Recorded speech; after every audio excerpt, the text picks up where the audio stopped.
Committee. We have currently in attendance Sarah DiMartino, who is the school board rep to this committee, Joe Dame, who is the vice chairman for the Budget Committee, myself, Sharon Schilling, I'm the chairman, and to my left is Ron Force, who is an alternate member who tonight, I guess, we elevate to make the quorum to a full voting member. So that being said, first order of business, why don't we rise and say the Pledge of Allegiance. Ron, you want to lead us? Absolutely. You've got to give me a second to get up, though. Yes. Okay. Okay, here we go. I pledge allegiance to the flag of the United States of America and to the republic for which it stands, one nation, under God, indivisible, with liberty and justice for all. Okay.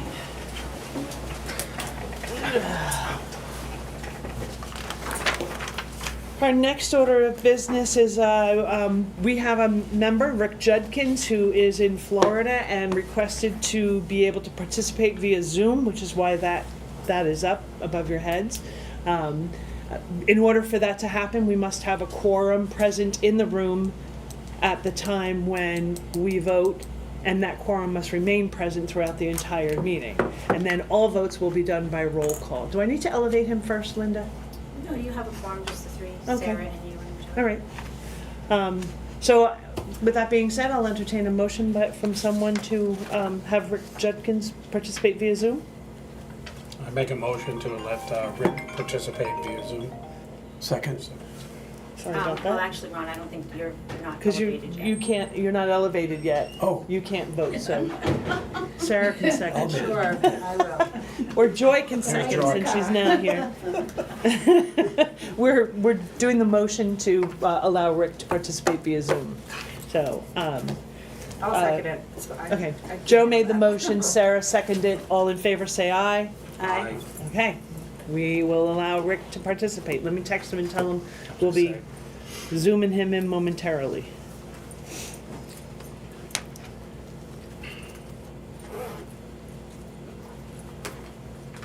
The link does not open up to the meeting.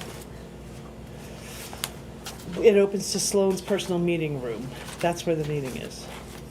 That's where the meeting is. Okay. I can't read what's on top of there. Let's hold on a second, see if he can get in. Oh, do we Yeah, we I have to can't click read. admit? Click to admit. Admit, yeah. I think, yeah, I can't read it. It looked like Oh, it admit. It Yeah. just went away. Hang on. No, you just gotta do it on the computer. Yeah. Thank you, Linda.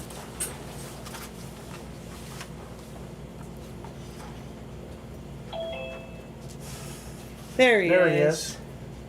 Can we hear him? Do you have your volume up? Oh, there we go. Now you do. Okay, now we can hear you. Okay. All set?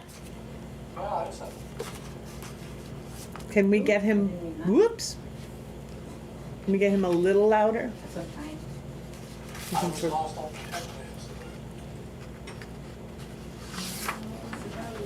That's it. That's as loud as it goes.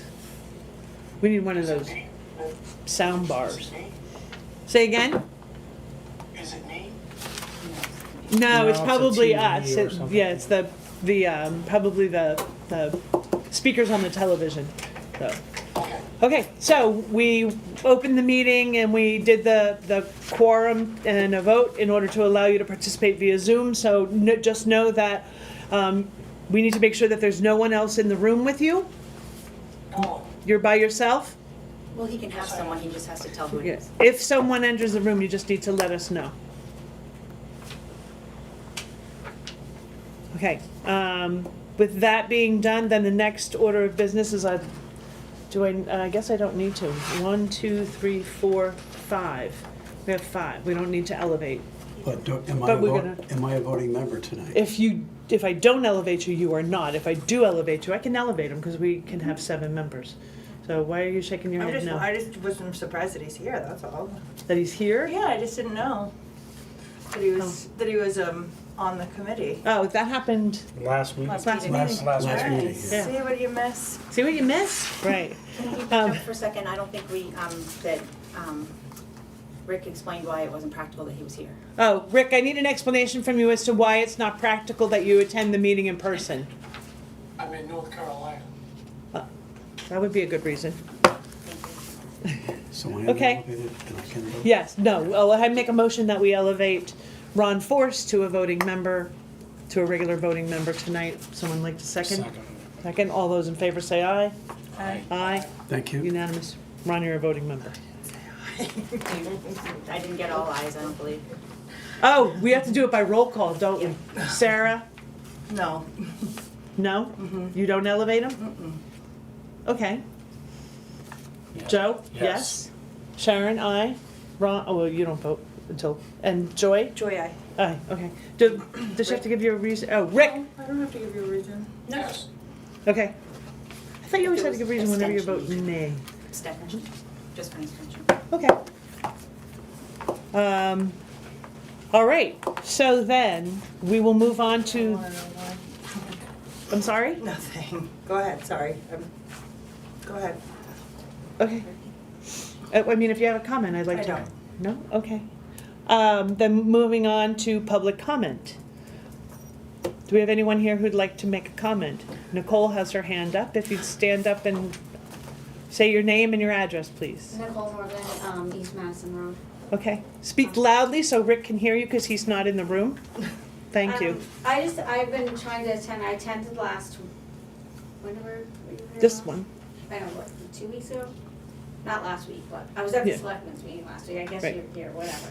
So I had some follow-up questions, about the budget as it continues to unfold before our eyes. So one was in the research about the grader. I was wondering if there was ever a price discovered for a more appropriately sized grader for our town.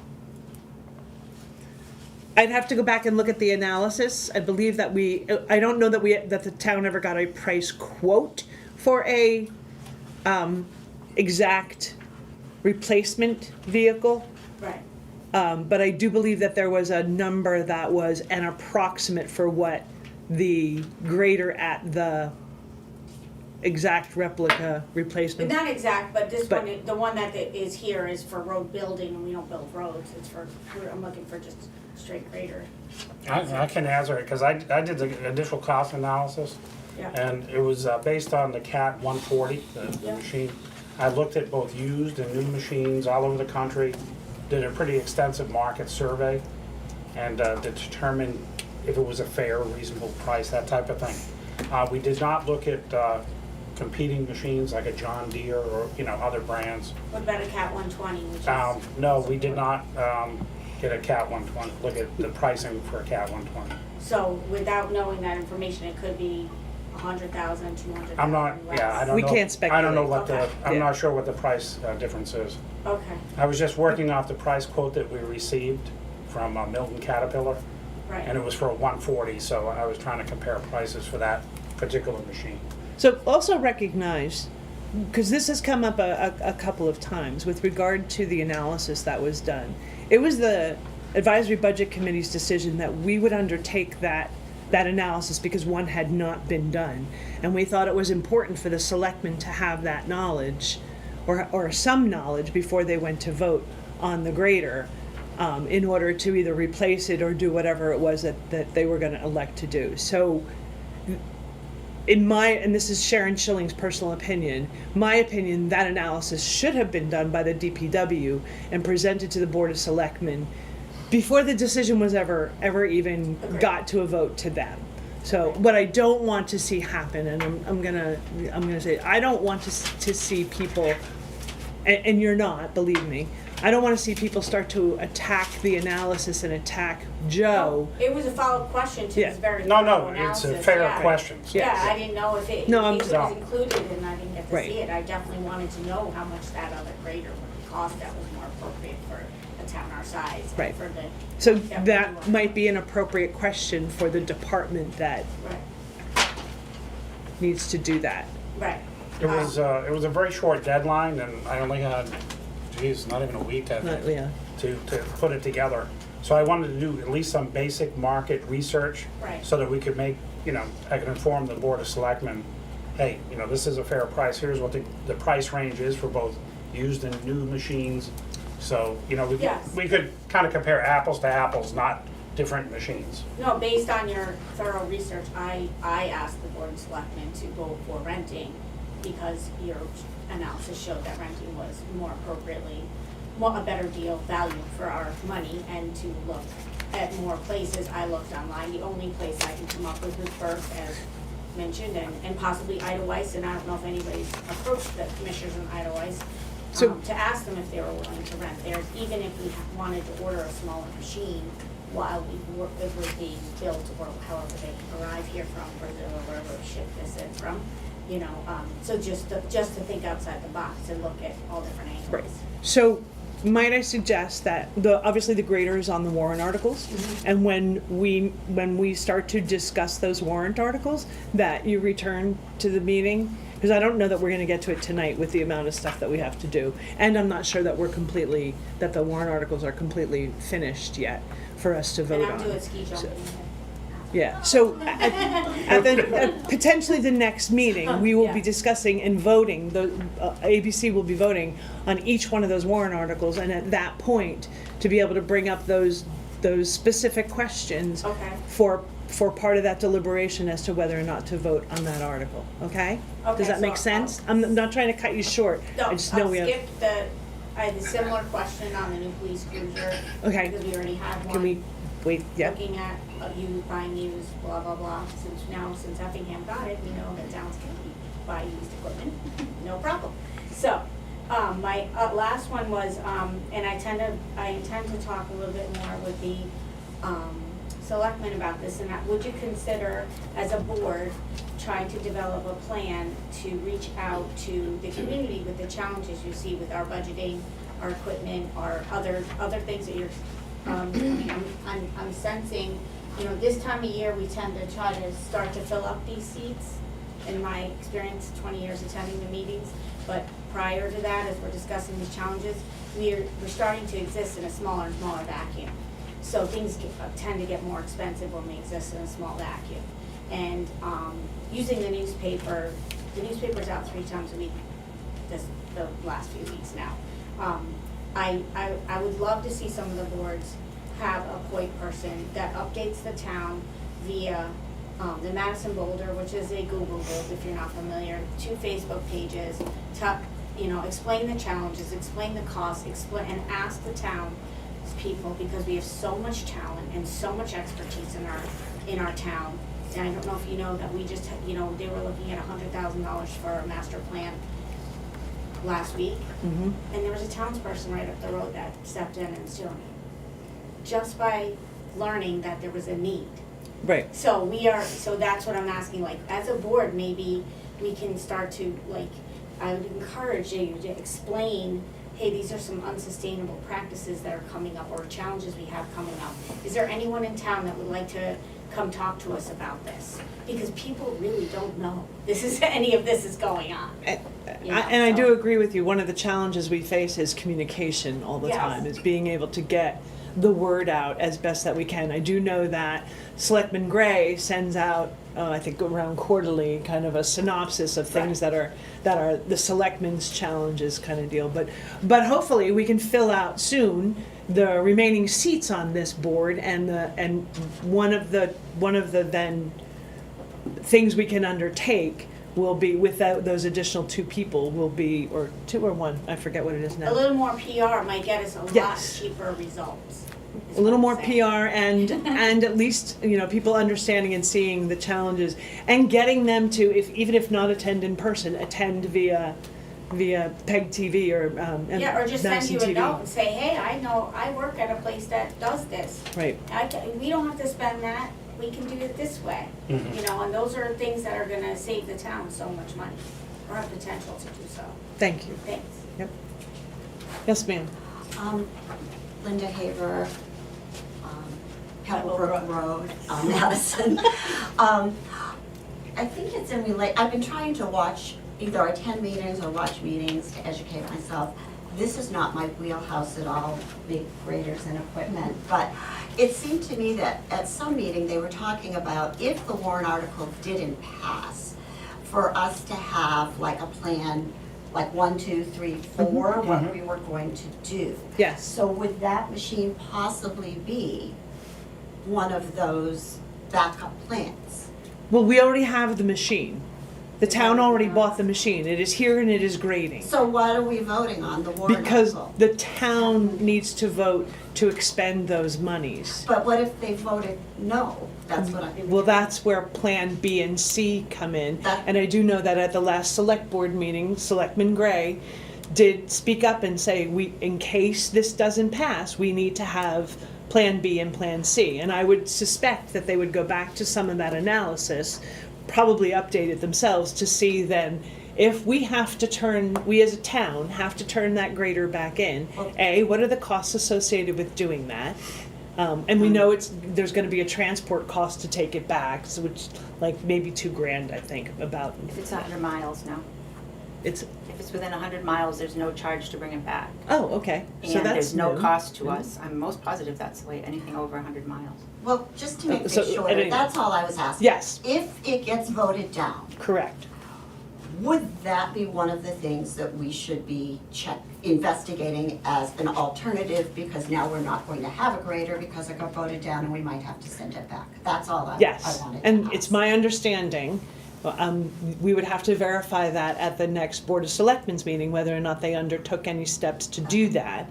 And if they're not, then I would suggest that we attend that meeting and speak up and ask them to implore them to do that, just in case that, every good planner has a Plan B and C and sometimes a D, to make sure that we can meet the town's needs for the roads and how we're gonna do that.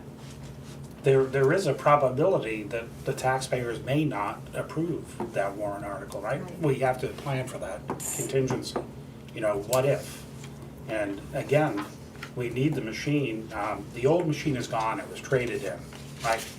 So if this machine goes back, we don't have a road grader, and what are we gonna do? We need one. Yeah, and we need access to one, right? So, I Well, mean, yeah, we yeah. need our roads graded. we need the roads graded. How Maintained. do we proceed with that? I don't know, that's to be determined. But again, it needs to be addressed, especially if the taxpayers decide not to approve the warrant article. So I have a question related. Yes, sir. Yes, Jim? Jim Curran, 386 Morris Pond Road. Thank you. If we do turn it back, I heard Linda say there's no cost to that. Do we lose our trade-in? Yes. Yes, it's gone. So That how much did we get for a trade-in value? $32,500. So there is a cost to turning it back Yes. of But we've, 32,000. but we've had the grader No, since last fall. I That was October, kind of like the early play, October. the Yeah. pay, the pay. No, I understand. That's why I was trying to figure out how they were gonna take it back and not charge us anything. But basically they're gonna use the trade-in as the Right. value. When the lease was signed, Jim, the payments were deferred until 2025. We've had the machine, I don't know the exact delivery date. It was early October, end of September. So by the time of the town meeting, we say 6 months of use of this machine. So So that's, we've had it, again, the payments were deferred. They took the trade-in for the old machine. yeah. So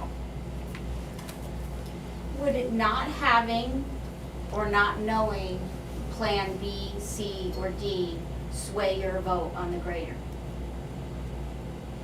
Like if you were, would you feel compelled to vote in favor of the grader if we felt like we didn't have, or you didn't know if we had a Plan B or C or D?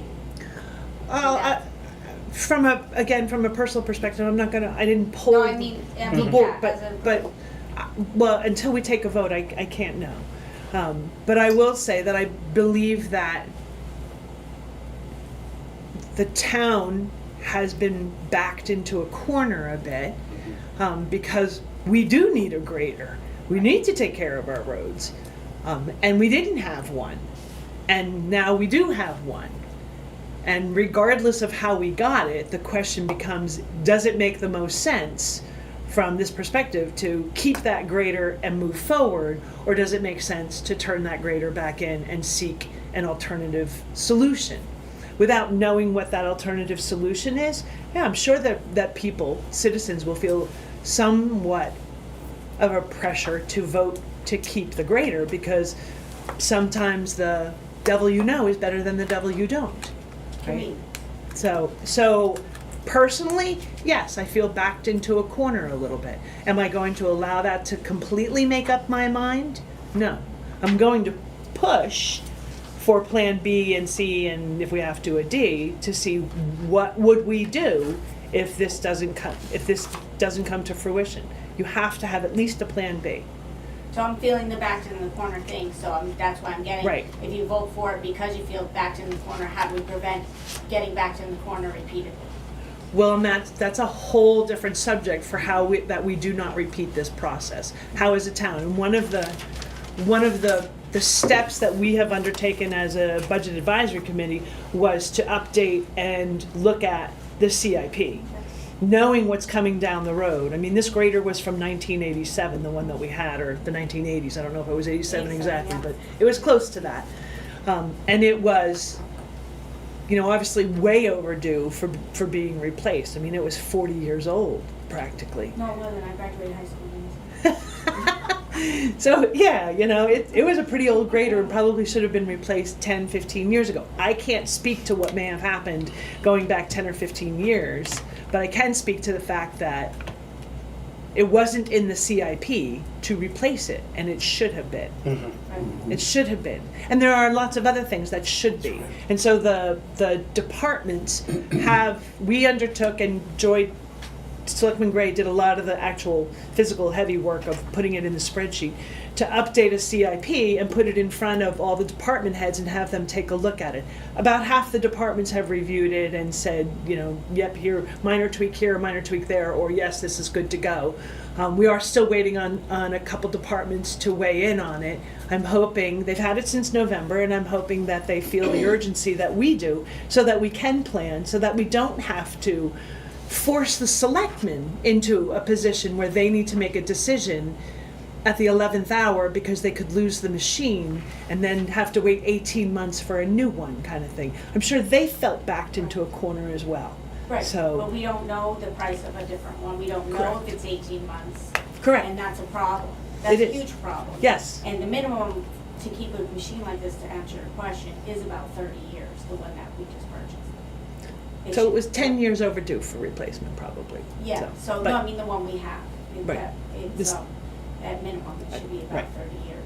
So- And for a town our size. Again, these are all really good points, Right. and I would encourage you to attend the meetings where we're going to discuss this warrant articles, and attend the Board of Selectmen's Yeah. meeting to I have voice been. that opinion to them. Right. Oh, and I did.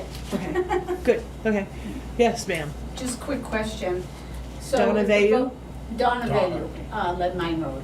If the voters vote No. no on the grader, it's gonna cost the town $32,000. That's a lost trade-in value. Yes. For Right. the old machine. Right.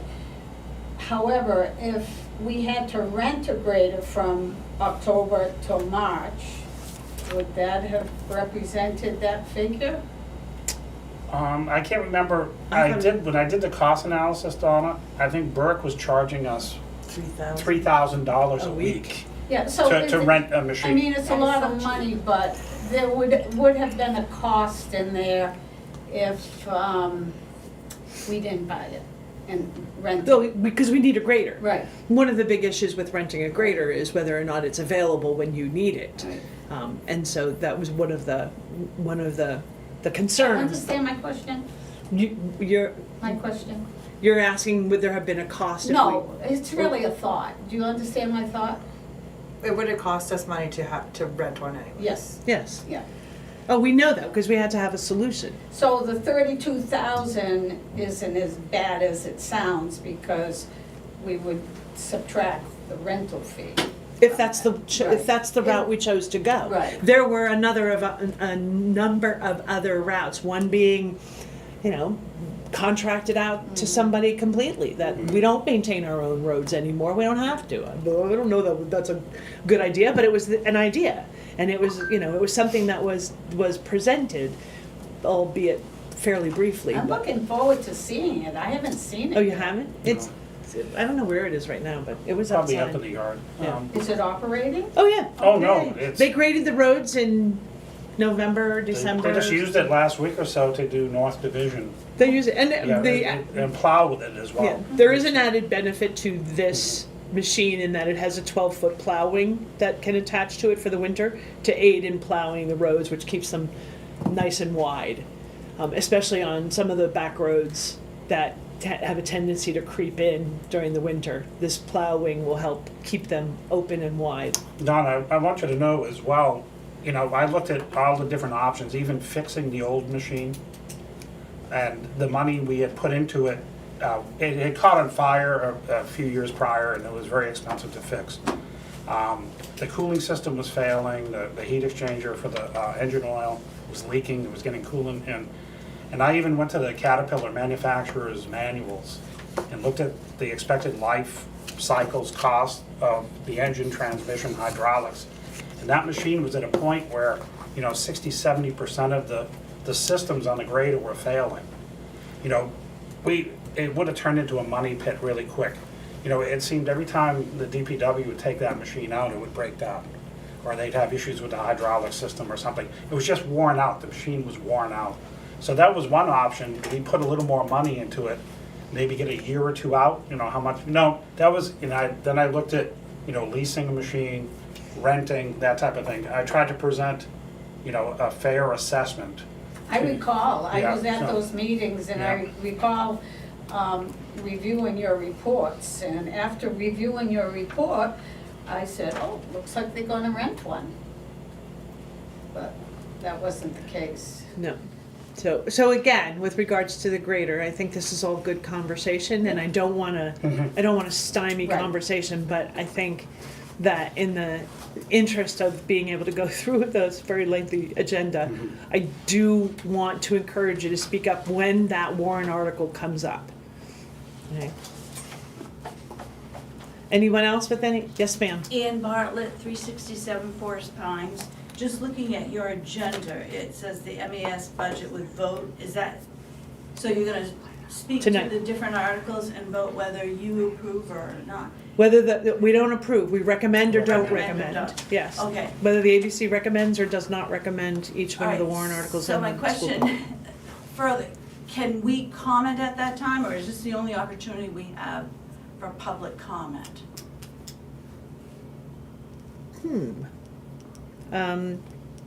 I would say that we will entertain comments. Okay, thank you. I just would encourage you to keep them rather brief. I don't Yeah. want to Yeah. get stuck in sort of a, you know, where it's 25 minutes discussing this same piece No, of I it. understand, it's just, I was at the hearing Yes. last week. Yes. And, so I know the advisory budget committee made some suggestions, these are our concerns. We hear it year after year after year. Salaries, benefits, and the big benefit is the health, and it increases year after year. In, salaries, you know, pertains to staff, and, we are very top-heavy. So I guess my question is, can we, I know I've written and expressed concern.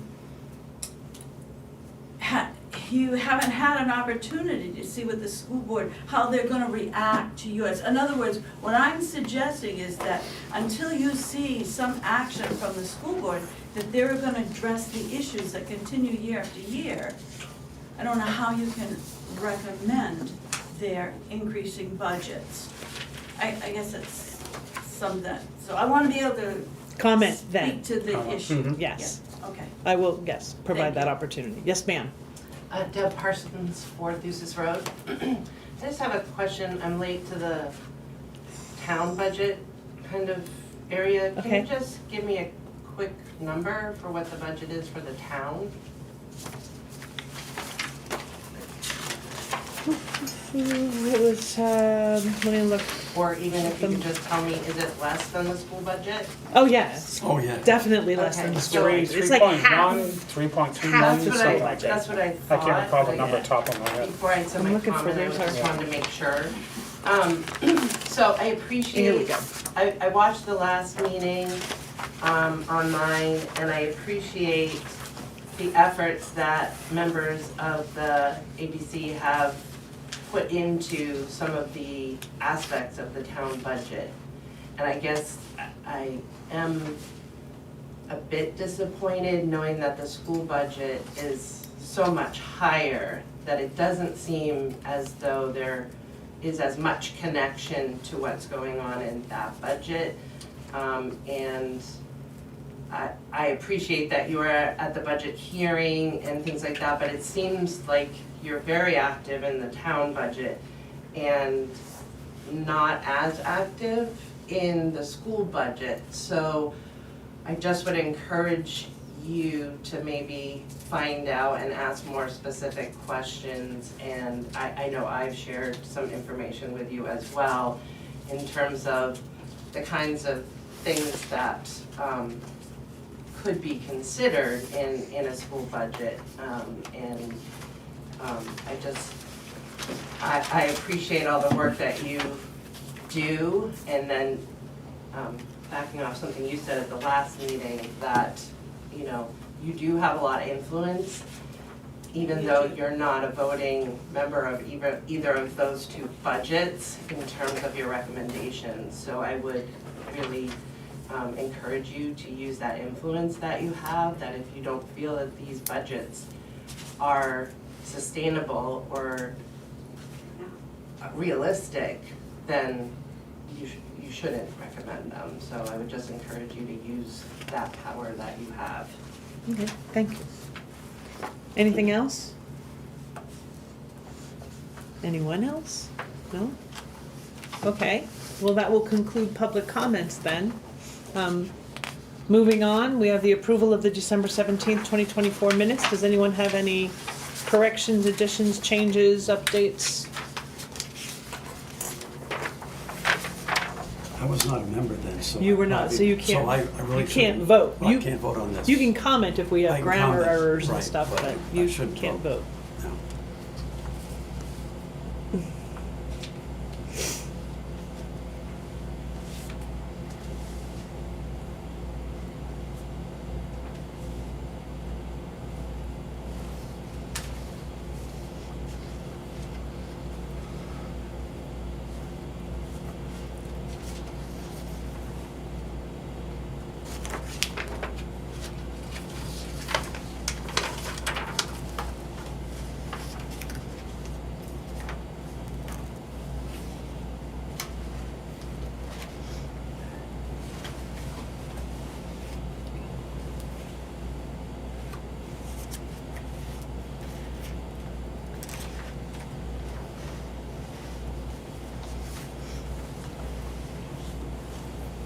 Anyone, any comments? No changes?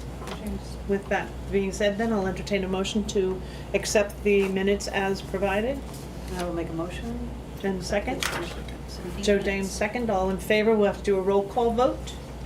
I wasn't there, so I guess I have to That's true, abstain. you cannot vote. I will abstain. Joe? Sharon, aye. Joy, aye? Rick? Yes. Okay.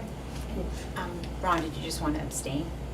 No, because I wasn't officially a member of the budget committee at the Right. last meeting. I'm not sure I can vote on the minutes. Correct, yeah, Linda's. Because of that. Right, you have to Yeah. abstain. Linda's confirming So I'm, that. yes, You're I have abstaining. to You have to abstain because Yes, you thank weren't. you. Okay.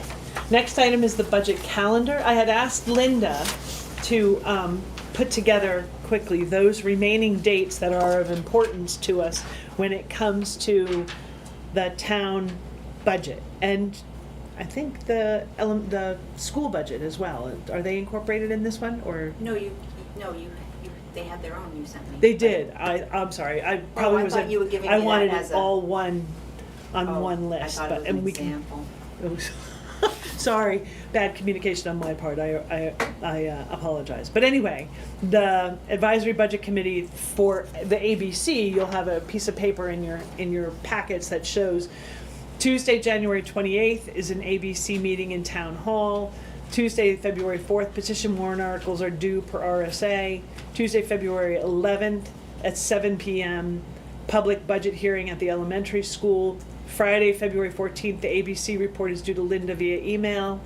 Tuesday, March 11th is voting at the elementary school, and then Saturday, March 15th is town meeting at the elementary school. So I want you all to make sure that you're aware of these dates, and as they start to come close, making sure that we are all able to participate and be at the meetings that are coming, so that we can register our opinions, votes, and any other thing that we need to do. And speaking of dates related to this, there are seats open on the budget committee. Yes. And on election day, 2 seats, I can't recall. Should be 5 and 2. Should be total of 5, and then you get one from the school board and one from So the. yeah, we have 3 current full-time members, so yeah, 2 seats open. And the dates for submitting to run for the committee are January 22nd through January 31st, if I have that correct. Linda has it up on the Town of Madison website right on as soon as you hit the homepage. Yes, I encourage you to check the homepage, because obviously the ABC is not the only committee or board that has open seats. The selectmen will go from 3 to 5 this year. So if you're interested in being a selectman and want to have influence on how the town's monies are spent and what the town's priorities are and what the town looks like moving forward, then I encourage you to put your ring in the hat, hat in the ring, and work toward that goal. I believe also, though, Linda, my seat is up for re-election. We have to check on that. I can't remember if it's 25 or 26. I don't know, the clerk's office would have that. Yeah, I'll have to check on that. If my seat is up for re-election, I do intend to rerun. I'll make that at least known now. Okay, anybody have any questions about these dates? Okay, Rick, you had that, it's the Advisory Budget Committee 2025 calendar.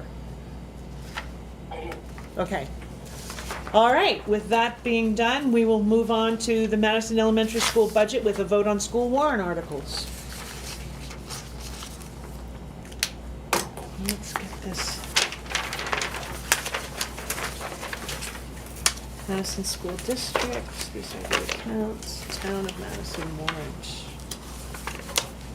I'm looking for the.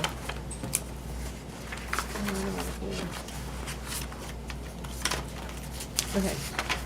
I'm looking at the Madison School District School Warrant Articles 2025. Okay? Just so everybody's operating on the same page. Obviously, we don't vote on Article 1 because that's school district officials. Article 2. Let's look at this and then obviously open it for discussion. Shall the school district raise and appropriate as an operating budget, not including appropriations by special warrant article and other appropriations voted separately, the amounts set forth on the budget posted with the warrant or as amended by vote of the first session for the purposes set forth therein, totaling $7,284,200. Is that the most current number, Mr. Curran? 7 million, yeah. I thought we were at 7,284, 200? 7,284,200, Yeah, yeah. that's what I have Why do I to. have 7,138?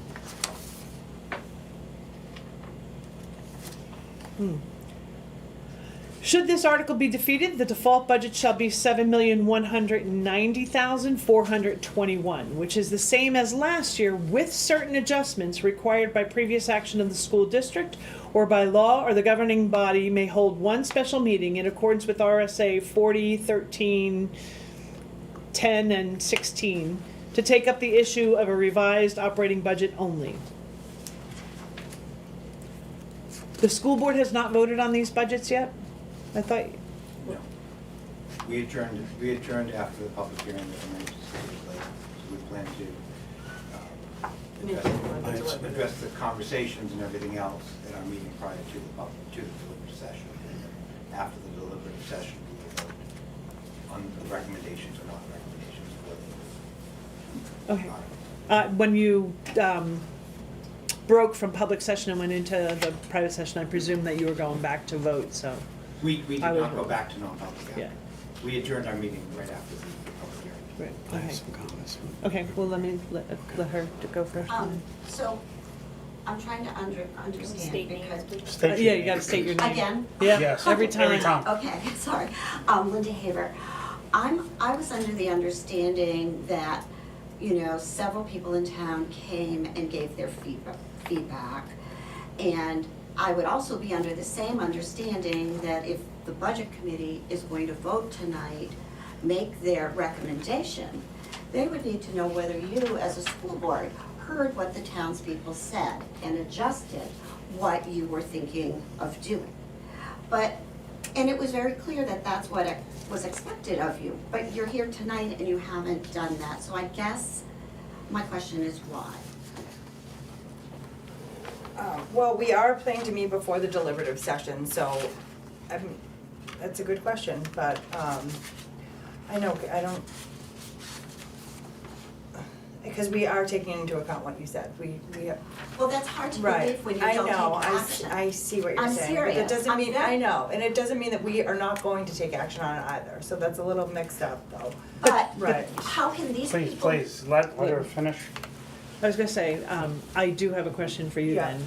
How, and for Mr. Curran, if there is still more deliberation to be done on the budget, how are we expected to vote on a budget and make a recommendation if this is not the final form of it?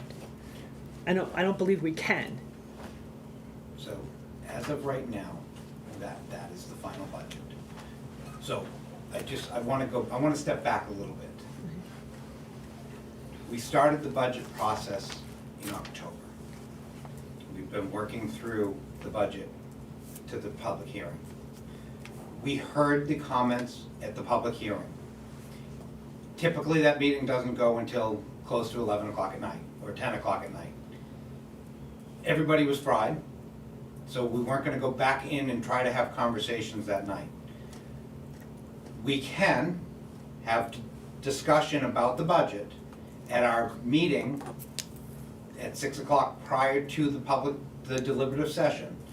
And the board can bring a recommendation to make a change to that number, and it would be made on the floor if there's a number change to be made.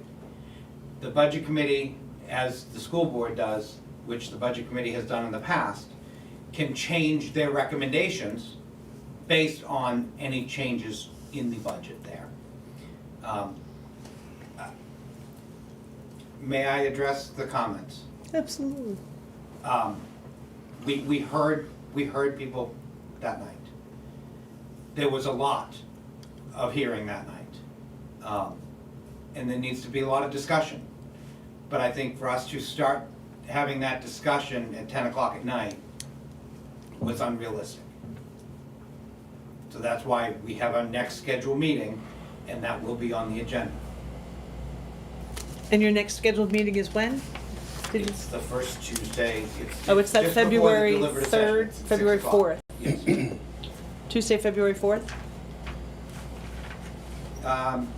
No, we meet Monday Monday, night. February 3rd. Monday, Monday, February 3rd. Yeah.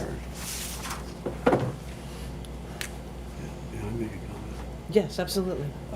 And what Jim just said, I think is an important point, and that is, if there's any changes made on the floor, the budget committee has a right to re-vote that particular article. So this doesn't lock us in tonight if we vote on these, up or down, and there's something changed on a particular article that night, we almost should re-vote Oh. that article that night. So it doesn't lock us in. And that's happened before. Yes, right, it actually has happened The before. only thing I would advise is that the budget committee post for a meeting that evening. Because I think that happened one year that it wasn't, so they had to. That's a very good point, yes. Post a meeting for that night, in just in case we have to revote. Call it a joint meeting between joint the meeting. school board Joint and. meeting or something, okay. And I have additional comments, if that's okay. Yes. I've done some homework, surprisingly, I know. This particular budget, and I've sat through a couple meetings now with the school board, if you add up all the individual articles, for the first time, we exceed $8 million for our school budget. And it just, the way it shakes out, just barely over 8 million. But that equates to, based upon the latest CBA numbers that we just got a few days ago, okay, I was hoping it'd be under 3%, but now it's a little bit over 3%.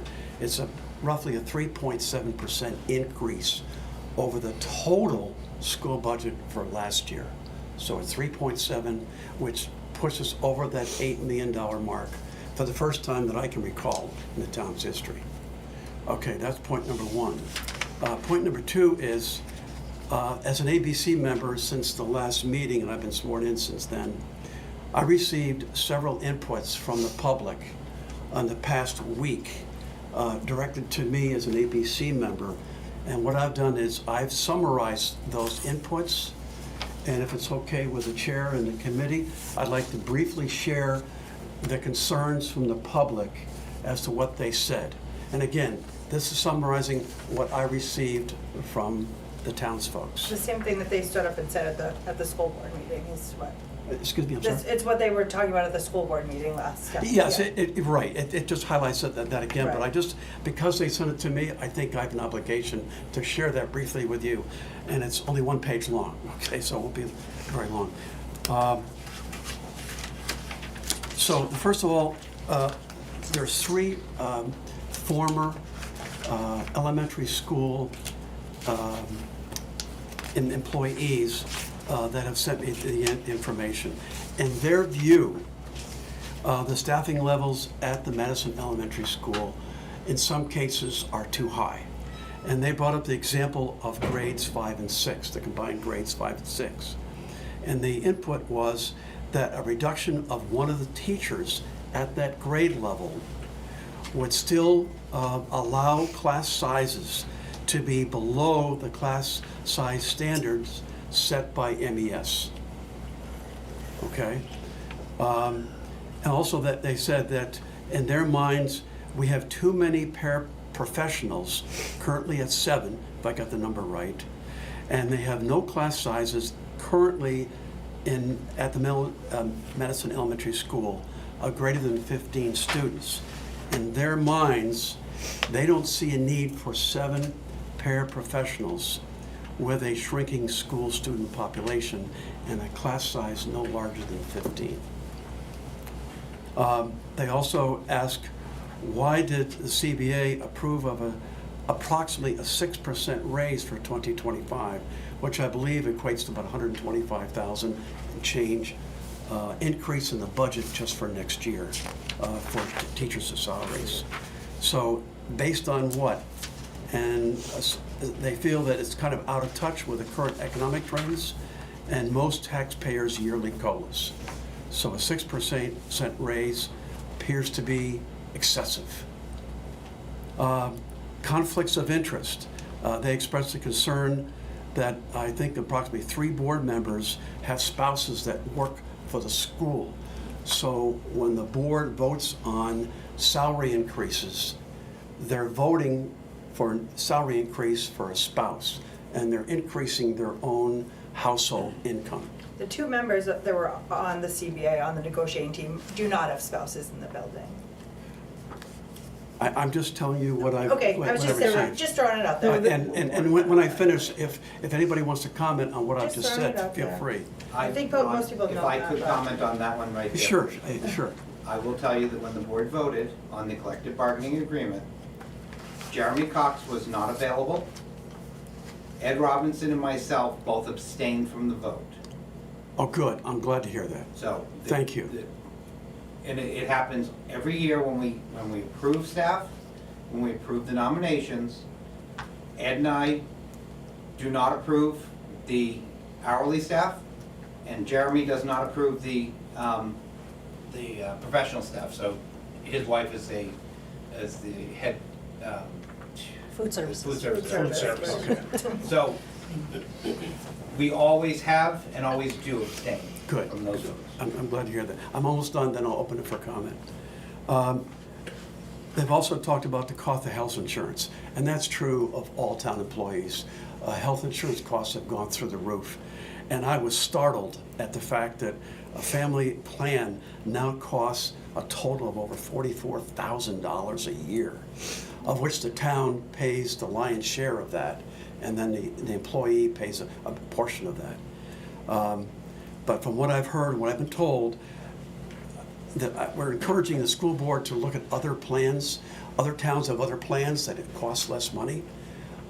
So perhaps we could cut those costs in the future. But I think we have a Catholic plan right now from what I've heard. But that seems incredibly expensive for a town. Before you move on from Yes. that, I do think, and we discussed this with the town as well, every couple of years, it's prudent to go out and seek new bids for healthcare costs. Some within the same company, maybe at different levels of deductible, and then others outside that company with other companies. Looking at other school systems in the area, looking at other municipalities in the area, checking to see where they get their insurance from, and perhaps there is some place that is less expensive. And I know nobody likes to do it because it's a pain in the tush. It's like changing from Geico to Progressive kind of thing with your car insurance. It takes time, energy, and effort. But if you put together a 3 or 4 person committee who can come up with an analysis to show you what each cost would look like and what savings, if any, there would be, it's really worth the time, energy, and effort to do that. And as far as the health insurance too, I know that the MEA has to say it's okay for us to be able to do that as well. So that we're kind of stuck in that as well. So maybe creating a committee that has representatives from the MEA on it in order to move forward with that. On the health insurance. So, and I don't disagree that we should. Right, it's crazy. It's not just the MEA. So we are SAU 13 is a pool of its own. Mm-hmm. So you're talking about Madison, Tamworth, Freedom, and the SAU. Mm-hmm.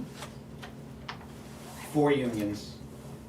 And it's kind of the conglomerate of all have to approve a change.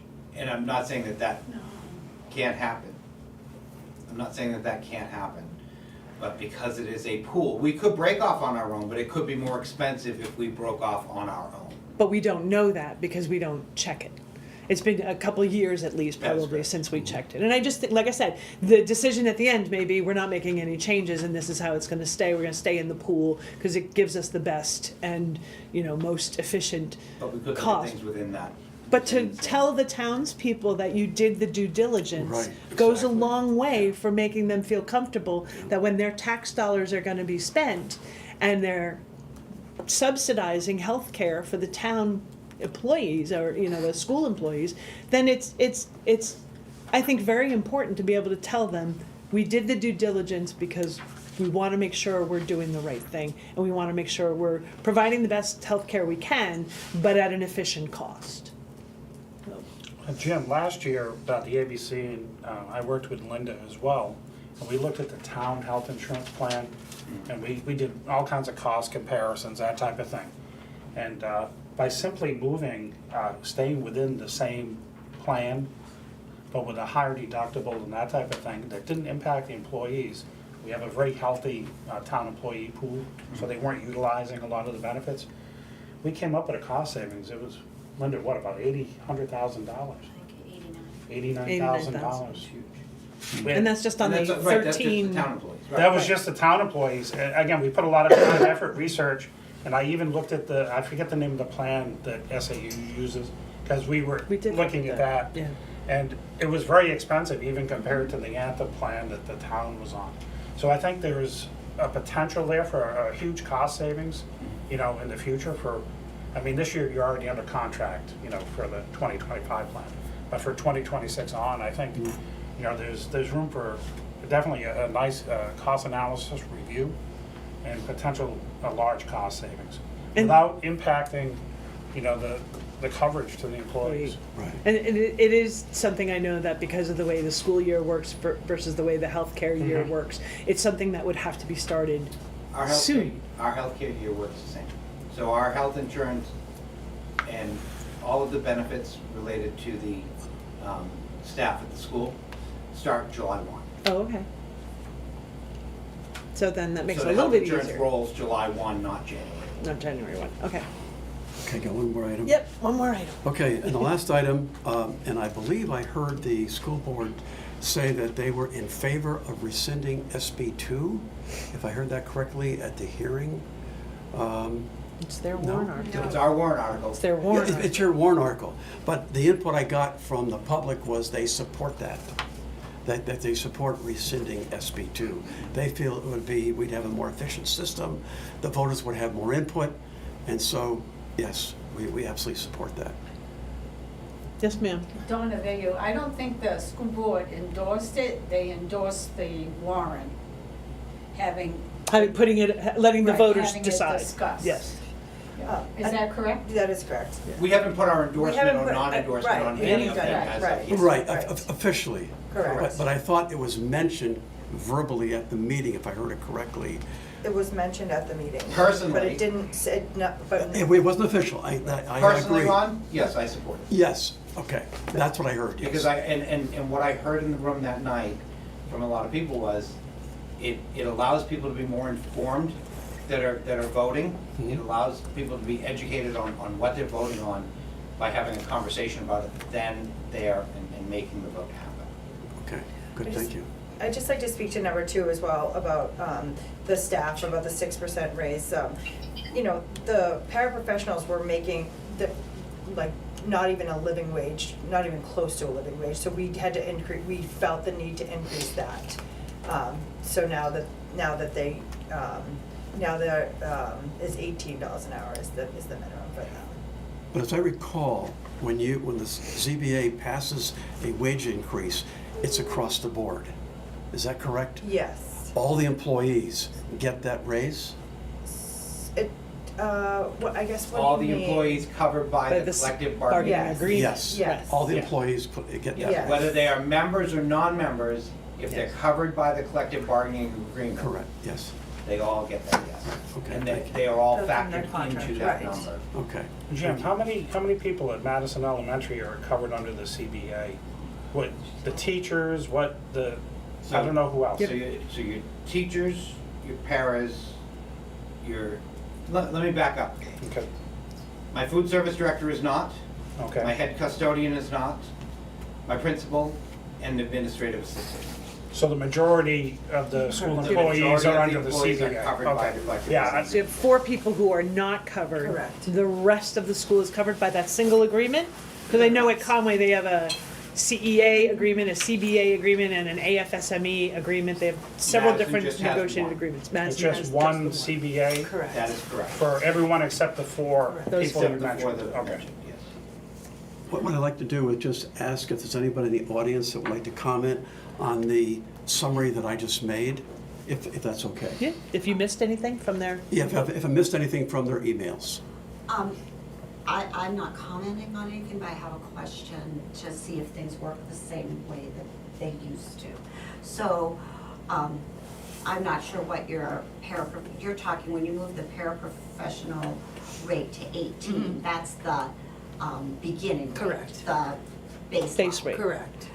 So the way that it always worked, and you've got paraprofessionals that have been there for 20 years, that you have steps that go up, and does it still work that way, so that you get your base increase to the $18, but you're then on a step level, so, and paraprofessionals are very valuable, I'm not questioning any of this as far as what you did as far as Right. moving the base rate.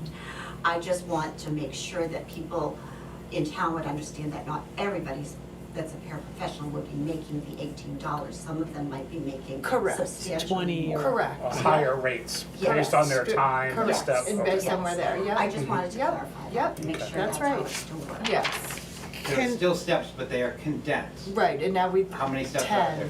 they did, they've So there's got only that 10 steps. Okay, I think isn't that what there was? We condensed It's once, changed. yeah. I just wanted to clarify that and see if that's how it's still works. Yep. So when you say that the paraprofessionals their pay was increased to $18, I don't know from the base pay, Starting rate. the starting, Right. right, I understand that. What percent increase was that from the rate that they had, say, last year or the year before? I don't know, I think it was like $11, No, it was higher than that. It was- 13, maybe, I can look it up. So you don't know I don't what off the top of my head, percentage? No, I don't know we off can the top find of out my for you, head. Sharon. Okay.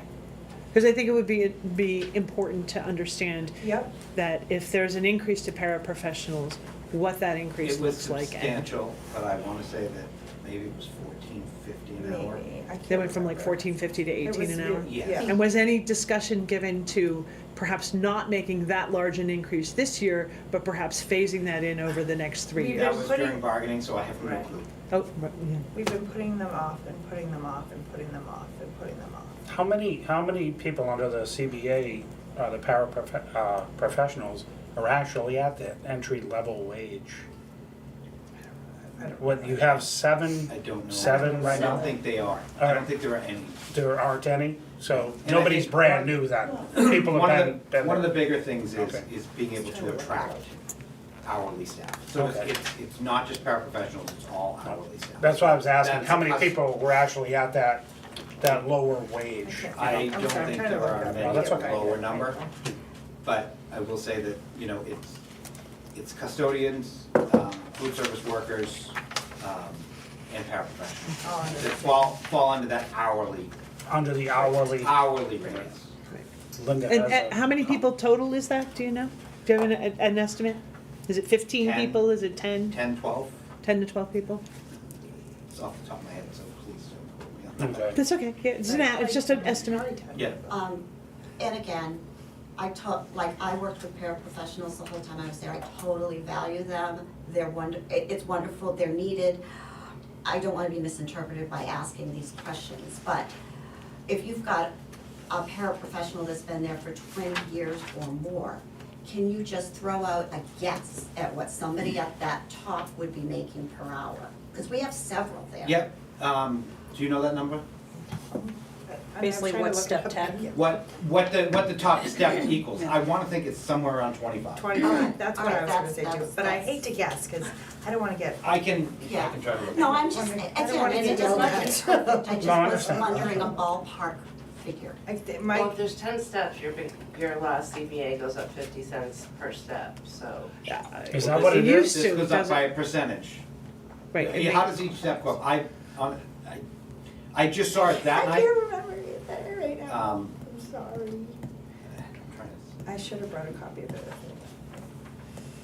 So the step increase isn't that much, it was Yeah. what, 50 cents or a dollar old- maybe? the old- old the one? old- Under the Okay. old- It's a Under the old percentage new one. now, It's a 3%, percentage, yes, 3% or yes. something? 3% per step? Correct, I believe, and I don't wanna say it if it's wrong, but Okay, no, just a ballpark, just an idea. That would make sense, right? Because that's basically what we That's would what we get did for for the- social security or, that's what we you did know. for the, Except that you don't. Right, You only exactly. If you're on social security this year, you're only getting like I know, not- 2 something, 2.5 or right? something, So, but I do recognize that 3% is approximately what people use as Yeah. a cost escalator year over year over year in order to just kind of stay even.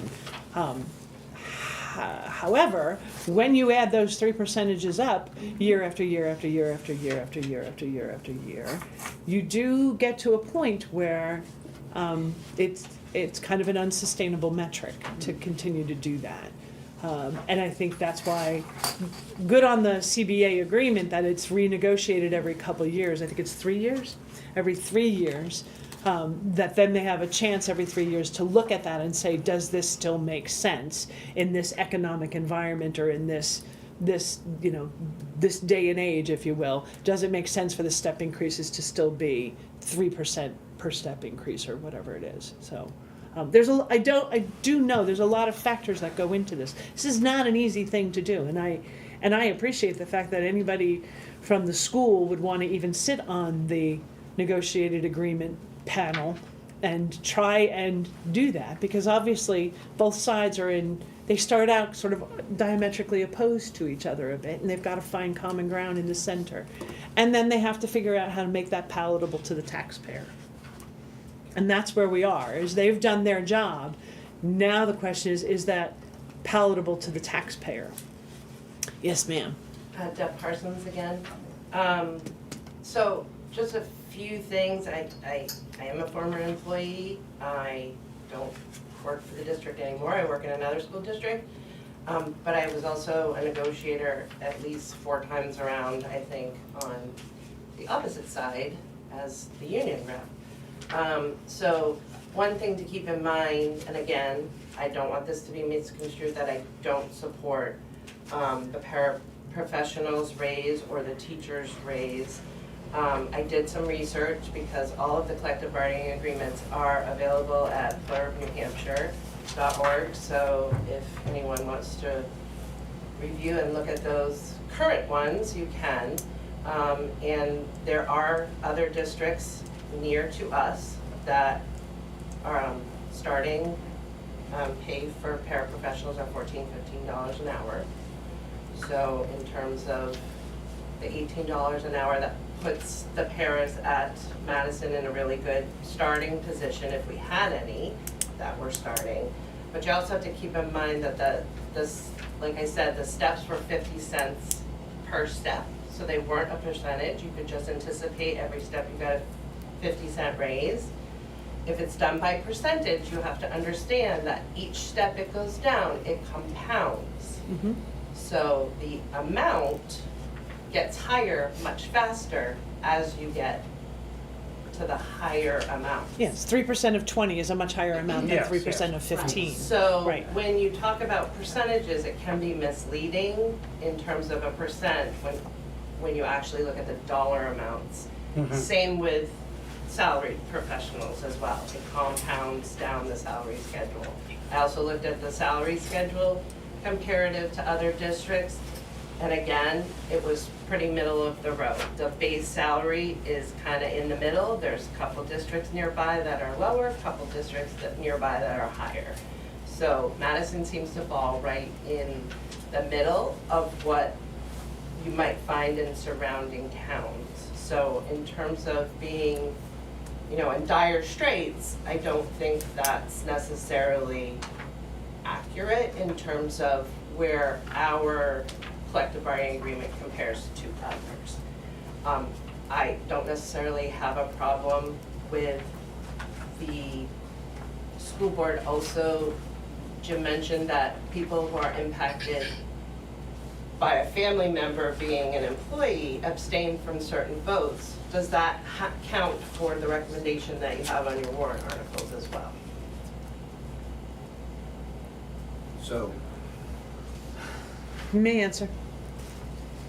what warrant articles we referring to? Like The collective budget bargaining? and the collective bargaining agreement, because The budget, yes. we Jeremy voted on Cox's wife's salary would be in the budget. In the budget, yes. So we would expect to see one abstention on that, I would think, on the warrant article for a recommendation, and also 2 abstentions on, but I don't believe that happened. So, Please. I can't answer for Jeremy, but I can say that when we voted on the raises for the non-CBA staff, he did abstain.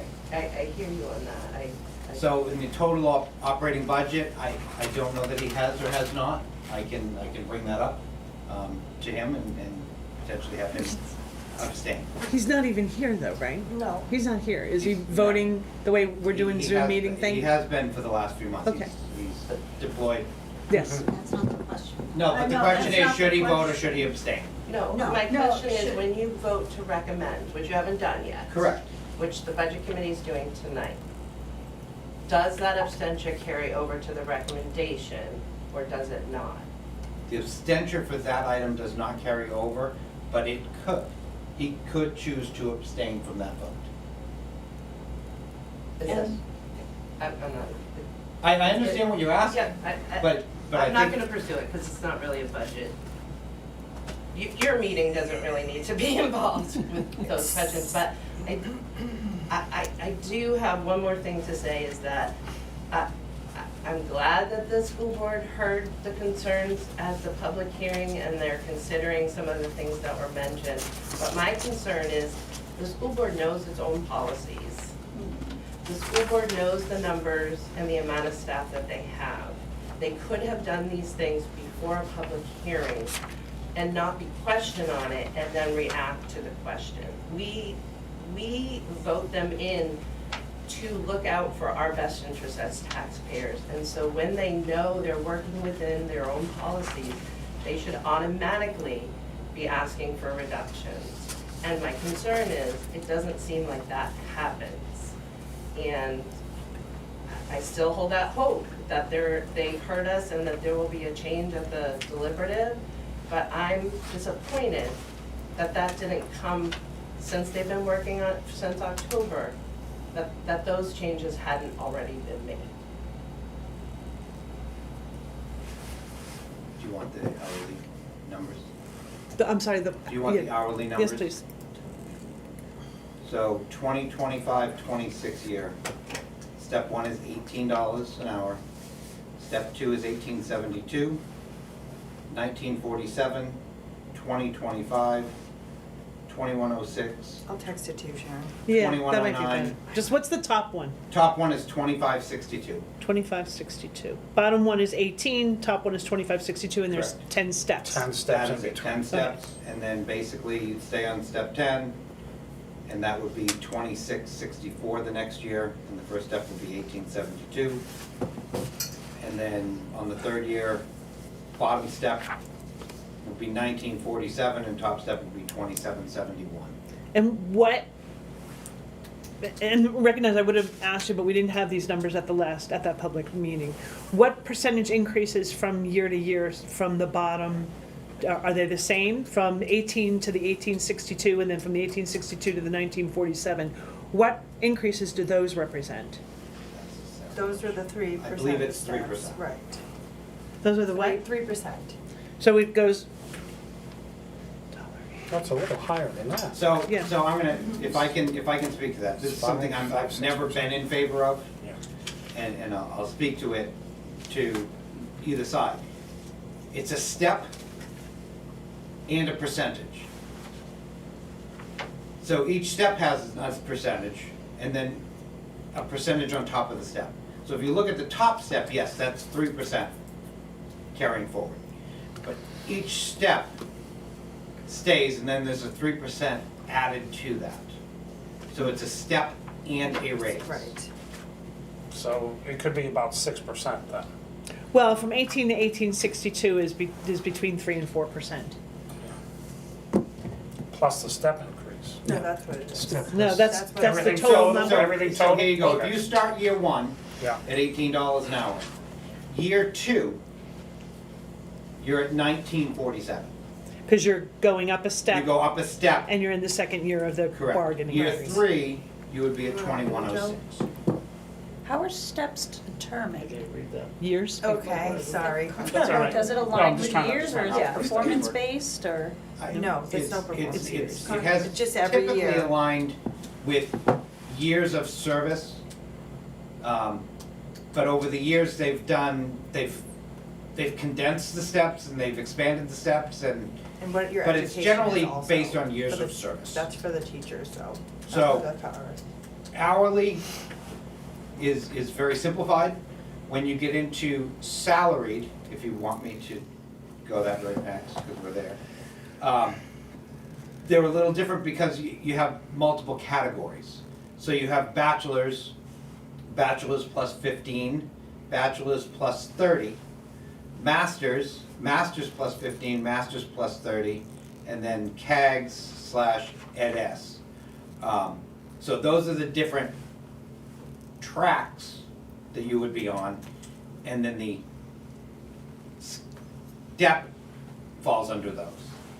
Yes, you can go over And and up. up. Yes, and Yes. when you're hired, you don't necessarily start at the beginning. Right. No, that's No, correct. So depending on if where we you're- hired a new teacher tomorrow that had a master's plus 15 credits and 10 years of service, you'd be looking at $66,084.14. Mm-hmm. Yes, ma'am. Donna Bayou, we can't forget that those steps have to be earned, they're not automatic.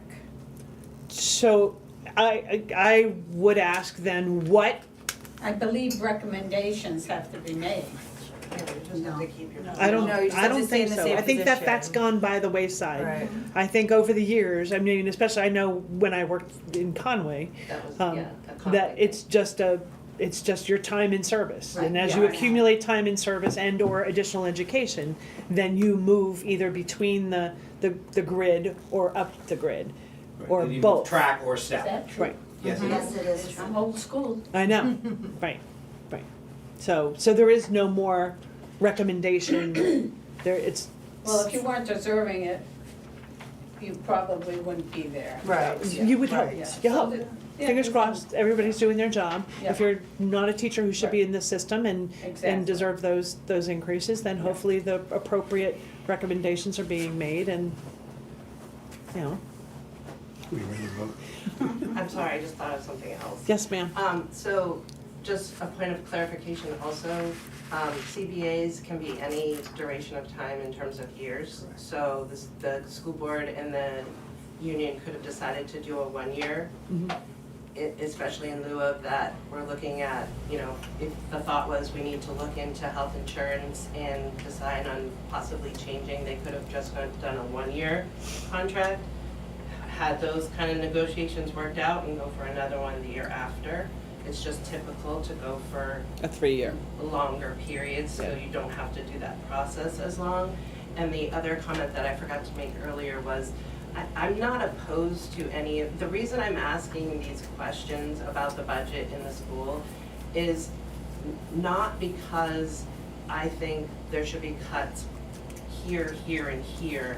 I want there to be reasons for why we're not making or we're just keeping things the way they are.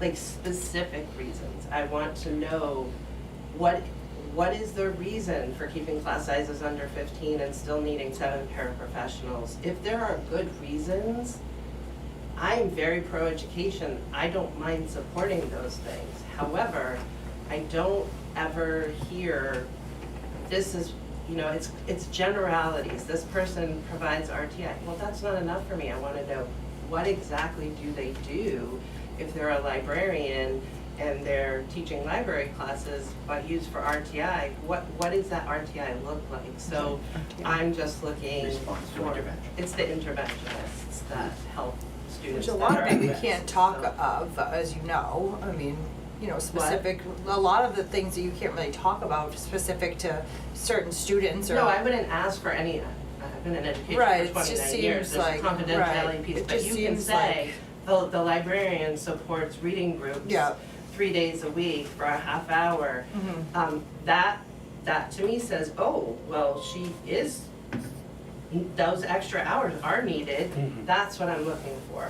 I want more explanation and more reasons for why we aren't cutting what seems to be like a very inflated budget, because maybe there are really good reasons why this needs to be kept the way it is.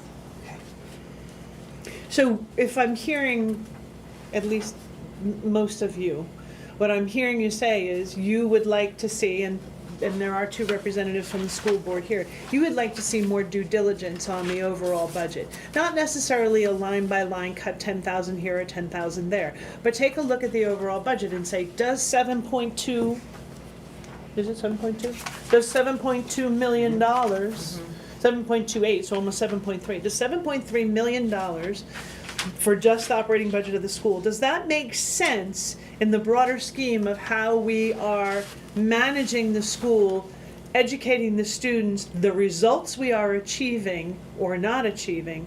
Does this make sense? And if we go, wow, that's a lot of money to do that there is a thoughtful process that the school board is going through in order to manage that and look for areas of economy.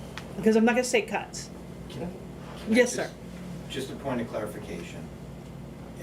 I hear it a lot when they say the Madison Elementary School budget.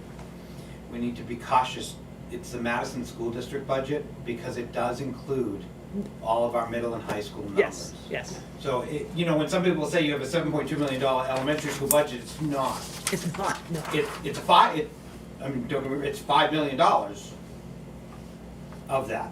But I just wanted to make that clear, just so that people know. Okay, so yeah, so please correct me when I say Madison Elementary School budget, that we are talking about the Madison School District, which, as you said, does include those students, the tuition we pay to Conway for both middle school and high school students, and the transportation to get them there, and those kinds of things, and any, Special education I was gonna say, any special education There's a lot. requirements that go with those students, which can be a lot, yes, I Which understand is a that. lot, right.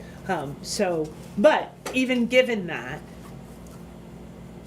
we have only a very little control over the Conway the Conway portion of this. But I would expect, though, that the school board is pushing back on Conway to say, or whether it's Conway or whether it's SAU 9, I don't know which one you get the numbers from Conway, to say, look, my voters are looking at this, and I mean, they're thanking God that they're not Bartlett tonight, but we still find it to be a large number to have to pull from our pocketbook for the year in order to educate our students. Everybody in this town wants a quality education for our students. There's not one single person who would sit here and say, I don't want that. I don't care whether or not they're educated. No, of course we care, because they're our future. But are we getting the best that we can from the money that we're spending, because we continue to spend more and more and more and more each year? And is that done in a thoughtful way that is defensible, so that the townspeople can say, okay, it hurts for me to have to spend 7.2 for the Madison School District and 440 to SAU 13, but if that's what it takes, then that's what it takes. And I at least am aware and understand we're doing the things we can, managing class sizes, managing classrooms, managing the building, seeking grants, doing all the things that we should be doing in order to make sure we're, again, being good stewards. So, yes, ma'am. Just as an example of exactly what you said about due diligence is what I'm looking for.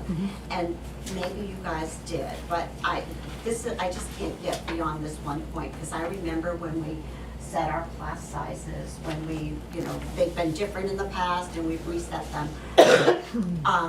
So as school board members, did you look and say, oh my gosh, look, at the numbers of 5, 6, we could really do just 2 teachers and be 7 slots below the cap. Did you do, that would be due diligence to me. You guys as a school board doing that and asking the principal, and then getting justification for why. I mean, 7 kids is a lot to have to move in, and 7, what is it gonna be, 18? It could be 18 or 19. That's not a huge class. Nope, So that's the kind of due diligence that I'm looking for from you Yeah, guys. and we have looked at it. And maybe the issue is that needs to be communicated to the community in a more, I don't know, a louder way, so to speak, so that it gets through to them that those things are happening. They're not necessarily happening up front, they may be happening behind the scenes, they're in the working group sessions of the budget, they're in other areas, but that information gets communicated to the townsfolk. Okay, Could I just quickly. Ann Bartlett, just to speak to some of what Ron had to say.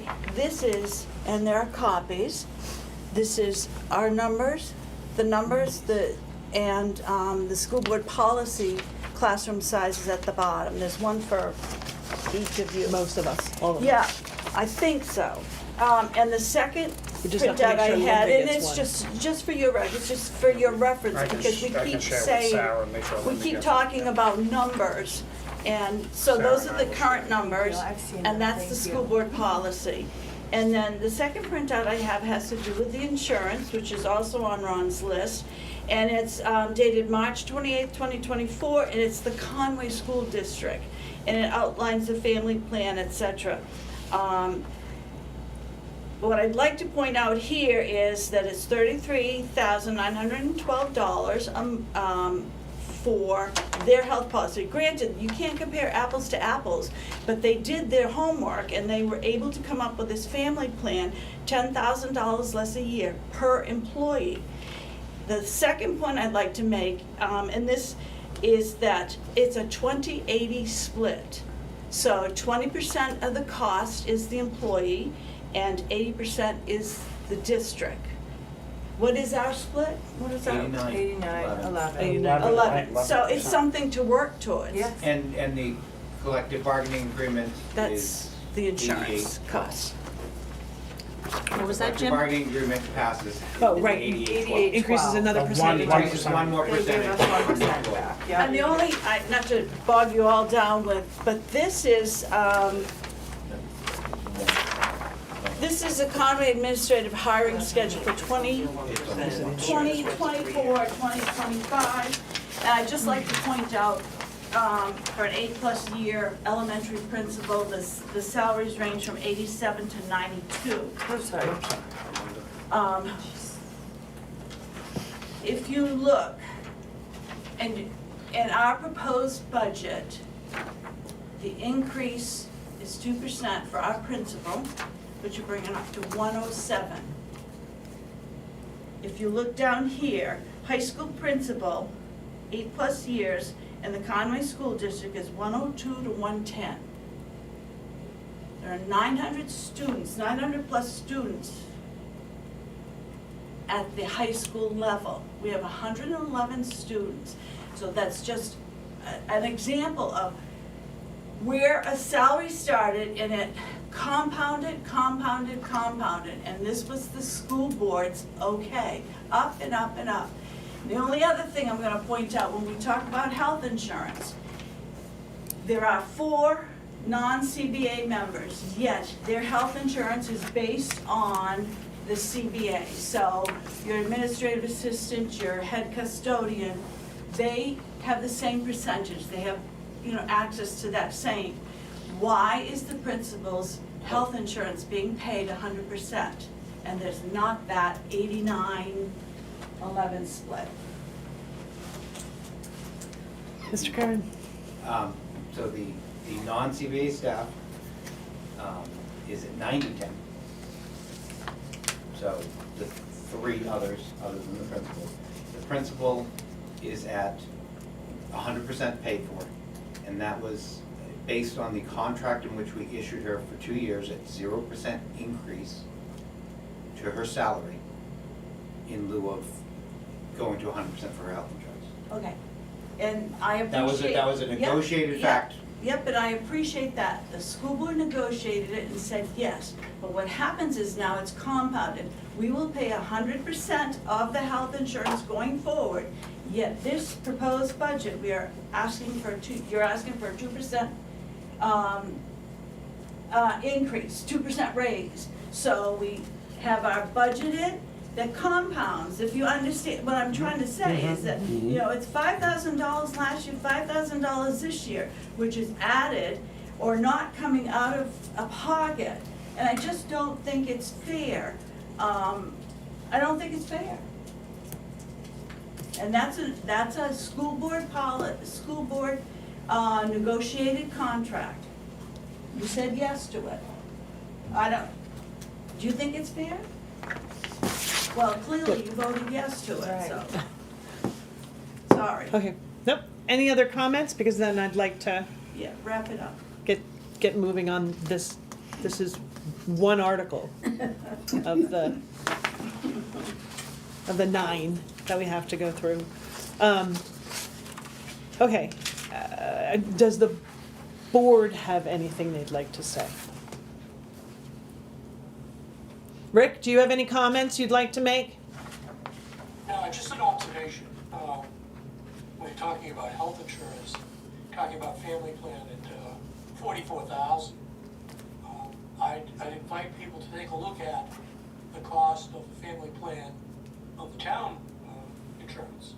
$16,000 less, and it's a high-quality plan that the employees love. So we're talking 16 grand. It's a lot of money. Per head.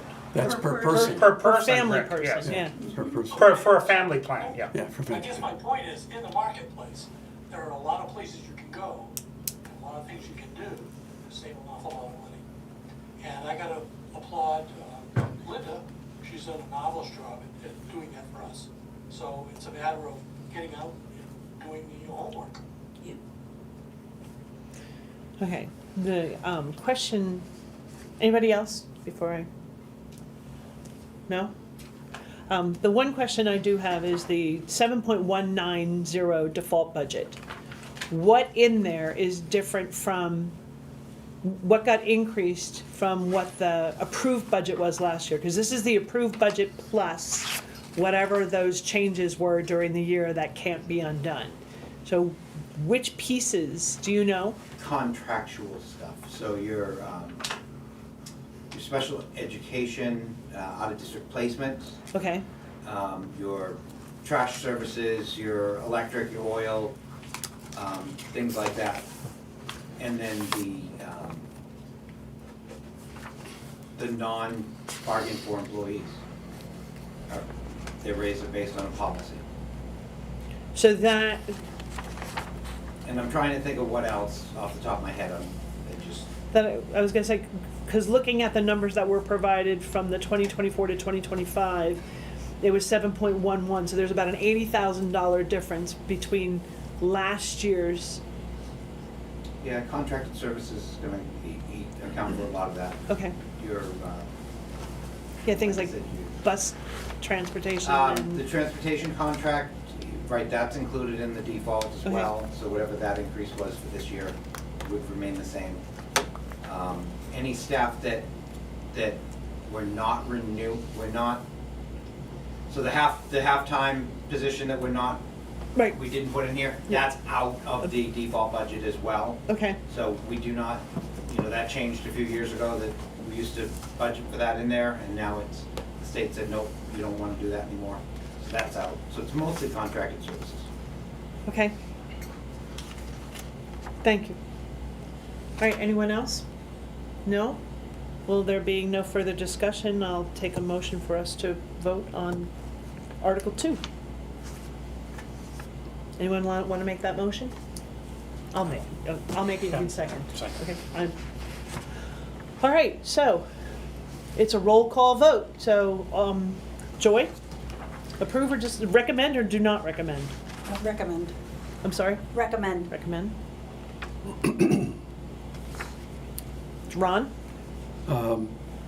Until the hearing, I was going to be recommend, but based upon the input I received from the public, what I've heard at the hearing, what I've heard tonight, and I believe what I heard from Jim, I'm encouraged by the fact that the board is still considering, look at these numbers again. And perhaps they might change slightly between now and the deliberative next month. I'm going to not recommend tonight based on what I know at this point. Okay. And hopefully that'll change at the deliberative. Joe? Again, I'm gonna go with not recommend right now, but again, it's not, I want you to understand why.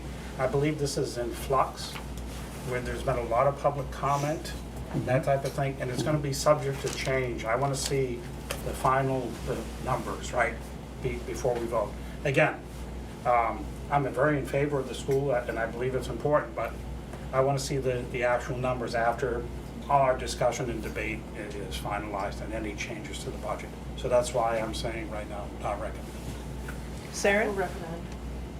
Okay, Joe's not, Sarah's yes. Rick? Not recommend. And Sharon is not recommend.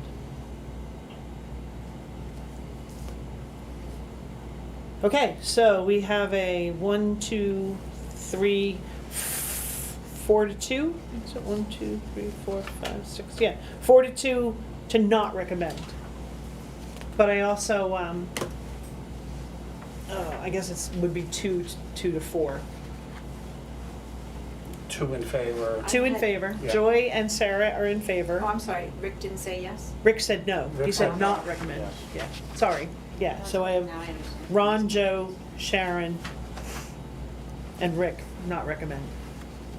But again, I wanna see that final, I That's- wanna see what comes up in that That's- piece of it. That's I my think it's really deciding important. factor. Yeah, it's the same here. There's just not enough information yet. Right. There's too much flux right now with the public debate and the finalization of the budget. And I would encourage people to start visiting us in October. In October, right, or start the process in September even. We started this budget process a little bit earlier than we normally do because we know it takes a long time to get those. And some numbers you're not gonna get until much later. Like well, for you, like for us. The insurance it's- and Conway numbers Yeah. are generally the last. last week of November. Right, So pretty much wherever we are at our November meeting, December could change drastically one way or another. right. So, but I would also encourage you to take back to the school board, this is sort of the same comment that I had made previously, was that to the town's budget, we had voted and proposed that the town keep a level funded budget, if not seek a 1 to 2 or 3, I forget what it was, % decrease in the budget from last year. That may not be possible with the school budget due to special education and some of those other CBA agreements and things of that nature, but I highly, highly, highly recommend going back and taking a look at the budget and looking to see if you can either hold it level or find any place where it can be decreased. One other comment too. I served on the budget committee for 9 years, and I showed up in October and November, as Jim knows, and kudos to the school board. Yeah. Every question the budget committee member asked of the school board, if they didn't have the answer that night, they got the answer to us. They were open, honest, they didn't try to hide anything from us.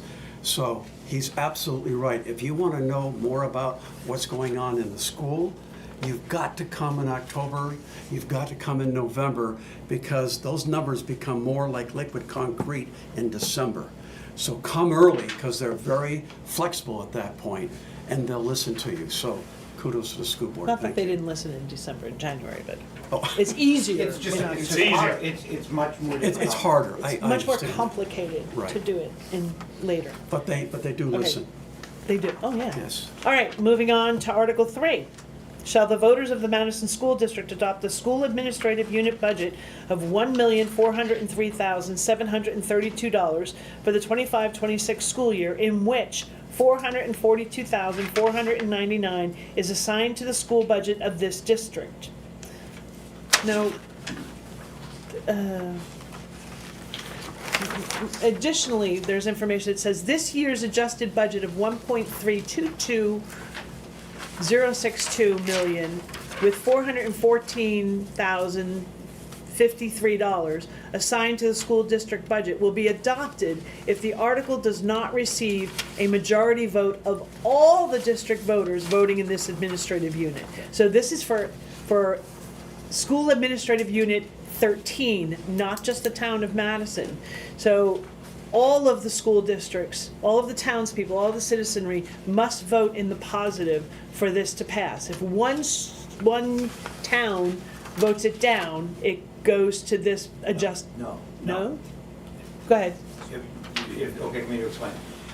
It's by the votes. So if, let's say Freedom total has 50, and Tamworth has 50, and they're all in favor, so there's 100, and Madison has 200 voters with 150 of them saying no? 150 opposed to, it fails. Okay. But, so it's a cumulative vote of all 3 voting districts. The actual total numbers of individuals voting. Correct. Which would be why it is very important to come out and vote on that particular day. So that if you are either in favor or not in favor of this particular warrant article, your number counts.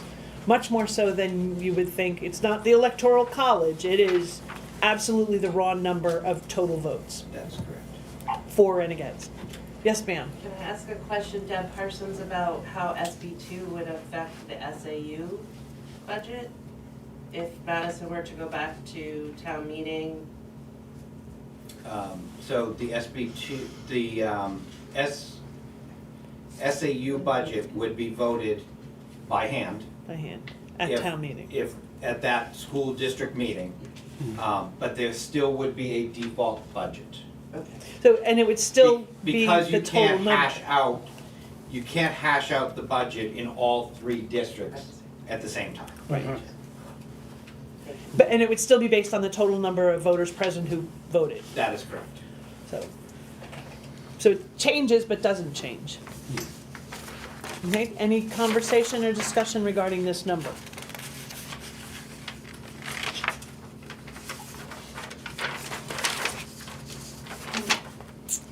Can we speak now? You have a comment?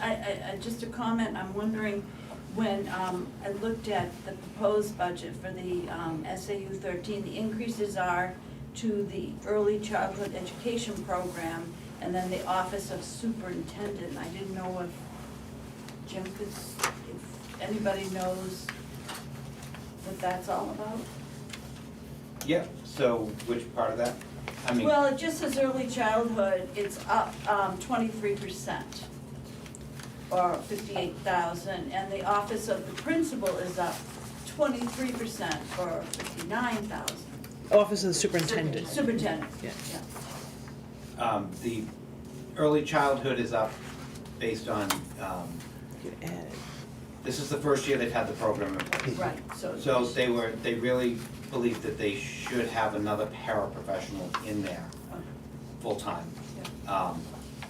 They currently have how many? They have, I believe it's 1.5. I believe it's 1.5. And I don't have my notes because I wrote it down. They hired a second one. So- Remember there was that $26,000 increase, I Where- think, where for would- this year, because you hired a Not second. in, not in our. No. SAU. SAU. So that's what the increase is in the preschools, it's paraprofessional staff. So And it's, there is- again, salaries and And benefits. benefits. Yeah. And the Um, office of the principal. Office of the superintendent, Superintendent. the board voted to give the raise to the superintendent. I believe it was higher than normal. I think it was, I wanna say 7%. But I'm not positive, it was 6 or 7%. There was a lot of discussion that went back and forth with all the towns, based on, his evaluations, based on everything going on in the area. The fact that we didn't wanna lose him to another local town that was hiring for a superintendent at $185,000 a year. So we tried to be a little more aggressive. Yeah, it went up 7%, $18,000. And I guess, what is wage pool? It says under superintendent salary, wage. So in the SAU office, there is not a salary schedule. So they do a wage pool for raises, and they're based on recommendations after the fact. So they did, I believe that's a 4% wage pool or 3%? Well, I don't have it. I don't know what it just. It's a 3 or 4% wage pool that all, or not all of that may get used. All right, so I just want to correct myself. His increase was excuse me, 8,700. What you also did was increase his health It's health stipend insurance buyout. to 10,000, yeah. So the current superintendent does not take health insurance, and we increased the buyout to $10,000 from $7,500, I believe, which is what some of the other towns in SAU 13 do. And obviously that saves us money by not taking it. Right, no, Yep. I understand the stipend, the health insurance stipend, you see it all through. I've never agreed with it, I've never agreed. I think, you're fortunate that you have a significant other that is able to get insurance elsewhere. So I understand paying him $10,000 is a lot better than paying him $44,000. But philosophically, I've just never agreed with that, and I know everybody does it.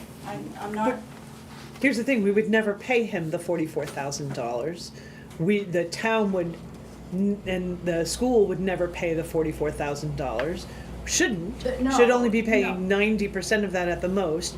14% of it on average should be paid by the, because that's what the state average is 14% to the employee. So if we're doing the due diligence properly on that, I have a question about increasing that health insurance stipend, buyout, whatever you want to call it, from $7,500 to $10,000. Well, in And then also an $8,700 pay increase. Well, in 2023-24, it was 5,000, and then approved 2024, it's got 0. So I don't know what that means. But 2025-2026 proposed is 10,000.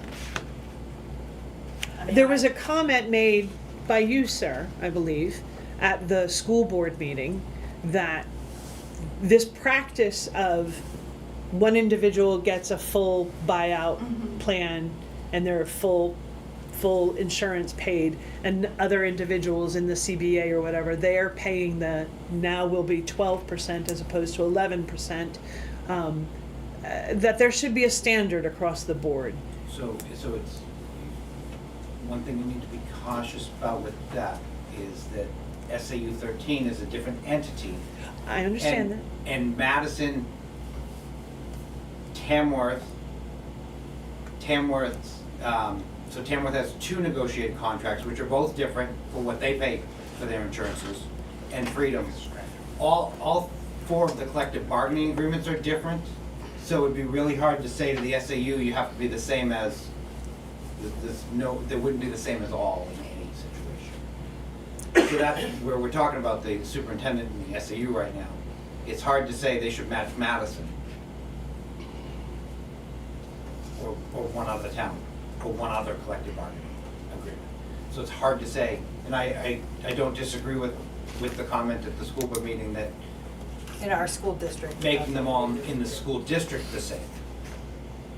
So I don't necessarily want to get into a debate about this, about getting together with the other school districts and coming up with a common plan for the superintendent at SAU 13 that you all agree on, or all the school boards agree on, that this is what that compensation package is going to look like, as opposed to, and that's where you voice the opinion that, hey, look, all of our staff are paying 12%, those staff who pay into this, who have it, pay 12% of this. We want something closer to that. If we can't get the 12%, we want something at least close to that. He doesn't take the insurance. I understand that, he has a stipend. The staff in the SAU. The next one might. The staff in the SAU all Hopefully we don't all have have the next same, one. whatever the plan is, and I don't know it off the top of my head. They're all on the same pay structure. I don't know if they're 90-10 or they're right around that number. I can get it for you. to tell And you would exactly he what be that- at that, would he be at that if he he took would- the insurance? If he would have taken insurance, he would be at that same number, yes. It's still at 10,000 that's a lot. Okay, any other comments regarding that article? Okay, then with that being said, I will entertain a motion to take a vote on article number 3. So moved. So moved, yes. Do you second? Yes. Second. Okay, Joe seconds, all right. Roll call vote, you can start, Mr. Judkins. Not recommend. Not recommend. Okay, Joy recommends. Joy recommend. Ron? I'm going to recommend this one because of the transparency of Dr. Whalen. I think he did a marvelous job at the hearing. I talked to him after the hearing at that night. He said he would send me a letter, which he did, and explain some of the increases. And a number of increases, or number of items in the budget for the coming year are one-time expenses. So this particular year is a little bit inflated for SAU, so I'm going to recommend Article 3. Okay, Joe? I recommend as well. Sarah? Yes, I recommend. And I'm so torn about this. I am. I'm highly torn about recommending or not recommending this, because I feel like that's a whole lot of money to run the SAU. I also recognize that they have the the preschool, Preschool program. early child, It's in there. education. Preschool is in there. yeah. But I don't know, I don't feel like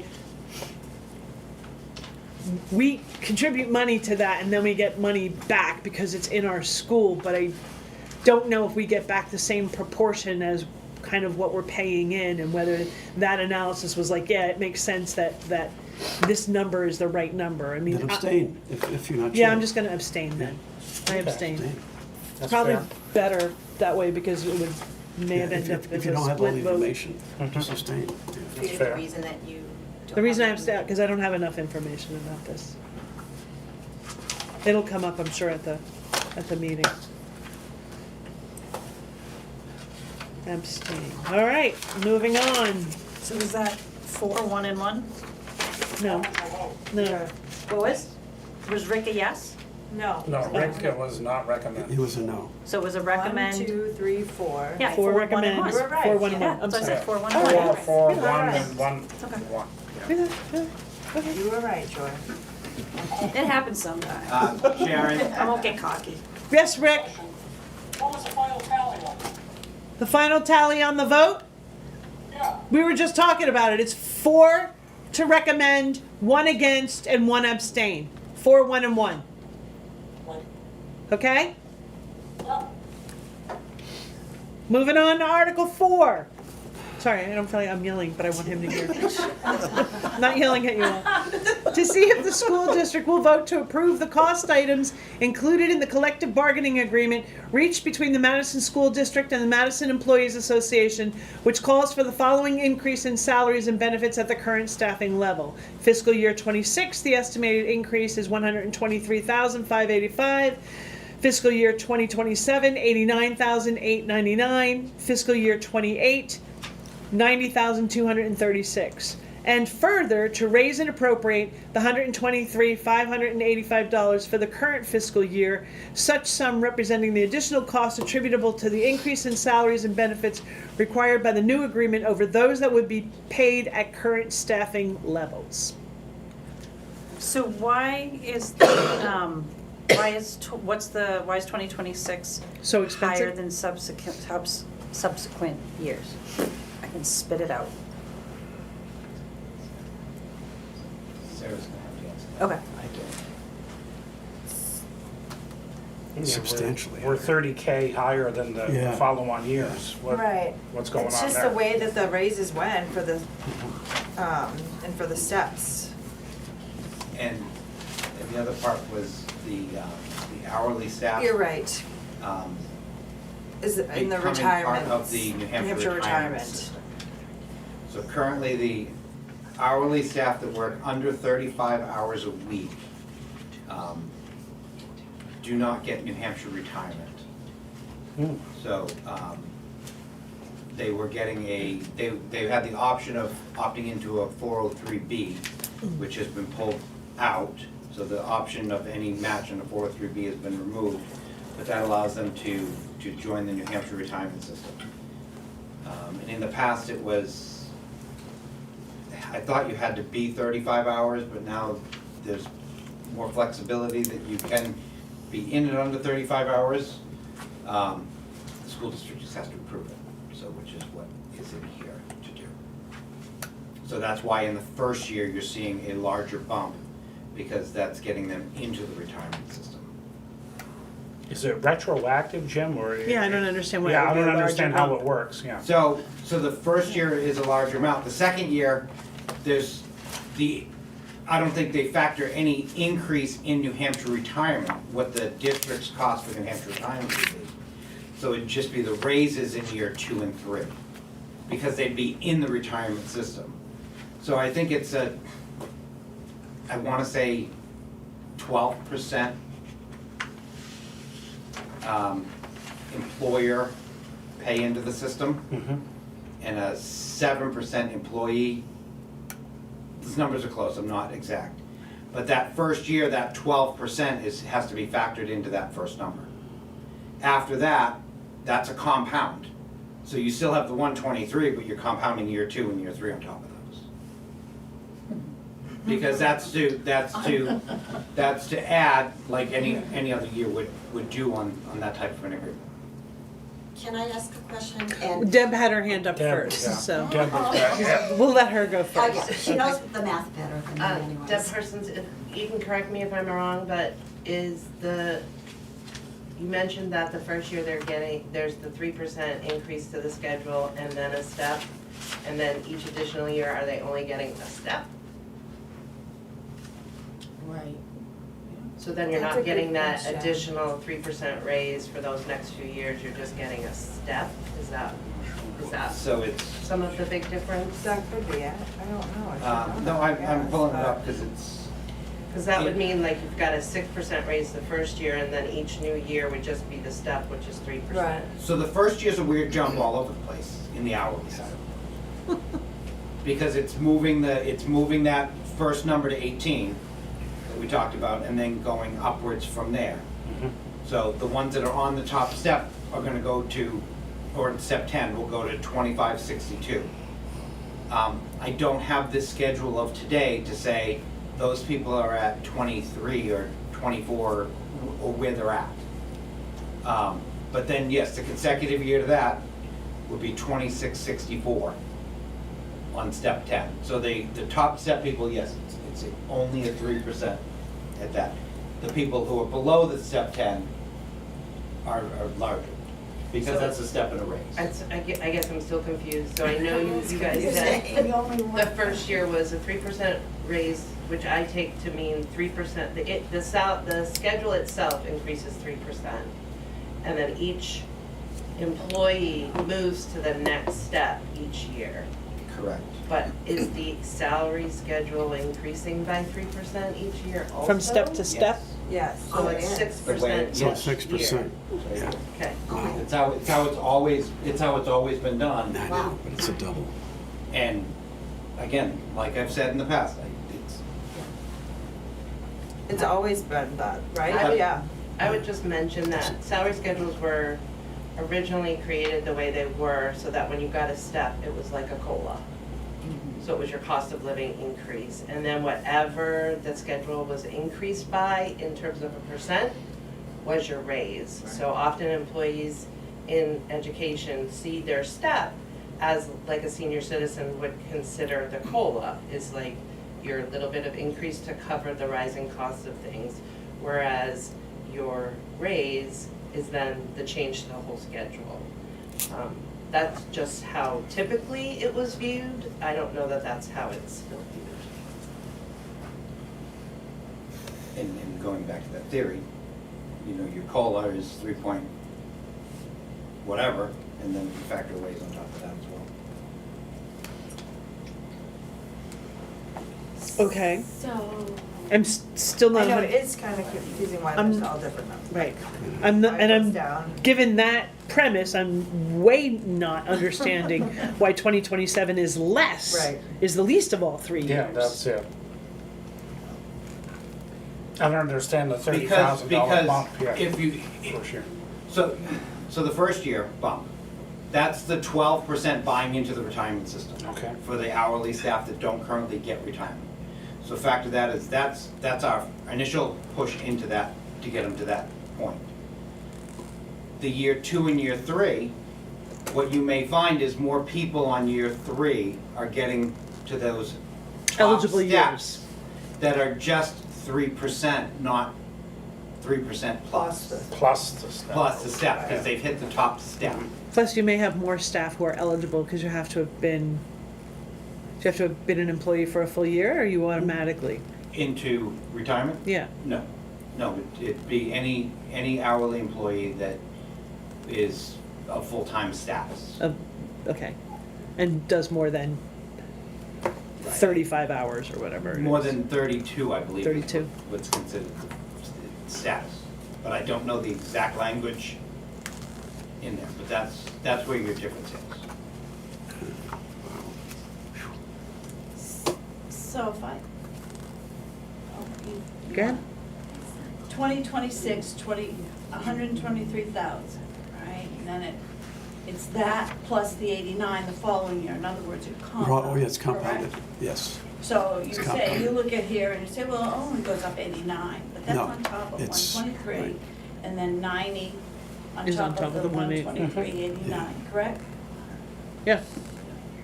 So the other question I have is, are these numbers reflected anywhere in the school budget? No.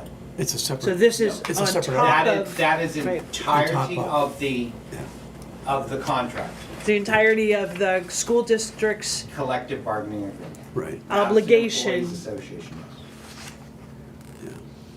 yeah. And this is not the total that they're paying in, this is just the increase. That is This the is increase from the increase. prior Do you year. anywhere have the numbers for what the total would be each year? They'd be part of the budget. They'd be the budget. Is that the Without account? me going and breaking out every staff Right. member, Could I show that to you and see if that makes, could I? Is it- okay? It's, we got this in the packet, account numbers and descriptions, there's 100s, it says salaries and wages, I don't know where that came from. right, so Heather Sherwood had created this, but that's salaries and wages and benefits, but that includes everybody in the school, not Okay. just the collective bargaining board. Okay, all right, Right. thank you. Jim, quick question. The warrant article also says that it's an additional $123,585 for the current fiscal year, 2025. So that number down below in that line that's listed, that is what the town is really voting on to raise and appropriate that number. For 2025. That is correct, the 2025-26 school year Right, budget. and it's Okay. called fiscal 26. Fiscal 26, yeah. Question. Yes, Rick? Article 4,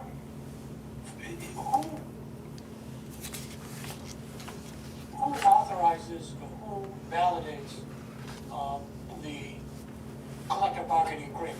We know the union does. Who's the legislative body that approves the other side? The school board and then the town. So all three have to approve. Okay, so so Article 4 is actually approving the collective bargaining agreement for 26, 27, and 28. Is that correct? Yes, And this year, you're looking for 123,585. What happens next year if the budget committee doesn't want to increase the 89,999? so the staff, the collectively bargained for employees' raises will be included in the default budget. Okay, Because it would have been approved as a This year. 3-year agreement. okay, all right, that's what I'm looking at. So we're looking at about $304,000 in this article. If we Yeah. look at it in total. About For the 300K. country. Yep, Is that correct? Yep, yes. 303,820. authorized over 3 years. I understand that, Yeah, but that's the total. that would be the total. Yes. Okay. Am I mistaken in saying that oh, sorry. Who negotiated the agreement? You know, we have a, Um, So who was on? I did. Sarah DiMartino and Sherry, Who was and, on the management side? I know who was on the teacher side. no, so Sarah DiMartino, who's here tonight, and Sherry Stackpole, who's another board member. So 2 people negotiated this agreement? Yes. From the To school board. School board people. Yeah, 2 school board members. Who's Terry Stackpole? She's another school board member. So we have a school board member, what's her background? That's kind of personal. Right. And if you negotiate a collective bargaining agreement, Now, don't get me wrong, the superintendent and the business administrator were involved. So we're in the room during negotiations as well. okay, so there was no outside, No outside counsel, no. okay.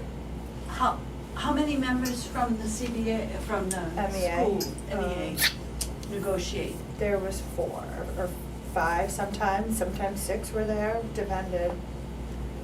There was quite a few. From which side, the teachers? There was always 2 from the teachers and, oh, I guess it depends. I mean, it was, sometimes somebody was sick and somebody else would come in and then they decided to come too, so. It's hard to say exactly how many. Don't you usually have a negotiating team? Team. That's the same. For Same the people. MEA, I guess I can't really speak I for can that. say, because I was on it. Right, so there was 2 that were there and one, she was, sometimes she wasn't there, so she had somebody else come in for her. And then, there were 2 paras that were there and, but sometimes they had somebody else, not the paras didn't, but, the teachers had somebody else come in. But So- you and Sherry were consistent. Correct. Your team was Correct, consistent. and the superintendent, yep. And who was the 4th person representing the school? Heather Sherwood, Heather the Sherwood, the business business administrator. administrator. Business administrator, okay.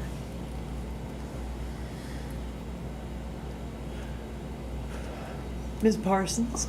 I just, again, just for clarification, so I don't have the numbers in front of me, but the 100,000 for year 1 then becomes part of the operating budget year 2.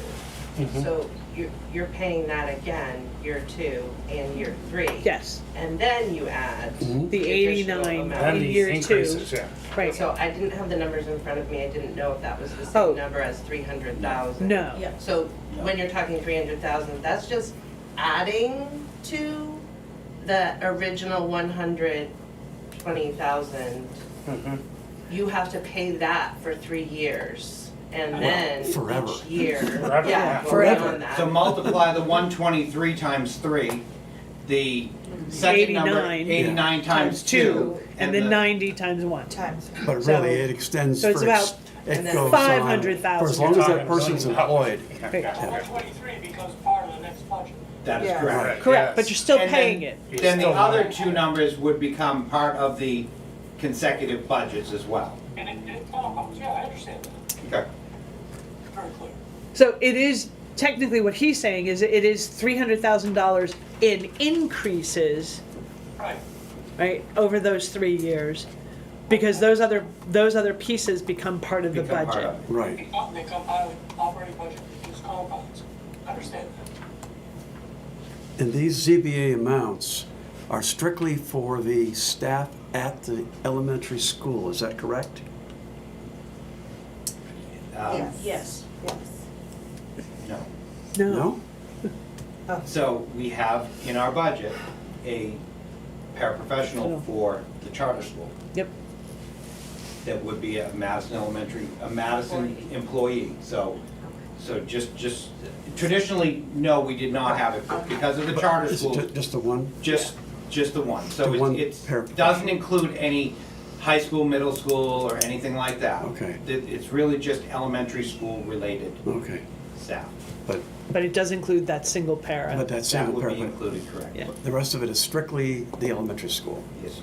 Is that fair? Okay,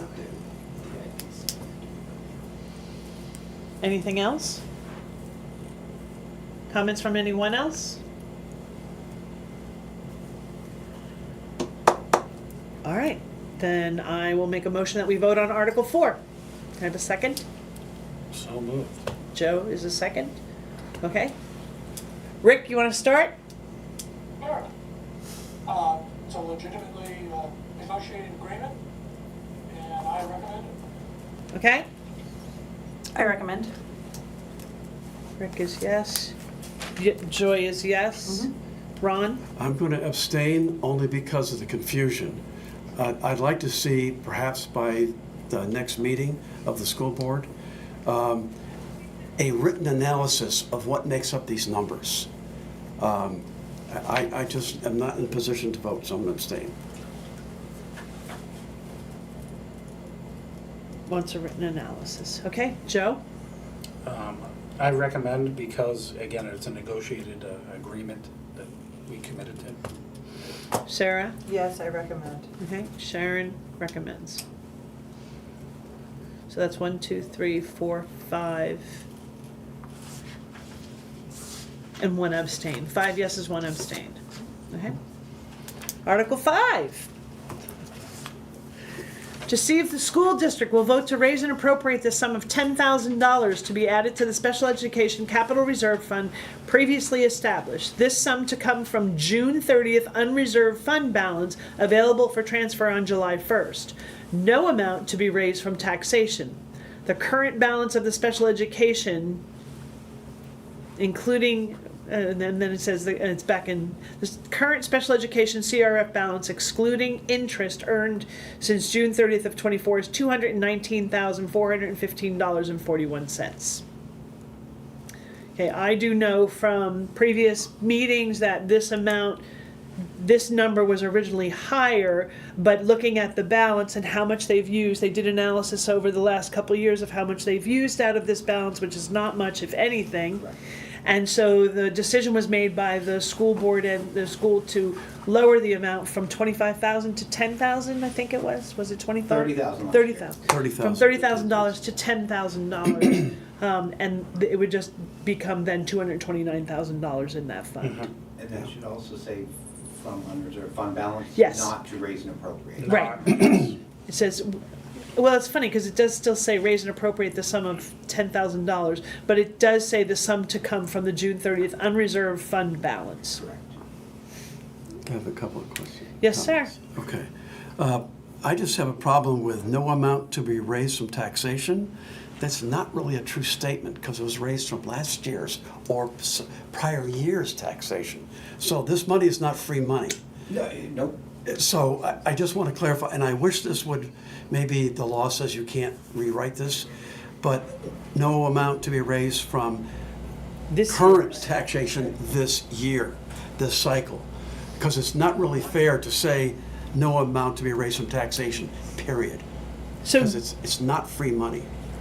because I know that there is some wording restrictions for warrant articles, perhaps when this warrant article comes up for vote with the taxpayers, that clarification can be made from That the would be, I floor think, in helpful, order 'cause to. I will have Heather Sherwood clarify with DRA. I was going to say DRA might be able to. They've already seen the warrant articles Right.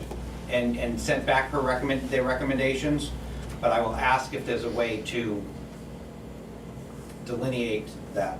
That it's this year's taxation. This That year's it's coming money. from, right. Yeah, just a more definitive that this money was raised from taxation, but not will be raised from taxation. Got it. There's a difference there. The second comment is, as I said earlier, but with the school board for about 9 years, the special education budget goes up and down. You cannot predict who's going to move into town and what child is going to need special education. So I've been a supporter of this every year, and I'm going to support it again tonight. But I want to say also, too, that there's a lot of state mandates that the school is required to do that costs money. Yes. And that is a reason for this budget as well. So it's the children that move into town, and it's also the level of special education that they need based upon state mandates, which drives this particular warrant article. So I just want to make those two statements. Thank you. Okay. I'll make a motion to vote. Second. Rick? Recommend. Joy? Recommend. Ron? Recommend. Sharon recommend? Recommend. Joe recommends? Sarah recommends? Unanimous, 6-0.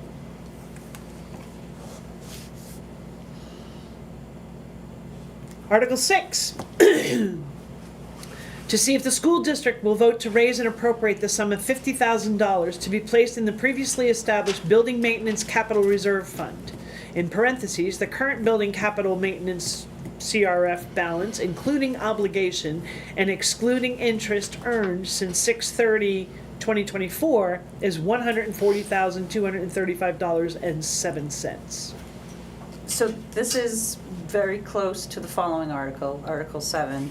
It sounds like this one is to be raised by current year's taxation, and then Article 7 would be a transfer from the unreserved fund balance. So the goal is to do the total. 135.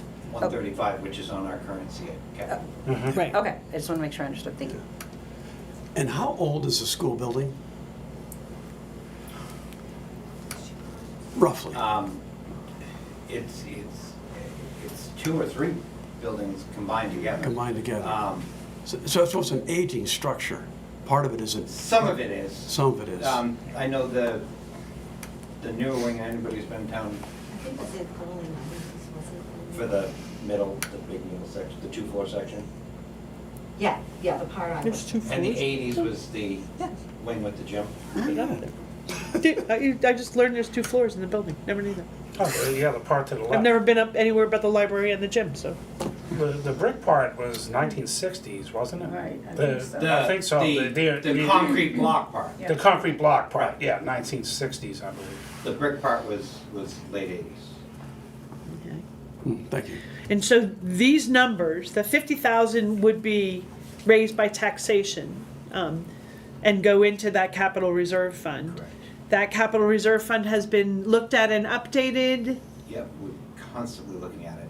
The last time we looked at it was October. It shows up in our board packet every month for review and discussion. And that $135,000 keeps you on track to meet those goals? That is correct. There's been many years that we've skipped over this because we've had other things going on and trying to keep the overall taxation down. It was a place we cut, or the town didn't approve. And we also did the large, repair back 6 years ago. And they've had a pretty robust CIP for years too. Mhm. The school's always had a really good CIP, so.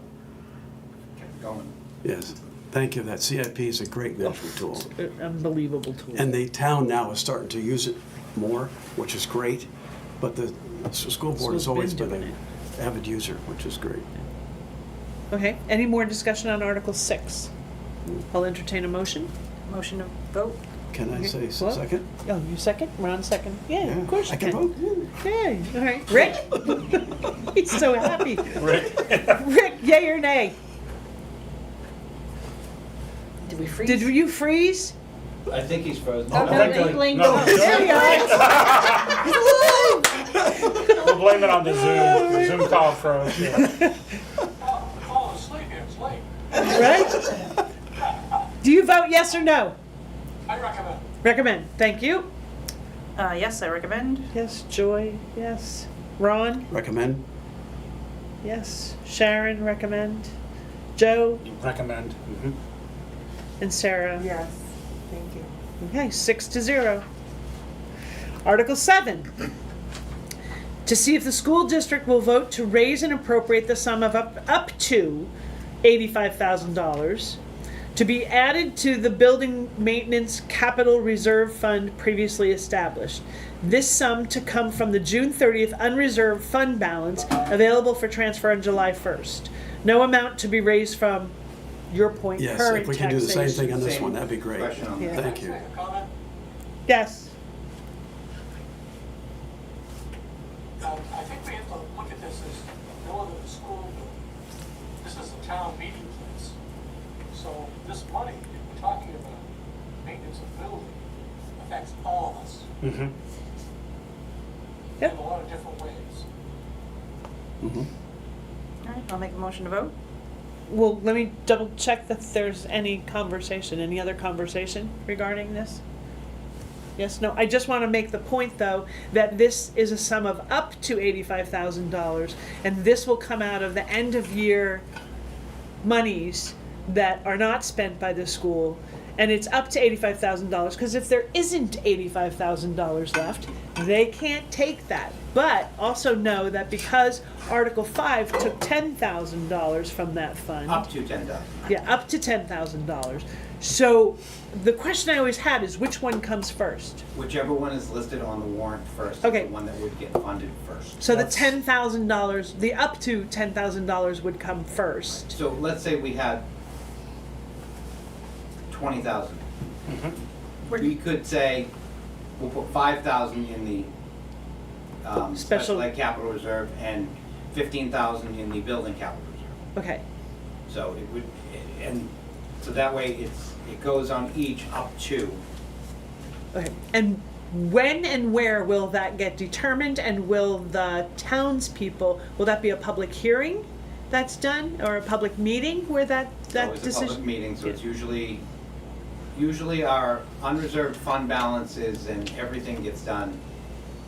I want to think at our August meeting. August? When everything is, because they wait for the July 1 numbers to come through and everything to get finished off, and just before they do the MS forms for the state. To close which out. are due the end of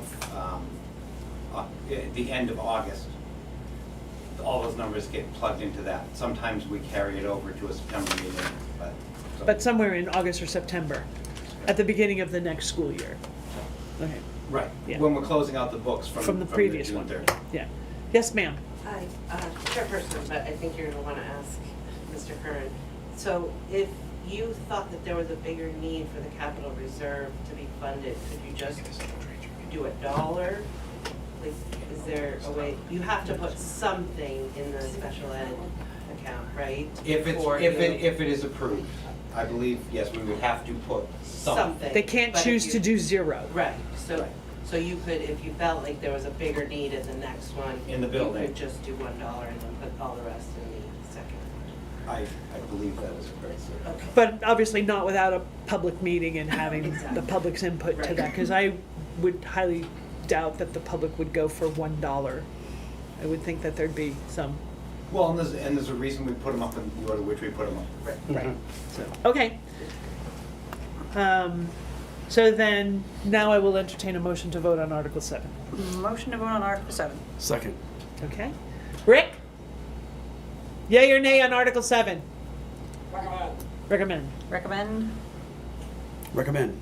Recommend by Sharon? Recommend. Joe? Yeah. Sarah recommends 6-0. Okay, Article 8, to see if the school district will vote to raise and appropriate the sum of $25,000 to be placed in the previously established Madison Corner Schoolhouse Capital Reserve Fund. The current Madison Corner Schoolhouse Capital Reserve Fund balance, excluding interest earned since 6/30/24, is $25,000. So that was the $25,000 that was voted to be raised and appropriated last year. And this is an additional $25,000 to go into that same fund, which would bring it up to $50,000 plus interest, in order to do something with the Madison Corner Schoolhouse. And I know folks have been applying for grants. They tried to get on the New Hampshire 7 to Save list this past year. Didn't make it this year, but you can always reapply. And they are looking for grants, and sometimes grants want to see matching funds. Yep. So this actually opens up the door, I think, to more grants by having money in here. Jim, what's the status on the schoolhouse? I know this was a topic of great debate last year, and we decided to put some money aside to save the schoolhouse. Has the lead paint and all of that stuff been resolved? Not as No. of yet. Okay, I've lost track, so So- sorry to ask. The committee was fairly small. It's been growing, which is great. We had a building supply company come out and give us quotes to replace the siding, the sashes, the windows because they're doing the sashes. And just for materials alone, the initial quote we got was roughly $23,000. Mhm. So that would have eaten up almost the whole $25,000 budget, but did not include any site work to the grass and the dirt around the property. So that's why we felt that we had to hold and ask the town for more and be able to apply for grants. And I know they've been actively working, and like Joy said, the 7 to Save, Moose, I think it's the Moose plates or something, there's something to do with one of the license plates or the conservation or something, that there's grant money for that as well, for that type of project. So they're looking into that, and they're also looking into any other grants available. Has a plan been put together for the future of the building?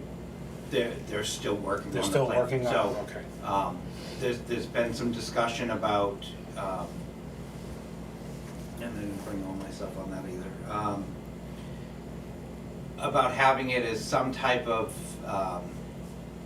educational place, you know, because it's a school building, you know, whether it be a knitting club or, you know, other uses of the building other than just for school.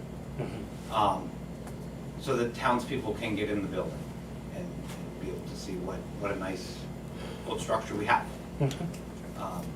You know, and it goes back to the other half of that vote last year was save it or demolish it. or tell the school board to get it off the property. Dispose of it Or somehow, Dispose of yeah. it. And, you know, the town wanted to save, so now we're on the actively not looking to restore the building to period correct complete, which would be a lot more money, but to Preserve it. At least preserve What we it, what we have. Okay, Okay, I so understand. might I suggest when we come to town meeting and we're discussing that warrant article, that you lead with the fact that the town voted last year to not get rid of the building? And so now this warrant article is predicated on, partly predicated on that decision to do something to preserve, fix, do something with that building, because the town people had already voted to keep it. Because I think it's important, because memories are short, and I think people will forget that maybe there was a vote last year. What are they gonna figure? No, that's it. My own name half the I will time. probably have the chair of the committee talk yeah. to it. Because we've kind of lost track in the past year of the status of the building. Yep. Yeah. Go ahead, yes, sir. I'm kind of concerned that this potentially, from everything I've heard over the last year, could be a money pit for the town. And I'm not sure where it's going to end. If it was simply a building that would need a little bit of work and so forth, but when I hear about lead paint leaching into the ground, Yes. and PFAS issues around the town, I just have a real concern that this could be a money pit, and I don't see a justification for this being part of the school budget, in my opinion. This should be privately funded or grant funded, and I realize that matching grants are part of the problem, or part of the process, but that could be private donations too that match the grants. So this really concerns me that this could be an ongoing drag on our taxpayers for years to come. Rick? Rick has a comment. I agree. I think a lot of these things in terms of wants and needs. This is a want, this isn't a need. And I agree that it could become a money pit. Most of you know I live in one of these, and it is. These old buildings are very difficult to maintain and renovate. So I would say I find it very hard to recommend this appropriation. The folks are doing it, obviously, working for a year so far, and they're volunteers. They're doing it for free, you know, and it sounds like there's more people doing it. And I think, I don't know, I have hope that between this committee, and I know some of the folks overlap with the Historical Society. It's on the New Hampshire list of historical places. It's on the the national list of historical places. It's on both. It's 1832, since before Madison was Madison. So it's actually technically was Eaton, you know, for 10-ish years or 20-ish years. I mean, again, bias, I'm on the Historical Society because I care about these things. I live in an old house myself. And I just think it's, I don't know. When I heard want versus need, it's like, I struggle with that because to me, this is just so important to Madison. It's so important to who we are. It's just, you know, the town library was in it for 30 years. Yeah. I hate to see it just It's go hard by that the it's on the wayside. school's property. What? That's the bummer That's part of of it, the- yeah. in my opinion. Well, you know, Madison has been known to move buildings Right. before. And they even moved the Historical Society 10 feet or something one year. Town So, hall. Ron? Okay, to get back to Joe's point, if they were to just put this on the side and just develop the plan, really evaluate the building long-term, and come up with a long-term plan, total cost, but if we're going each year based upon tidbits of information, we don't have a long-term plan for this building. And it needs to be fully evaluated. I'm talking about underground all the way to the roof.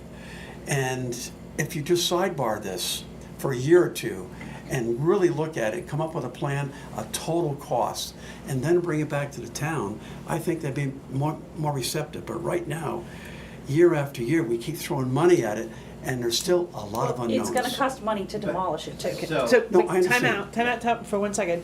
Recognize, we've not actually done anything with the money. That, the $25,000 that was. Still in there. It's still in, No, right. I and hasn't- understand that, but we don't We have haven't spent anything a yet. definitive plan, But, full evaluation. if I can put a but in there. At the deliberative session last year, the townspeople directed us that $25,000 was for the lead removal only. So it wasn't to be used for anything other than lead removal. It couldn't be written into the article. So the intent is that first $25,000 is for that lead removal.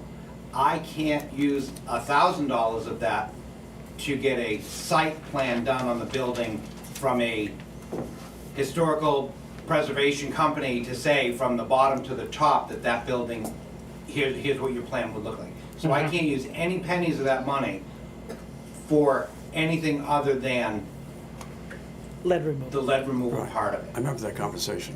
This 25,000, however, could be used to purchase support services from Services a for a company to help the An engineering committee. plan, preservation plan or Right, something. help the committee yeah. create the plan. So personally, I don't have an issue with the town devoting $50,000 at this particular moment to the 25 for this year, 25 to do lead abatement, and then 25 to get a well, robust and thought out plan developed.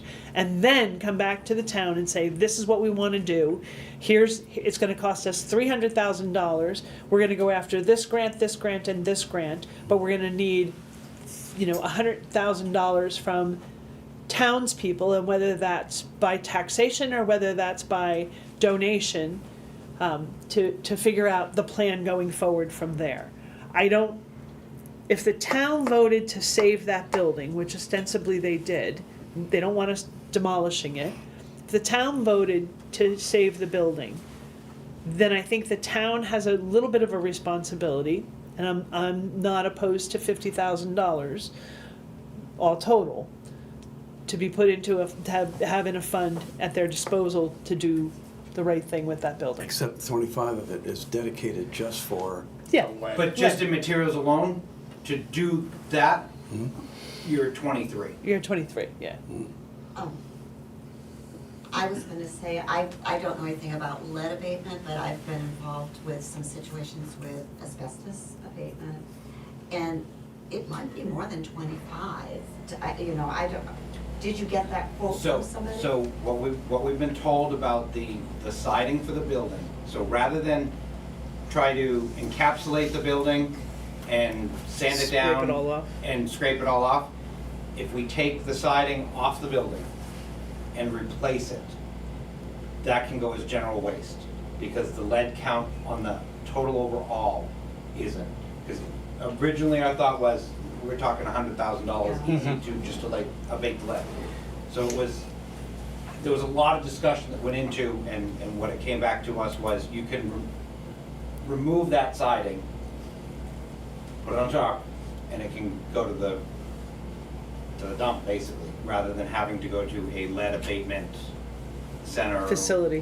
Wherever they do that. And then they would do the surrounding ground area around. Would have to be ripped up to Scraped some down extent. yeah.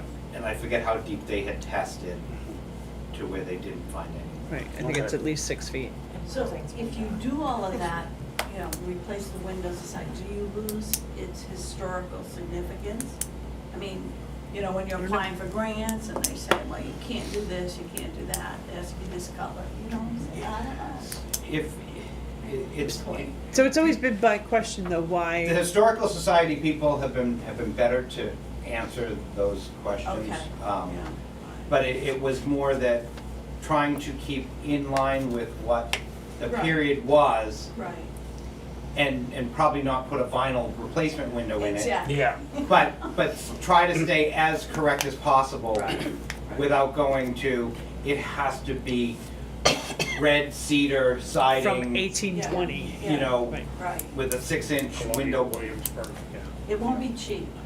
Let's just say that. No, No. I don't think it's as stringent as we think, though. Mhm. I mean, it used to be I don't know, it's just a. in downtown question. Plymouth, Massachusetts, across the Mayflower, you could only have a colonial blue door kind of Right, thing. right. I don't think it's anything that strict. I mean, that was like a, so I don't think we're there. I So, think it's. I guess back to options. my point is, in my opinion, I think it's worth to the town, at this particular moment, the addition of the other $25,000 to get all those answers to those questions, involve the Historical Society. Because if Which this they is which they are, maybe involve them more heavily. Because I think eventually, in my head, you transfer the building to the Historical Society because it's a historical building. it's on school But property. we don't know if that's. I understand that it's on school property, but regardless, that's a long-term decision. But at this point then, though, is it worth that extra $25,000 to get that plan But I'm done? not sure that that's the intent of this particular warrant article. I don't know what that money's gonna be used for. Well, we I can, mean, we can would like it distinguish to that. be used for a The plan, but we same- don't know if that's what they had in mind. The same way that at the deliberative session, the town distinguished that the first 25 needed to be used No, for I lead abatement. understand, but We this can is do that. open-ended right now. I don't know what that money's going, what it's gonna be used for. The capital reserve fund balance is the same as it was last year. But he's saying if we add 25 to it, Add 25 there's no to it. caveat on There's no what that- caveat to this But- 25. But that's where the conversation ensued at the deliberative session last year. Right, but he's saying for us to vote tonight, For us to vote tonight, he has we have no no, definitive, right. what's that Definition of- 25,000 for specifically? I don't know what that is. Donna, what has the committee put forth? Which committee? The- Their committee? A little red schoolhouse. The Little Red Schoolhouse Committee? Yeah, the committee that was put together to study this. I haven't seen anything. Maybe the Historical There's Society? no report that is out as of yet. Okay, Nothing? there's no report. Nancy Martin is chairing it. Nothing's come And- forth. But there's nothing, there's no definitive writing yet. I mean, it's been sparse at best. Mhm. And they've really tried to ramp up more and try to get more involvement in people who, one, have knowledge of things, buildings like that, or, have some area of expertise like we talked about earlier, that maybe somebody's an engineer and, can offer their services, or, so they're still in the infant stages of getting the committee down pat. Mhm. I have a question. So it's placement on the registries. If that's of no importance, then we do have the freedom to renovate however we like or as cheaply as we like. However, if we do accept grants, money from the federal government or the state government, then we could lose our place. And if that's not important to people, I care less. But you can lose your place on the National Historic Registry if you don't adhere to some guidelines. Oh, right, yeah. No, I mean, So- whatever grant money we would accept, we would have to adhere to the, Right, to but the, it's being federally on the Yeah. federal registry, and that you can do whatever you want to the building with your own money, but if you take their money and you do whatever you want, you will be removed from the registry if you do not do it historically. well, accurate. I would expect hopefully that that's part of what the Yeah. recommendation comes out of the Little Red Schoolhouse Committee. Yeah, no, I'm just saying, Is I was those- just reading yeah. up to, I mean, I have a friend that owned a historic registry house, and she couldn't, if she wanted to keep her place on there, she couldn't do anything. Right. So, That she didn't fund herself. So if she accepted any federal or state grant money. yes, Got it. and wanted to keep her place on there, yeah. Okay, any further discussion? I'll accept a motion to, I'll make a motion to vote. Second. Ron seconded, okay? Rick? I would not recommend this. No? Okay. I do recommend. No. Joy, yes. Not recommend. Ron? No. Sharon? I'm gonna abstain because I would like to see more definition, as you said, as to what the use for this money would be. What's the caveat? We're gonna raise and appropriate $25,000 for what? For what? So, I'm abstaining until we get that information. Joe? I'm gonna recommend, and the reason I'm saying that is last year, the town made a decision to keep the building, the Little Red Schoolhouse. And we did put $25,000 into the fund last year. And it's not a lot of money, and I think that gives us money towards, matching grants, maybe something in the future, once a plan is developed. I mean, we decided last year to start the process to preserve the building. So that's why I'm voting to recommend to continue that process. Okay. Sarah? Recommend as well. Okay, If I so, can just give a point of clarification, it's the Madison Corner Schoolhouse. yeah. It was never intended, it was never read Used to be before. And the historical people made that clear to me that it's the Madison Corner Schoolhouse, not the Little Red Schoolhouse. Okay. I think it's even technically Madison Corner School. Schoolhouse, That Little Red was for a long Schoolhouse, time it just sticks in your head. Right. Yeah. I wrote it down, I'll already guess. Yeah. Madison Corner School, and it's yellow technically. Yes, it was yellow and brown. That was the original colors, yellow and brown? Yep. All right, so we have 3 yeses, 2 nos, and 1 abstain on that. How was the final vote? 3 yeses, 2 nos, and 1 abstain. Article 9. Do we even vote on this because it's just whether or It's- not yeah, to do I SB2? don't know. I don't know. It's not It's any nothing money budget, related. yeah. Nope. No, Yeah, but it does say the advisory committee does or does not support I this think article. she did put that on there. Yeah, I that's don't- boilerplate or something. In the past, I vaguely remember that the budget Yeah. committee Does not. doesn't take position. No, of anything that doesn't have And money. it has nothing to do with the budget, yeah. I make a motion to not vote. Second.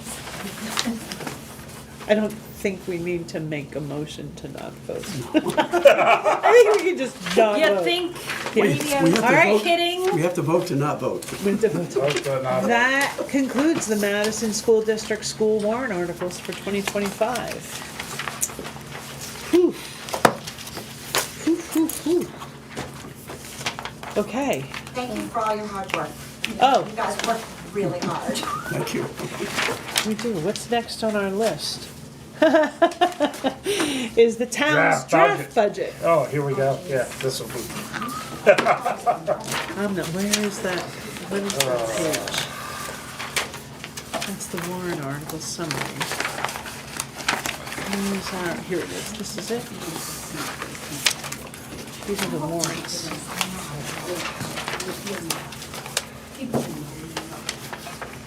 You bring your toothbrush? I know, that's, Well, we could also let's, make some decisions that let's at least we're start not it. gonna go past, we're not gonna start anything new after 9:30, so, or 9 o'clock, or whatever it is, we won't start anything new. Is there, do we have an actual, The the draft budget, the draft budget? 2025? Or is it, I don't know. Drawdown and budget. I have, I'm missing? oh, it's the drawdown and budget? Yep. I'm missing something? It's like, got a summary on the front page. It's right, I think it's in the back right there. Here? Drawdown, this one, That's a, This one? that's a, summary draft? this one, this one. I think you're in the school. oh yeah, I'm still lost. I'll find it, I'll find it. Let me go in the other packet. Too many spreadsheets.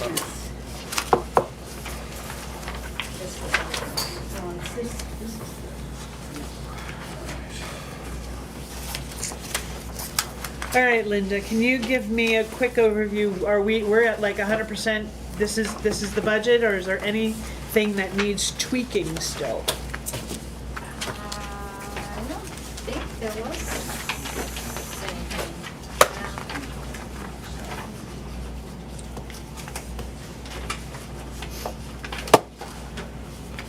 No, I don't recall anything for the operating budget. That was still gonna have, that needed information or anything like that, the selectmen asked for.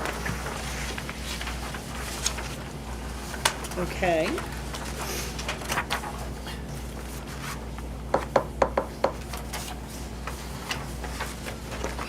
We are not voting on our warrant article, but warrant articles and the budget tonight for the town. That's still. That happens at a public hearing Yep. in February. Yep. So what we can discuss, if you want to, is using this drawdown in 2025 budget summary as a basis, going through the warrant articles though, and taking a look and seeing where we have questions, where we have concerns, where we have, additional comments, that kind of thing. Yes? Does that work for you guys? Mhm. Because otherwise, if we go through this budget line by line, we will be here till next week. Sharon, Yes, ma'am. adding, I know you mentioned that in previous meetings, so I'm gonna remember when I called it correctly in my head. Town budget plus including the warrant articles is an increase of what percent? 2.7? No, not plus No, the warrant articles. The warrant The budget articles were a lot itself more, Right. yeah. is, yeah. It's 11.8%. Yeah, it was, Yeah, 11.8%. That's the number I wanted. the Yes. warrant articles are way up compared to last year. I know. 11.8. right. Well, and the warrant articles are way up compared to last year. They're Last year. over $1 million this year, and they were 666,000 or something like that So last 400 year. or 500. But again, a couple $100,000 of that is the grader, and then No, some. only 67,000 in the numbers. Well, that that's you're true looking in these numbers, The yeah. initial first year's payments, correct. So what are we gonna cut? So I just, Yes, ma'am. on this first page, when it's 2024 approved and proposed, and I just sort of go to the increases, can anybody explain, like, the increase, and it's not significant, but it is, executive 177 to 188,000, I mean, explain what the increases are. Where are you? On this, it says town manager. Oh, you're on this one. You're on this. Town, She's on the warrant. She's on the I'm on the warrant. Article warrant, two the on town the warrant. Madison Article two. 2025 warrant. Yeah, And I guess it's just 1, 2, 3, maybe 4 line items that are increased. Yeah, she's on this. Yeah, exactly. She wants to know this line right here. Yeah, and she wants to know the executive, and so we'll look I guess here. that's all I'm asking. Do you have a copy of this?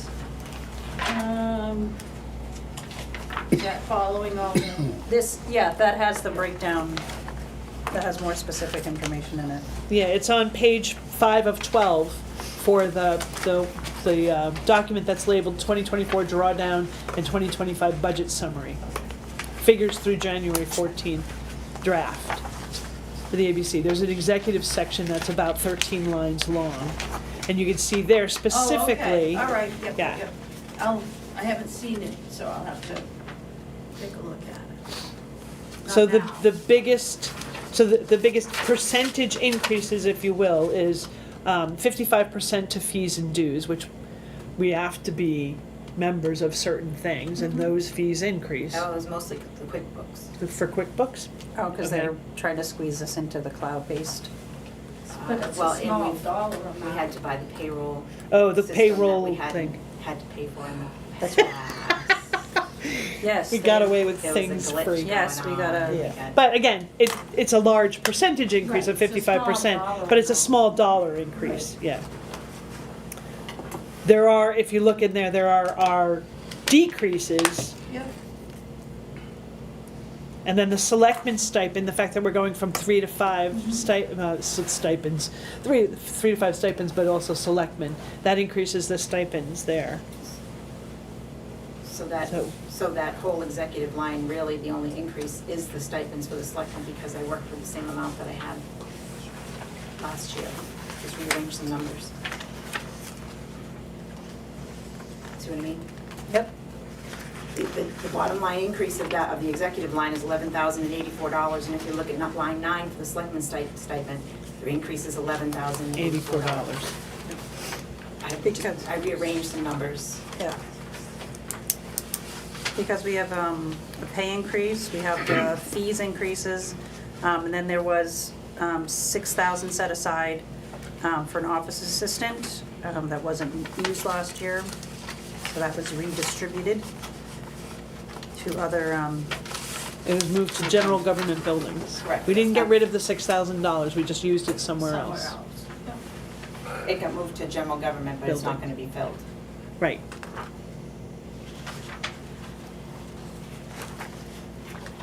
Does that answer your question? Yes, yes. Okay. So we're gonna go through this line by line, or how are we gonna do it? I just look at the increases Right. to see what, what changed it. So, I wanna say the selectman stipend is probably, I think, the fourth largest increase.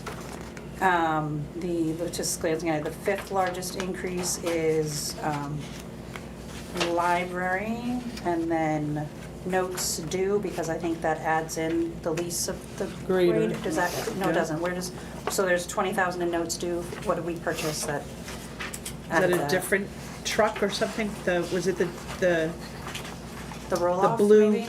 the blue transfer station truck or?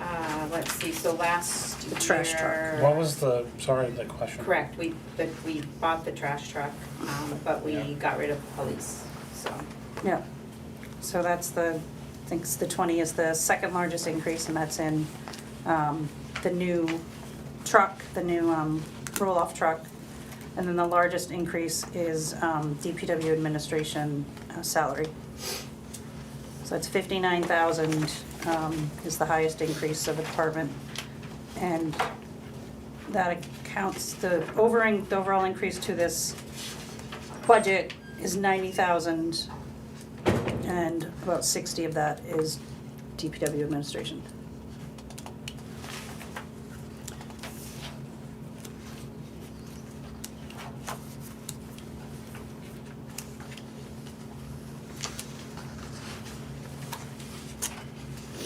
Yeah, we're looking at double-digit increases in part of the DPW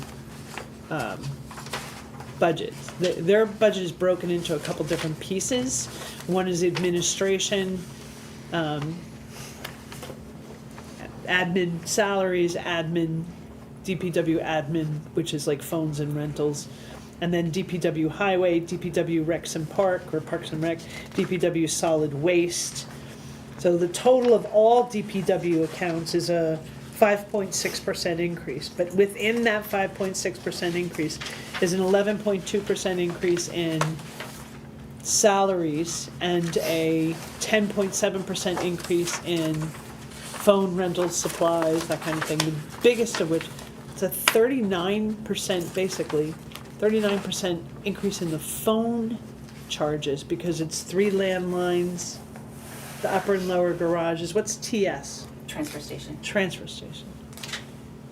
Correct, and that was, we've talked about that before, Yeah. the amount that they gave us on the face value was. They lied. They did. They lied. Then they said, oh yeah, we didn't include the fees and stuff on that, so the numbers that I gave to the department heads last year to base on their budgets was that number.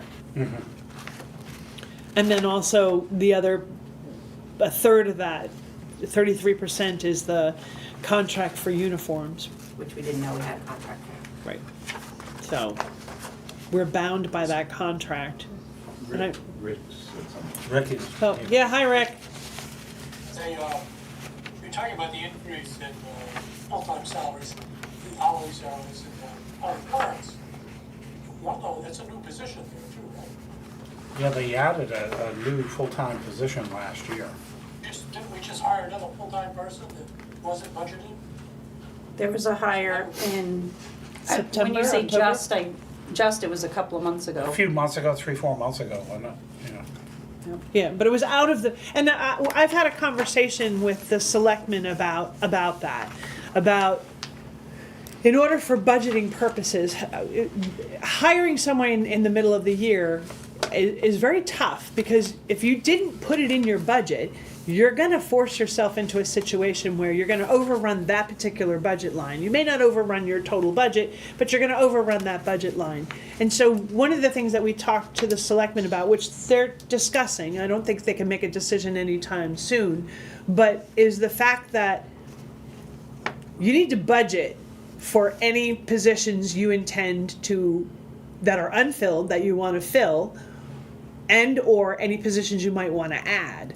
If you're going to add a position to the town's roster, there has to be a reason for that. One of the things that we also suggested, or at least I did, was that I had concurrence from some other folks on the committee, was that budgeting for pay increases not necessarily in January when the budget starts, but then the town doesn't vote on it until March, starting those pay increases on 1 April. After the town, the first year is going to be a little wonky, but after that it'll be fine. But that the townspeople then have a chance to vote on whether or not those increases in salaries should be done. There should not be, unless there's some sort of weird exigent circumstance, for a department head to come into the Board of Selectmen in the middle of the year and say, I want to give this person a 5% pay increase. And here's why. Well, that's all very well and good. So wouldn't we put it in your budget? Put it in your budget for next year. You can't, not just walking in and saying, I want to do this, and having it done. And then for the rest of the year, that salary number gets increased in that budget. It's going to take some work with the Board of Selectmen, I think, from the Budget Committee standpoint, in order to get that rolling through the system. It can't be done this year. Would have to be done next year as we start to create the budget for next year. But having personnel systems in place so that you can identify vacant positions, budget for them, and then fill them during the year when you've budgeted for them. Because to answer your question, Rick, it wasn't just, it was back September-ish. There was an off-cycle hiring for a position that wasn't in the budget, and I voted no for it because the position wasn't in the budget. So, did you have a question? I guess my problem is this. We just spent a significant amount of time grilling the school board and the members from the school district about the pay plan. And we're hypocrites because we don't have one. Have what? We don't have a pay plan for the town. And when you look at, and I brought this up real early in this process, we need to establish a limit for pay increases. And I look at this budget, I find one person is getting 0, one getting, some people getting 5%, people getting 4.1%, 3.5%, 4.7%. Where do those numbers come from? It's a la carte, and it's not fair to the taxpayer. We need to establish a limit for wage increases, pay increases. I suggested at the time 2.5% this year, no more than that. The reason I did that was because the people who are paying the bill, many retired people, that's all they're getting is 2.5%. And that 2.5%, a lot of that's going to be gone to pay for their insurance. So I think we need to really step back here and take a look at some of these items. I mean, it's outrageous. It's not fair. It's not fair to the person who's getting 3.5% and somebody's getting 5%. There needs to be some bubble ground. There needs to be a plan. And I know that's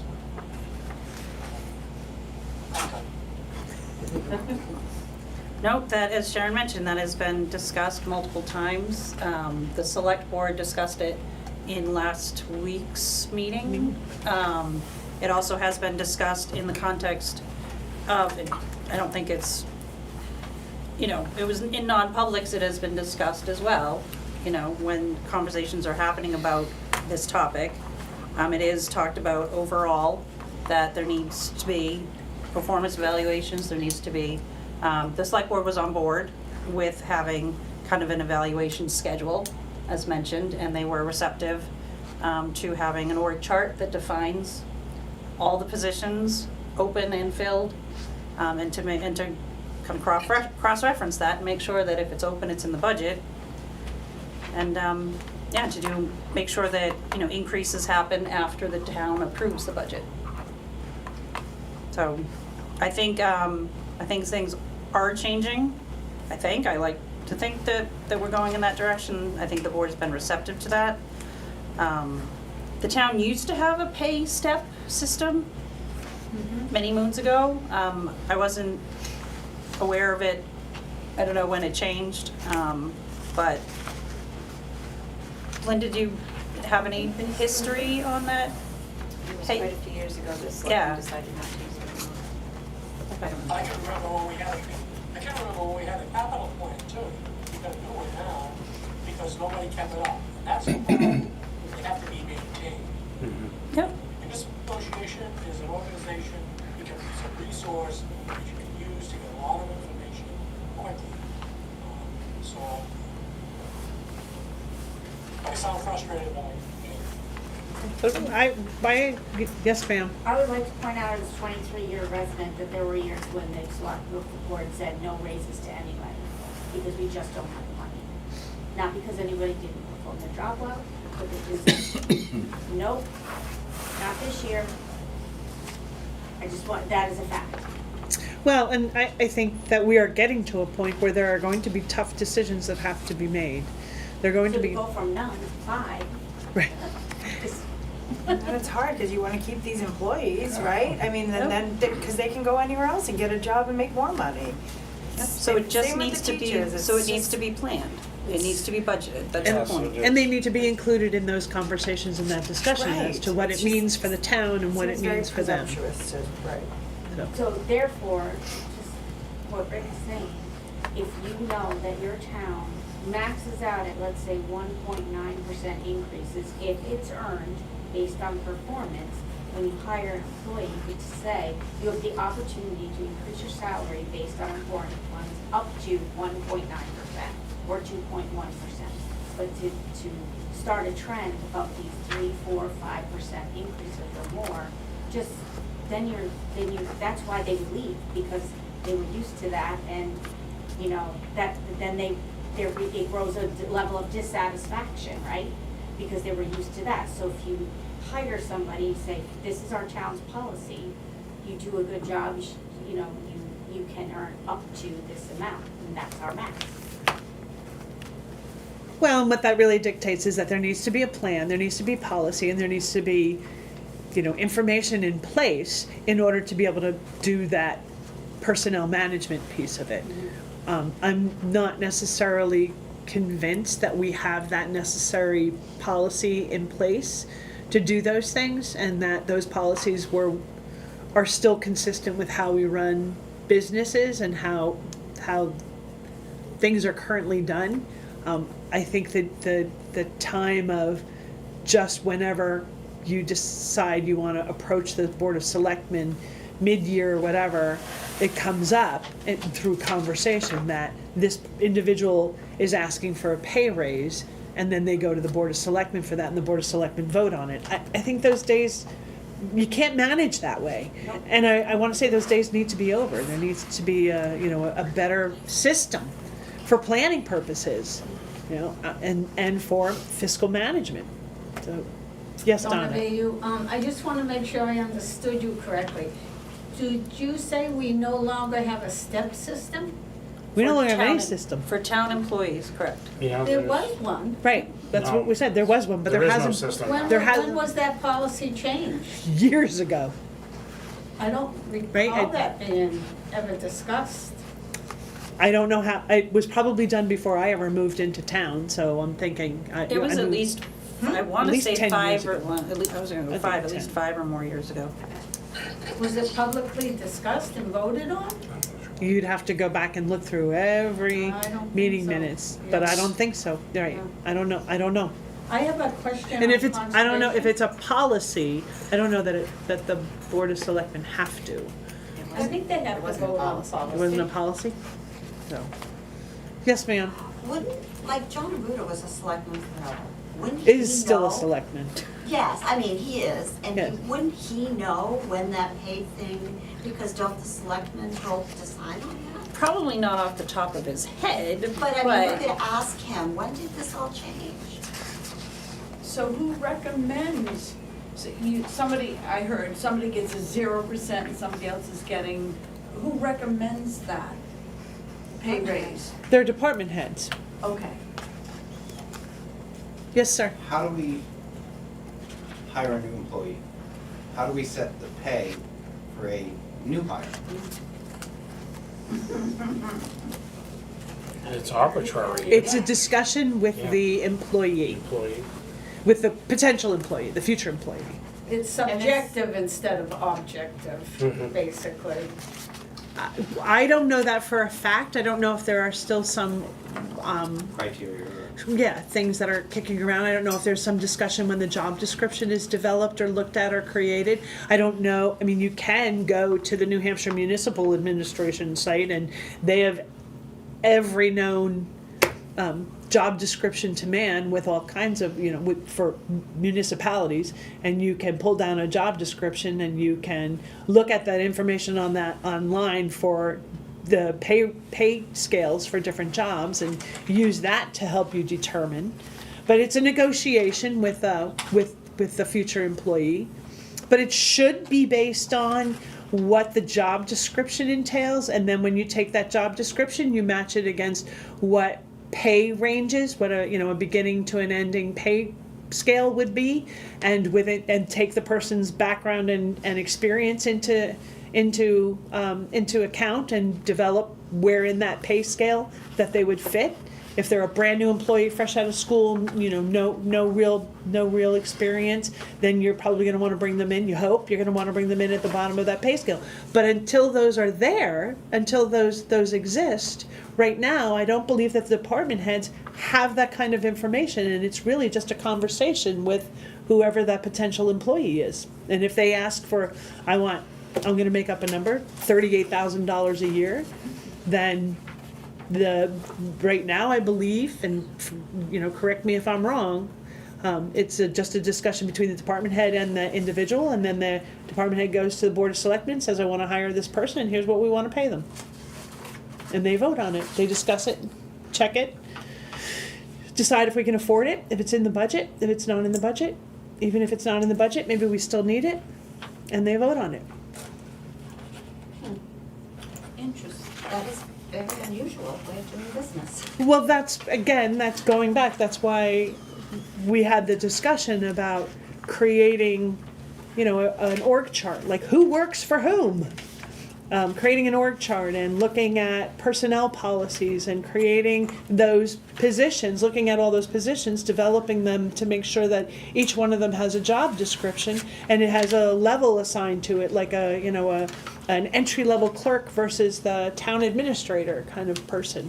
What's the difference between those positions, and what pay scale is commensurate with the experience and the job required of that person to do that particular position, and create that, flesh that all out, have it as a robust manual, if you will, and use that for hiring individuals as opposed to just, hey, I think we need an additional person on our staff. And another point, Sharon, is if you don't have job descriptions, you can't have accountability. You got nothing to turn to. True. It's your work, nobody else's. In order to do personnel evaluations to tell people whether or not they're doing an adequate job, you need a job description to tell them whether they're hitting those marks, whether they're making sure that they can do those. I believe there used to be job descriptions, because that's what they base the steps on. We have job description. Most of them, I think. I don't know What that. are we missing? I'm sorry? What are we missing? Well, I would suggest that not all the job descriptions were created before the positions. I think sometimes the job description was created because we wanted to hire into a position, or we wanted to hire a person into do a job, and so a job description was created for it. I don't recall that happening. I'm sorry. Mike Vega, just one thing on the Hold on, Mike, Rick is positive talking, side. hold on. Go ahead, Rick. He started Oh, go to ahead, talk. Yeah, sorry. yeah. Go ahead, Rick. In fairness to employees, they're operating without them. My thought was you get a job description, or 2 or 3 job descriptions for each position that you have in the community. You get those from the municipal association. You got a committee together to sort them out. Pick out the one that you think is, fits the person, give it to the person and let them take that piece of paper and tell you what they do. So you can then develop a job description that actually fits the job that we're requiring to do here. And there'll be disagreements along the way, but that's how you develop it so that everybody has input. Given the situation we're in, where there are none, you can't just take out a piece of paper and hand it to somebody and say, here, this is your job. And so in Linda's perspective, she's saying that there are job descriptions for all of the positions. And so at least then starting with those to make sure that they're accurate and they fulfill, like, I suspect you do quite a bit more than maybe in your job description, my dear. So making sure that that's accurately reflected in your job description so that then you can develop accurate, salary brackets for that specific position. And that way you can be paying people adequately and you can be paying them methodically and not have necessarily what we've noticed is a 3% here, 4% there, 5% there, 2% here, 10% there kind of thing. So it's going to be a process, and I am in conversation with the select board from going to the Board of Selectmen's meeting and bringing it up. The next step is to really put this together and start to move it forward as an actual process and get it put in place so that as we budget for next year, then we have something a little more concrete and not just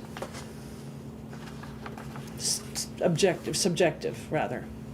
So, Mike, you were Yeah, I going was just gonna say along the same line with the school system and how they've neatly mapped out hypothetically what you can expect to earn now as compared to if you stay in our community, work with our kids, these 10 years you're going to get here, and they can plan, I can have a family, I can maybe someday buy a home.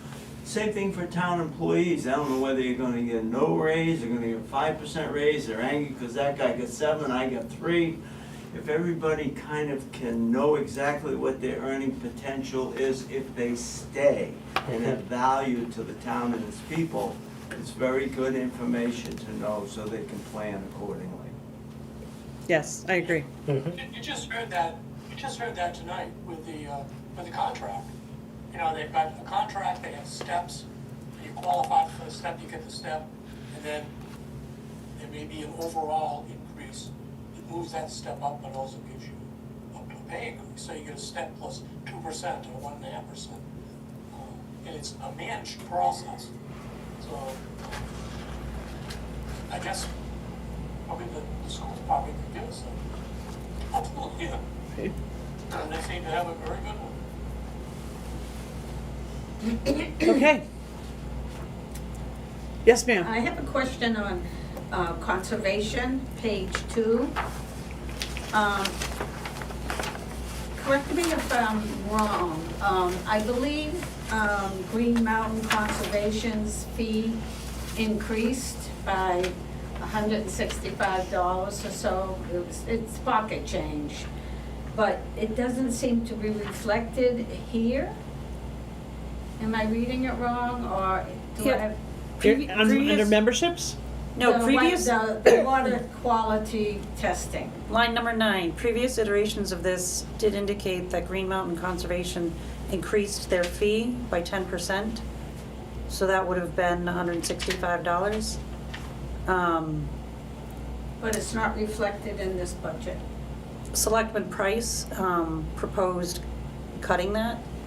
I proposed talking to the Conservation Commission about it, but the cut went through. It was cut? The budget was brought back down to flatline, so that is no longer, that 10% increase is no longer in the budget. So we need to ask the Conservation Commission, confirm that that fee went up, and make sure that it's budgeted for next year. They don't make money on us. So that means they'll be losing money, even more. Bring it up to the selectmen? Yeah. Yeah. Thank you. Was there a vote on that, John? No, it wasn't a vote, it was a conversation.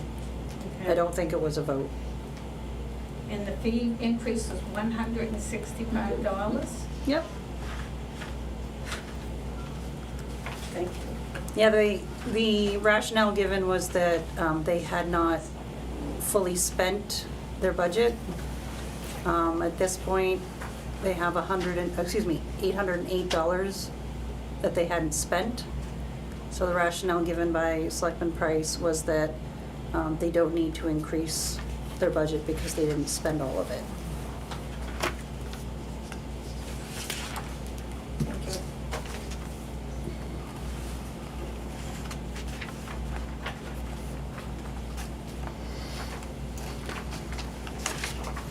Anyone else?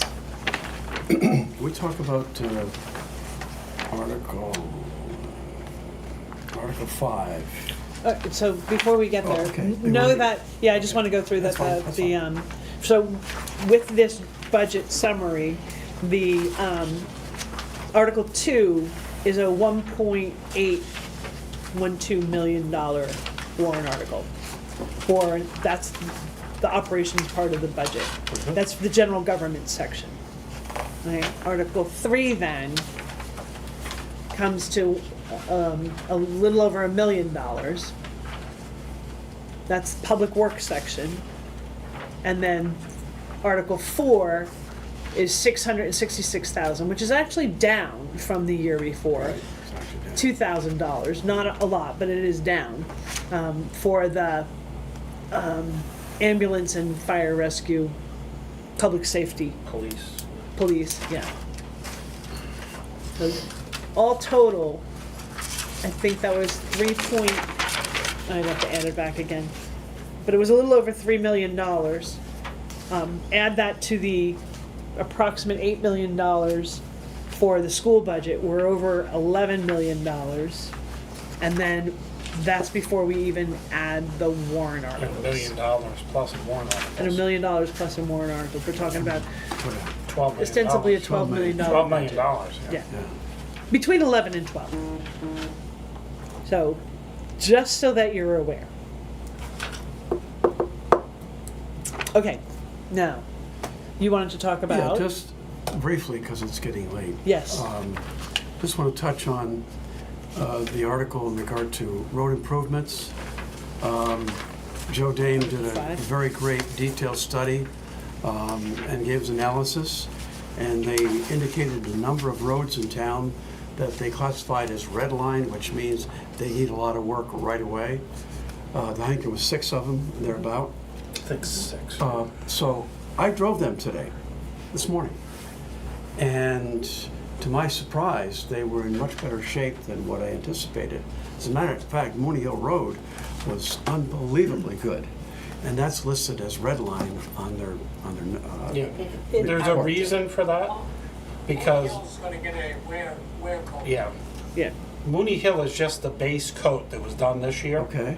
They didn't have the funding to do the 1.5-inch thick asphalt wear coat.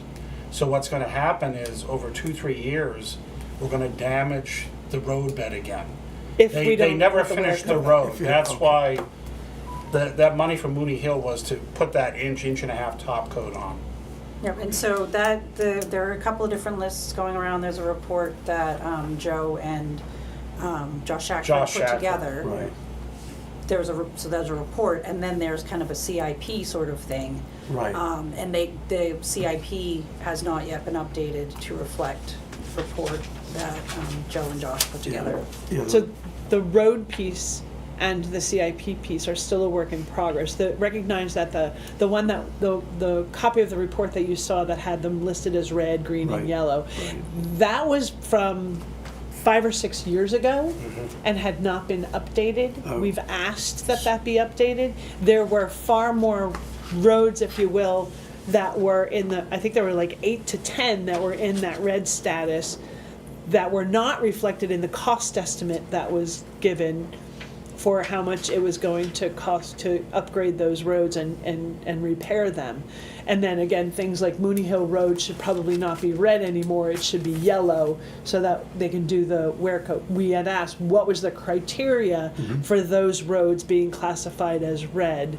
And so, you know, going back and asking them those questions, it's still a work in progress to figure out where that came from, because that's not, I don't think that's a list that anybody who's currently at DPW created. I think they sort of inherited it, and they may not have all the information. So we're it's gonna still a work have to in revalidate. progress. They have to revalidate It's it. a work in progress. Yes. Okay, with that in mind then, they're asking for, 1 second, let Yeah. Ron do. yeah, they're asking for, they initially asked to double the road budget from Yeah. last year from 250,000 to 500,000. And they, just a week or two ago, reduced it to 400,000. Yep. I went online today and I looked at the Federal Highway Administration. The road improvement costs have increased. There's no doubt about it. It costs more money to maintain the roads. But I'm suggesting, as a Budget Committee member and as a taxpayer, that still a jump from 250, in my mind, to 400 is still a large leap in 1 year. I'm asking to take that back a little bit from maybe 250 to 325, which is still a 30% increase over last year. And if we need to increase that another 20% next year, fine, I'd be happy to vote for it. But I think because it's a work in progress, we don't have all the details yet, to jump from 250 to 400,000, that hits the taxpayers really hard. So there are a couple of pieces to that. One piece is that we need definitive list, prioritized, CIP updated, what needs to be done. I agree. The second part of that is, how much is this road gonna cost, this road gonna cost, this road gonna cost? Okay, now we have these numbers, now we have all of this, now we say, okay, these three are crumbling. They need to be done this year. We got 3 estimates from 3 different places. Here's kind of ballparking what we think we need to save and what we think we need to have in that warrant article to fix these 3 emergency roads this year. So all that homework hasn't been completed. It's in process, it hasn't been completed. So we need those numbers before I think we can change that number again. I don't want to keep changing it when we don't have all the information. Okay, which I'm happy to hear that number is very much a fluid number right now. We don't know what that number is going to be. But all I'm saying is to do exactly what you're saying. Take all of our roads and then just to put them on 1 page or 2 pages, and you prioritize them from top to bottom, and you take care of the worst roads first, and whatever the taxpayers give you for road improvement, when you exhaust those funds, you stop for that year. And then you move on to that next year. Yep. So, yeah, so it sounds like you're on the right track, but I still think a leap from 250 to 400 is excessive for 1 year for this town. Based upon Joe, everything did you see else. Joe's report? Yes, Yeah. Okay. I read it. Okay, That's- good. Well, you know, I went and I met with Josh and we looked. And what has happened, and this predicates all of our time, for the last 20 plus years, we have not maintained the roads. And that was the first budget cut that was always done. And the roads are degrading to a point where we're deep in the hole right now, you know, to actually maintain the roads. And I did go out and Ron drove them too. And I took the list from Josh. I went out to Town Line Road and the road is crumbling apart. And, you know, there's just big potholes, the base is gone, you know, the asphalt's torn up. You know, this winter, the plows are just tearing it up. Some of the roads weren't so bad. Forest Pines. I There's drove that today. sections. There's sections on the hills that are. But most of it is okay. Most of it is. Most The of it's money okay. that was in that price thing that Josh got, price quote estimate from R&D paving. There's sections, especially on the bottoms of the hills, where the asphalt is all cracked and it's starting to wash out. The problem is if we keep deferring that, it gets worse and worse every year, you know, and the cost goes up. And like Ron did, I went on the Federal Highway Administration site, and just in the last, I think it was 2, 3, 4 years, prices are up like over 50%. you Yes. know, for asphalt, Yeah. labor, Oh, gosh, equipment. yeah. Oh, yeah. So, you know, the 250 that we had last year, previous to that, it was 200. Right. You know, so we're getting a lot less asphalt and road repairs for our dollar every year. And that's why I went and I said, it's $500,000 just to stay even this year. And that's only covering five roads. Mooney Hill's the exception because they did a beautiful job on that last They year. did. It's a It just needs the top coat. Great job. Well, But- it needs a top coat, and then the top part of it where it's no longer asphalt needs to be regraded on like a weekly basis. Yeah, they need to fix it. Yeah. But again, I'm not sure how we address it because it's a lot of money to properly maintain these roads, and we've neglected it for years. Again, nobody wants to spend money on infrastructure repairs, improvements, right? And the more you defer these things, the more costly it gets, you know, over time. But I think Joy's list, once they come up with that list, definitive list, and we can really see where we are. If we have some really bad roads, and we go out as a budget committee, we should drive those roads before we vote. Well, that's why I went out too. You know, like so we Ron could did. see them firsthand, and then say, yes, they really need 350 or 400, whatever the I'm number not is. educated enough to Yeah. No, but those roads. I wanted to see what it was like. So- you know. But I was pleasantly surprised today how good they were, and now I know why. There were sections that, again, I don't think the whole plan, like Forest Pines or the road, they're not gonna redo the whole road. There's about 6 or 7 sections that Josh identified where they wanna take the machine and they totally take it down to the base, and then they redo it. And that's where it washes out on the roads, where the water stands and that kind of stuff. But they, you know, it's very expensive. And, I look forward to seeing the yeah, the I list. haven't seen the updated list either. Do we have any idea, yeah, Rick, 1 second. Do we have any idea when that list will be updated? Have you had any input from the department heads about? I forget whether we asked for it at the last BOS meeting or the one prior to that, but I think DPW department head, I believe, was requested to be at Tuesday's meeting. So Okay. that can be a topic for them. Okay, But like last year, we spent what, about 250K, Joy? And where'd we do? We did East Madison from the corner down to Pound Road. And then upbound road. And up, but you know, that's not a long distance. We didn't get a whole Well, lot of maybe road, about a mile. Mooney and, Maybe a mile. about a mile, Yeah. yeah. So, but it's very expensive to redo these roads. yeah. East So- Madison Road seems to be on the 5-year plan. Well, around Durgan Pond is crazy. Well, you're right. Rick? I was on there today, and that East Madison Road is a challenge. He's been waiting for a few They- minutes. Okay. Let's let Spend a lot of money. Rick say, Yeah, what were you Rick- gonna say? Rick? I agree with Ron's initial analysis. We never got an opportunity to discuss this plan. It went to the select board. We never got a chance to ask questions. I think that the jump from 250 to 4 is beyond what taxpayers can afford. I do believe that we're going to have to increase that amount. But, you know, I really don't know. And we don't have a plan going out 10 years. This is a never-ending situation. Before you get all the roads done, there are other roads that are going to need to be paved again. We had this experience in another community where we sat at a table in 1995 and we were presented with an $18 million problem, paving. We had to build into our budget at that time $500,000 a year. And it was a city budget, so it was built into the budget. And 2 years after that, we moved it up to $1 million. And today, remember this started in 1995, today, they're still working on that plan. So we need a long-term plan, 10 years, that shows us where we're gonna be spending money, and then we can set up an annual amount that's fairly consistent, that's an expected number. So I'm a $300,000 guy, I'm willing to go $300,000, that's a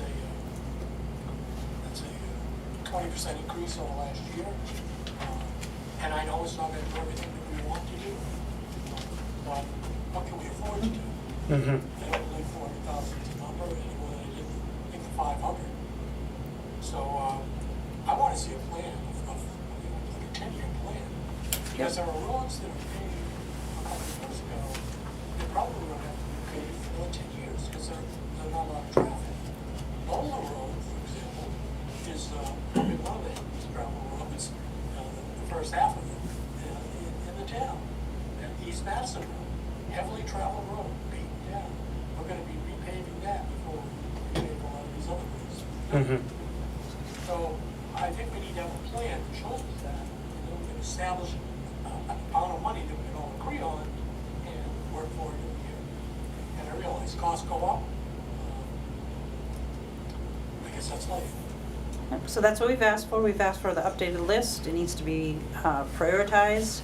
We need estimates. And then once we have our heads wrapped around that, we'll update the warrant article. And I do have in the CIP a line for that, for the road improvements. So here, you know, the two plans together, when you have the DPW and then you're looking at the overall financial picture of the whole town, it'll be both places. And it'll give you a long-term view to plan. Yep. Yes. But I'd suggest one of the things that we did, because we faced the same issue, getting a plan. Those down. Our public works director contacted the engineering department, UNH, and we got a group of students who were engineering students who came into town and evaluated Is this one package? specific criteria. So we ended up with a plan to show you how to put together and prioritize. Did we get, did everybody get 2 sets of documents? Okay, so I think we all agree that Okay, the Article 5 needs some a thought. okay, a big question. We're gonna be voting on the town warrant articles the first week or second week of February. And we really need that plan before that. Agreed, yep, agreed. Okay. It's been, the All right, so- DPW's been asked. Great, Yep. all right, super. Okay, anything else on Article 5? Article 6. This is the grader. Okay, and I think there's still some wording that needs to be clarified. Linda? The wording, but the number's the same. The numbers are the same, okay. And is it $67,600 every year for the 7 years? Yes. Which Okay. adds up to Which adds up to- 473,200. Correct. That's, you know, I mentioned that before, and I don't know, we were gonna look into it to actually put the total cost over the 7 years so the taxpayers would know. Because it's showing 377,500, but the actual cost is 473,200. And same thing for Article 7 with the police cruiser. With the police Correct. cruiser, same, you know, because you don't want it to be doing the math when we're voting on this. 67,600 times 7 is actually 473,200. I did put a note on your summary draft in the note section there for how much. Okay, yeah, just so as people are voting on it, they can understand the total cost. Because I don't drag on for half an Right. The least. Again, I don't wanna be redundant, I understand that we already own this big grader, and it's probably a big deal. I don't know, but we don't know. But I'm just like, okay, so what if? So what if the town decides, no? Is there something that'll be printed in the book by the warrant articles?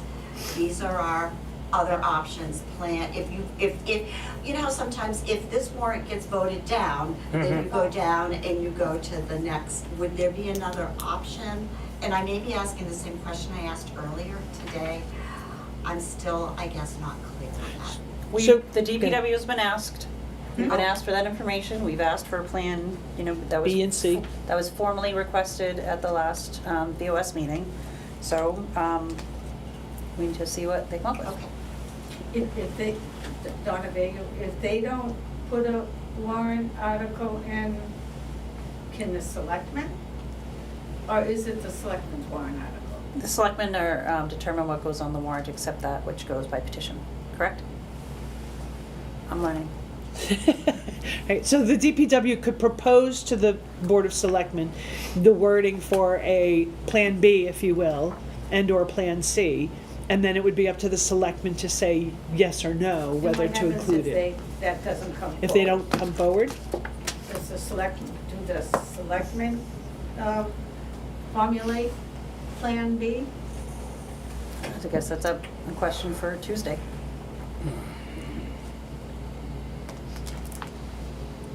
right? Yeah, absolutely. This is a really tough decision because, in my opinion, the town needs a road grader. And I don't fully agree on how it was proceeded to get this machine. I mean, I did the cost analysis and marketing and offered up, some options, whether it was repairing, renting, leasing, that type of thing. And, but I think that's a critical piece of equipment to the DPW. We have 22 plus miles of gravel roads that require constant maintenance. That type of thing. One way or another, we have to maintain the roads. So what's the best way to do that? Do we own the equipment? Do we rent it? Whatever, Do we pay a contractor to come in and grade, maintain our roads? And, I mean, this is gonna be a tough decision here. This is a lot of discussion, I A lot of foresee, discussion. at the town meeting. This will be a lot of discussion, I Yeah. can guarantee it. And I think it's very incumbent upon the DPW and the selectmen to really lay out two things. One, why this decision was made and why it was made when it was made, and the benefit to the town of them doing it this way.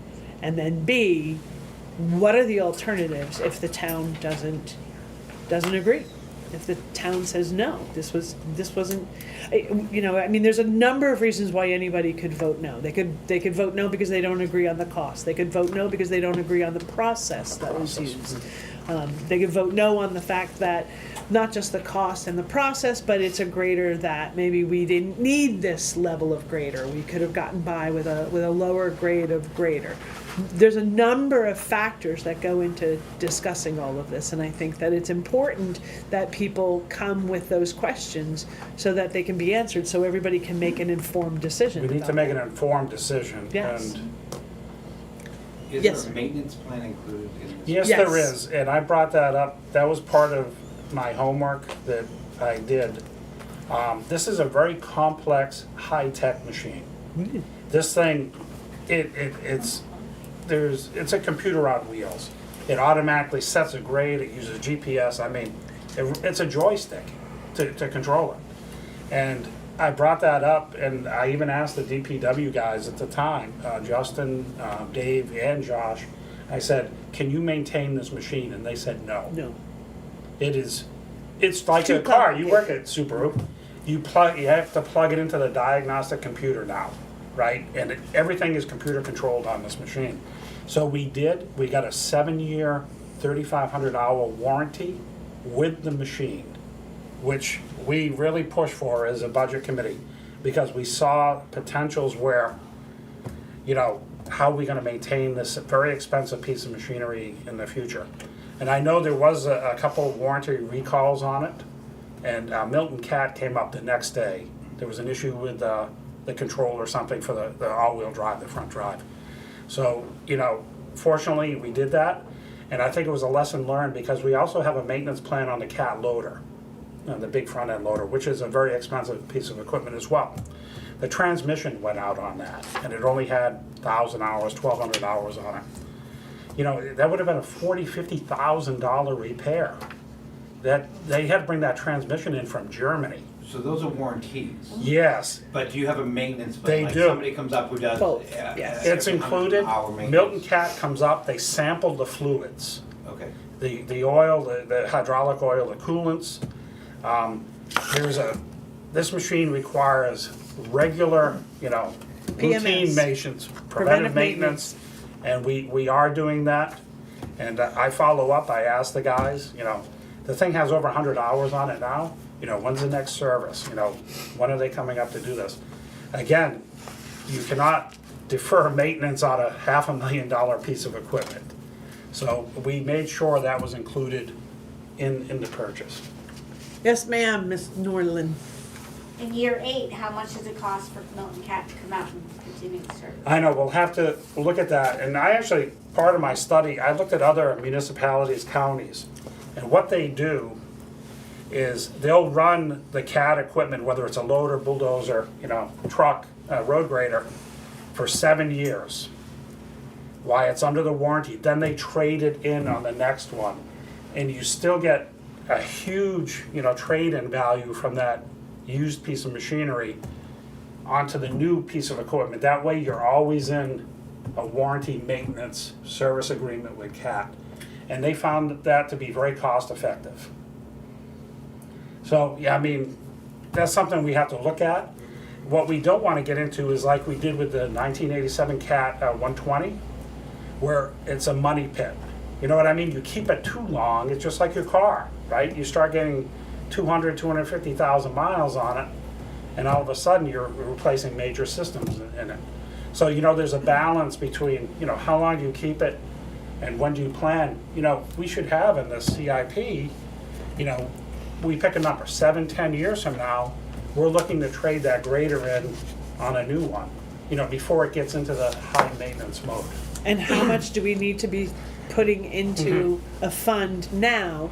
It's $5,000 a year now, or whatever it is. It's probably not, it would be much more than that, but at least we're planning money now for when we would have to replace it in 7, 8, 10 years, whatever it is that it's gonna be. And we did the same thing with the new transfer station truck, the blue truck, if you've seen it, the dumpster hauling truck.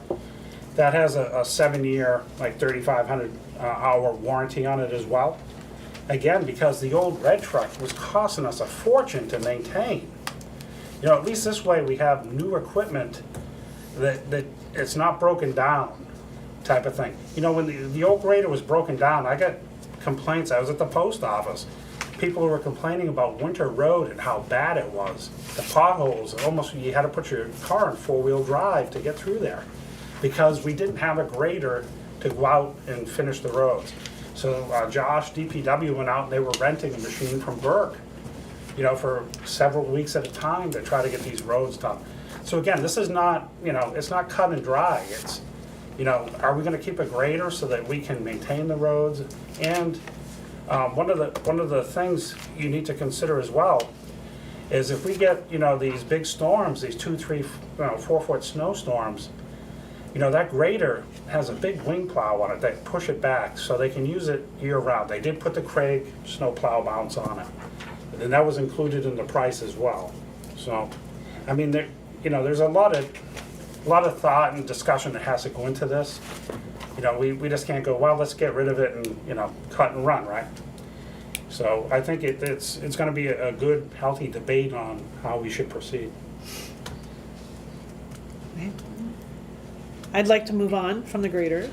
The Article 7 is for it's a 5-year lease purchase agreement for outfitting a new police cruiser. Purchasing and. Purchasing. Well, it says it's a lease purchase agreement. We own it at the No, end. you just said for outfitting. It's a purchase and outfitting. Oh, yeah, sorry. For the purpose of leasing an outfitted police cruiser. No, purchasing and outfitting. I'm reading what's on the paper. For the purpose of leasing an outfitted police cruiser. Right, so that's leasing And an already outfitted, upfitted right, police. it's already out. Say? That sounds like leasing an already upfitted That's police. what it Correct. sounds like. To the tune of, it says $63,000, but it's $14,000 over the 5 years, and that actually comes to $70,000. There is an escape clause on that police cruiser, and the town will own the cruiser at the end of, criminals can't escape, not that kind of escape clause. And the police cruiser would be owned by the town at the end of 5 years. This replaces a police vehicle that we had, but we sold to the town of Effingham's, is it Effingham's or Freedom's Fire Department? Effingham. That truck was, Silverado, 2022 maybe? yeah, it was a pickup truck. Yeah, but it pickup was- Silverado. Just for the dog. They have the dog, modified for the dog. So, So that doesn't account for interest though, like if we, if we finance it, then there's still interest that will put it up, cost? We're on candid camera. I don't know, I think that that's something we need to ask Chief Hayford, right? Is this all Those numbers inclusive? don't include Don't include, is that the, interest. does the 14,000 include the interest, and that's why it's 70 at the end of it? Annual payment. I wanna say yes, and that, like I said, those were just estimates, Right, I yeah. don't, yeah.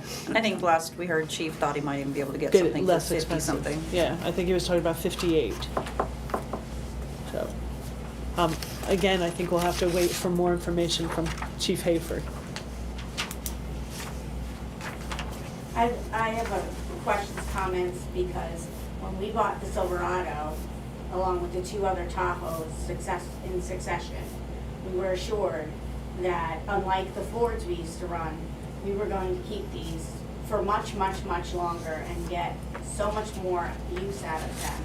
Because I always questioned, since I moved here, leasing and not just saving up and buying for cash and avoiding the $14,000 interest.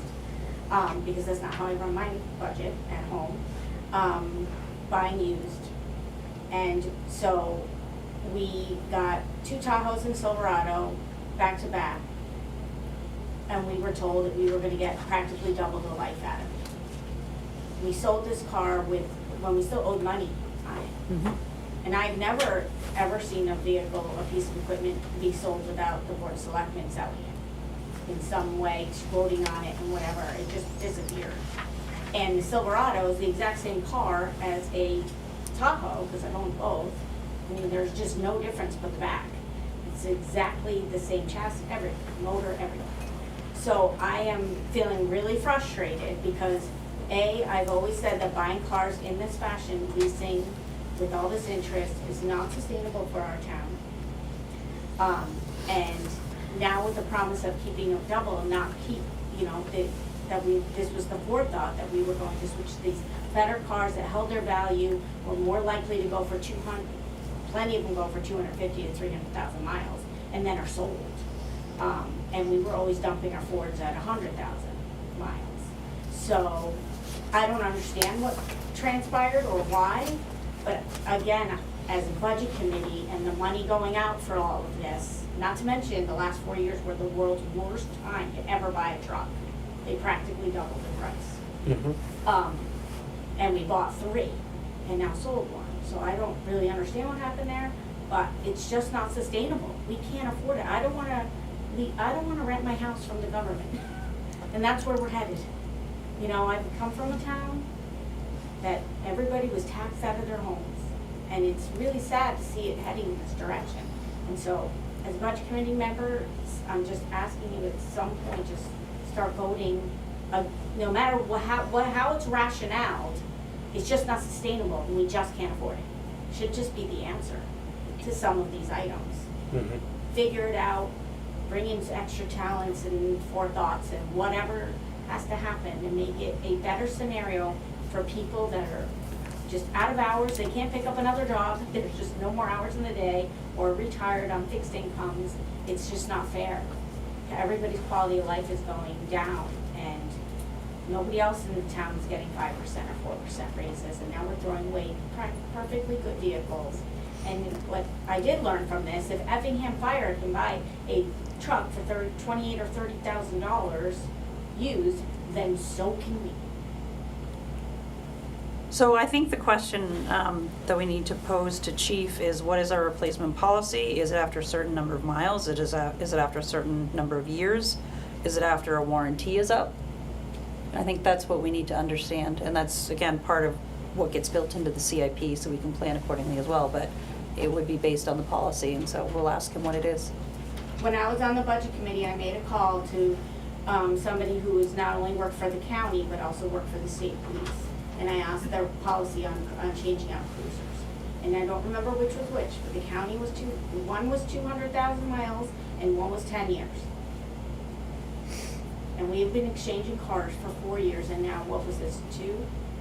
Less than 2, we got rid of it, and I don't think that's fair to the taxpayer. It's nothing to do with how I want to support my police department. It has to do with what's fair to the taxpayer.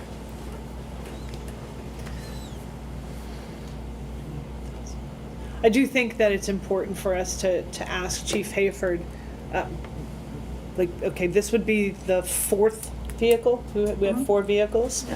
What are the requirements for 4 vehicles, right? Like, why have 4 vehicles? He needs to be able to answer that question. What happens if the town doesn't agree to this? The backup. What's your backup plan? Are you looking for a less expensive vehicle? Are you looking for a vehicle that is being sold from another town? What's the plan? Because I think it's important to understand that, and so I think when we get a chance, I'll send an email to Chief Hayford and say we were discussing this, and here's the concerns we have. Okay. Anything else on that warrant article? No? All right, we will move to Article 8. See if the town will vote to raise and appropriate the sum of $17,000 for the upgrading of the library entrance to be ADA compliant. I don't know that there's a whole lot of discussion. It's gotta be, the entrance is not apparently ADA compliant. Do they have a quote for this and that type of thing? Is it? They're gonna do it right? They're gonna get an updated one, but With like Yeah. tracks and make it, That's so what- it lasts and everything, okay. Yeah. that's Rick? what the 17 was based on. I use the library, it's one of our gyms. It's very difficult sometimes to get into places, dangerous, especially for people who are older and maybe not stable. So upgrading that facility so that the elderly have an opportunity, a lot of them to use that facility. The ADA compliant, I think is critical. All you need is somebody to take a header, and it's gonna cost us a lot of money. So I think, I have no quarrel with the 17 grand to fix it. I believe it's strictly the door. It's not the whole ramp and all that kind of thing. Is it? Yeah, I'm not sure. That's what I was I don't know. asking, what the plan was. Now when you Yeah. come up the door, up the ramp, the door opens towards the ramp. So the whole idea is to have the door be able to open the other direction so that if someone's coming in from the ramp, the door won't obstruct them, and to have that kind of electronic. Has to be electric motor too, so it automatically I opens. don't believe it yeah. has anything to do with Okay. upgrading The ramps and. The ramp any of itself that, is no. fixing the door. Strictly the door, the electrical and all that that's gonna take to do Okay, that. I think we probably then need some additional information, because maybe that shouldn't say the library entrance, maybe it should just say upgrading of the library door. Well, it says Correct. entrance door. It just says library And it entrance. says Oh, I'm entrance, looking on yeah. the summary draft, sorry. Oh, no, this says library Library entrance. entrance. Got it. It should, for Should say ADA door. compliant Yeah. door, doorway or something, Yeah. yeah. Door. Okay, Article 9, yes, are we done? And you no longer voting on these? Well, we were never We're voting not. on these tonight. These are the town ones, we're not voting on the town ones. Just the ones will school happen in the ones. We're just yeah. discussing. Glucose. It's late, Donna. It's getting late, Donna, I know. Oh, getting It's all right. late, it's almost 10 We're almost o'clock. done. Kids are. Article 9, to see if the town will raise and appropriate the sum of $2,500 as an annual stipend per RSA 3135 for the compensation of the trustee of the trust fund's bookkeeper. They currently get nothing? Yep. Currently get nothing, this is to give them $2,500. I think that's probably money well spent to keep our trustee of the trust fund's bookkeeper. Yes, Rick? I have no issue with that if they comply with the Attorney General's office in terms of having custody of all the money in the community that should be there. We have 2 piles of money. We have the Old Home Week group, and we have a group in the fire department that has a lot of money that are considered donated funds, and either have to be, according to the Attorney General's office, in a 501c3 or in the custody of the trustees of the trust fund. And they know that, so I can't support it until that happens. I think that makes sense. I kind of disagree. Because just because there's something that's not in compliance doesn't mean that the bookkeeper is not still working Shouldn't be hard on getting paid, everything yeah. else for. Right, it's not their fault. I mean, it's not, It's not that's her, not, yeah. that's not the bookkeeper's fault. Right. Our bookkeeper is on top of everything that she has, she is responsible for right now. Okay. Just saying. Yep, That didn't no, no, sound no. very fair. in my opinion. How do we then make sure that we come into compliance with regard to those other funds?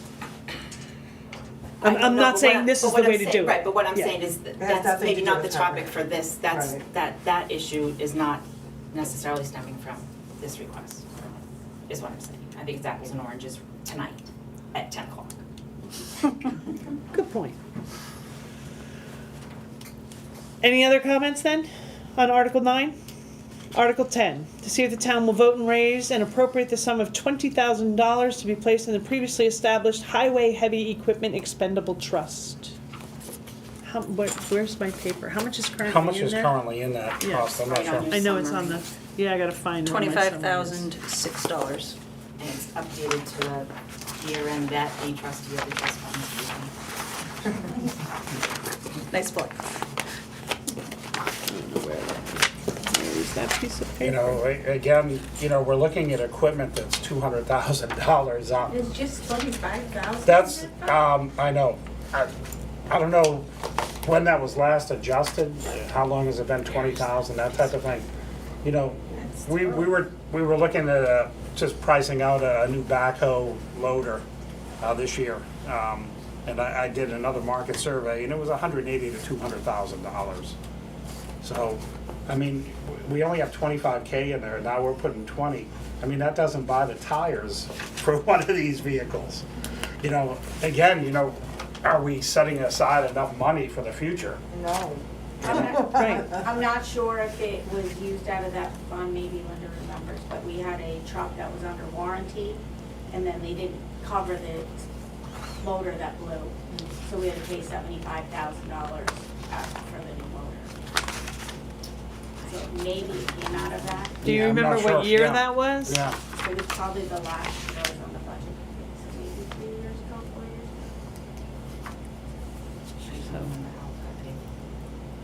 But again, this is where the CIP is critically This is where, important. yes. ago. It was a brand new truck. Yeah. It was in warranty, but then the company said, we went through the black box, because we have black box recordings, and it said we're not covering it.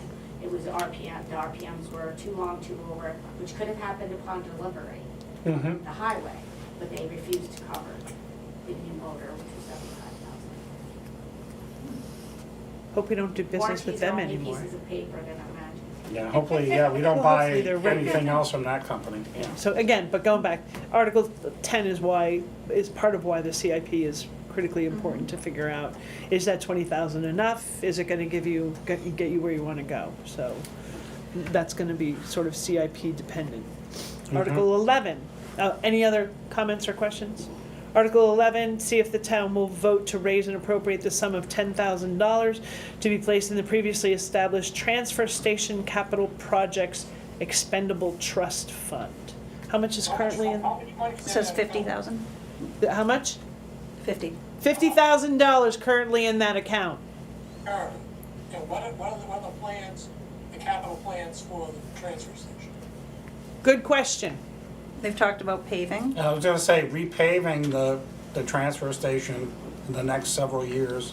I heard that brought up. Do they have a bathroom there Yes. for the employees? Yeah. Somebody was asking me about that, but I'm like, It's I in I don't know. It's in the little, their office. Oh, yeah. the shack, not the shack, but the office. The office Yeah. part. So again, this is a CIP issue to take a look at and see whether or not $60,000 is gonna be enough to do the things that they wanna do. Annually, it's historically been 15,000, but Selectman Aruda bumped it down Bumped it down.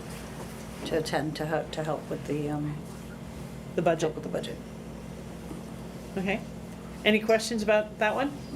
No? Article 12. See if the town will vote to raise and appropriate the sum of $25,000 to be placed in the previously established Assessing Expendable Trust Fund.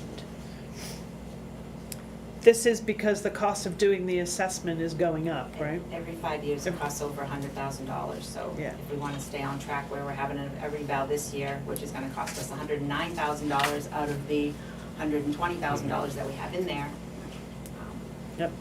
that's. So then we'd planning only ahead. have like $10,000 left in it, and we need to replenish it for the next 5 years. From 2030. So, which will probably be more than $120,000 by the time we get there, so. Mhm.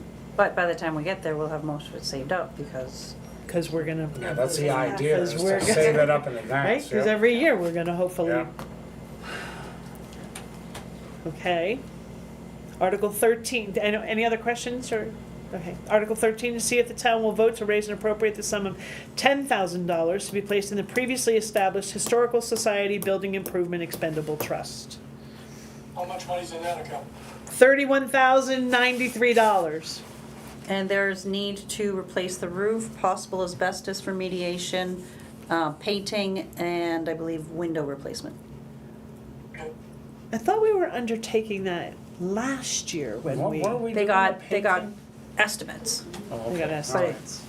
It But came they- in more but, expensive. Yeah, the estimates like jacked up, so they went, hold everything, and they didn't wanna Okay. spend until they felt the prices were a little better. Okay. Is that enough to cover some of these repairs that put into that They're trust? getting their estimates and ended up, So they'll have a little over $40,000. This one, all right. Moving on to Article 14. To see if the town will vote to raise and appropriate the sum of $66,000 to be placed in the previously established Silver Lake Dam Improvement Expendable Trust Fund. I have a comment on that. I was at the Board of Selectmen meeting, it was several ago, and there was discussion of floating a bond next year, 2026, for over $2 million to replace the dam. I'm not sure where that stands, but why are we putting money into an expendable trust fund if we're gonna float a municipal bond to replace the dam in the next few years? Do you want to because handle this? Okay. yeah, Yeah, because okay. this is not to repair, this is to come up with the engineering plan. Is that what it is? Okay. Yes. All right, I understand. Yep. Yeah, that was the study that needed to be done Yep. to design the Right, new to dam. tell us whether or not Yeah. it's gonna cost actually 2 million, And I 1 bel- million, 3 million, what is Okay, it gonna yeah. cost from an engineering standpoint to redo Okay. that dam? All right, that's And why if I was my- asking. And if my head is around the numbers and I'm not messing things up, it was originally, I wanna say like 166? That's how Yeah. much it's gonna cost to do the study. The study, yes. So we're breaking it up over two. Okay, all right. Okay. No, Yeah. but, So we'll do 66 this year and 100 next year. should we add that to the article somehow, that it's for an engineering, study to replace the dam or something? I don't know, is that necessary? I think I think that's when it'll it be a discussion. Yeah. comes up in discussion, yeah. Okay, all right. And I think that's probably when Ed Bergeron, then from Bergeron Technical Sean. Services, or Sean, Ed is. News guy or something. He's what? Wasn't Ed He's- Bergeron like a news guy? No, he's the weather guy in the mornings on WMWV. He took over for Briggs Bunker. Okay. Anyway. Moving on. Okay. Keep going, keep going. Yeah. So that's 14. 15, to see if the town will raise and appropriate the sum of $100,000 to be placed in the previously established groundwater remediation expendable trust fund. Again, Joy? So that is for the PFAS chemicals found in the ground and water, well, water, this says specifically water, but there's ground as well. Water around the fire station and in the municipal complex. Expenses that are adding up is that we have a consultant that is doing mass amounts work and doing the sampling and doing a 176-page report and now a 200 and something page report that has to get submitted to the Department of Environmental Services. So that's part of it. Another part of it is we need to install water filtration systems, both for the well that provides the water to the municipal complex, and at this point to 5 residences that have, we've tested, that have PFAS numbers above the New Hampshire state limits. The town is responsible for that remediation, for purchasing the systems, ongoing maintenance, and servicing of the systems, because the PFAS chemical, like the filters, when they're changed, they need to be almost treated as hazmat. So they have to be removed and dealt with in a certain way. Yes, so that is good, but we also, Mike Brooks got the ball rolling and Linda filed for a $68,000 grant to help pay for those water systems. I do not believe that is paid that will pay the consultants that are doing all the testing and the site plans and the mapping and doing all that.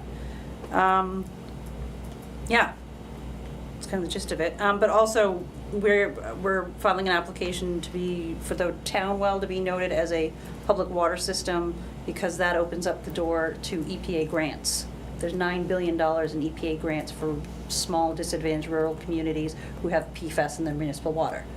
So by becoming a public water system, transient, non-community, that does open up a door for grants so that it won't be paying so much out of pocket. I just had a quick question about that. So you're saying that they're gonna put systems in the houses where the PFAS is high? Yeah. Will that be recorded in the deed of their property so that as the property sell, the town is still responsible to maintain those Don't know. systems? I'll That's have a good to question. I'll have to ask the DES. That makes sense. It would go on into the future. Yep. Right.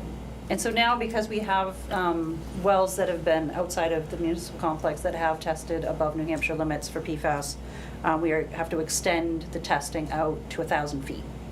So we'll be testing more properties. Did DES already deem that to have to happen? Yes. Oh. Yep, that was part of that data transmittal from, or it'll be, if they have not officially responded to the data transmittal, because that did just happen on the 31st of December, that will be the expected response to the data transmittal that showed that. So actually, it's not a clear yes, I guess, at this point. It's a expected. So there may be more wells that test above, and then there were 3 wells that tested above EPA limits, but below New Hampshire limits.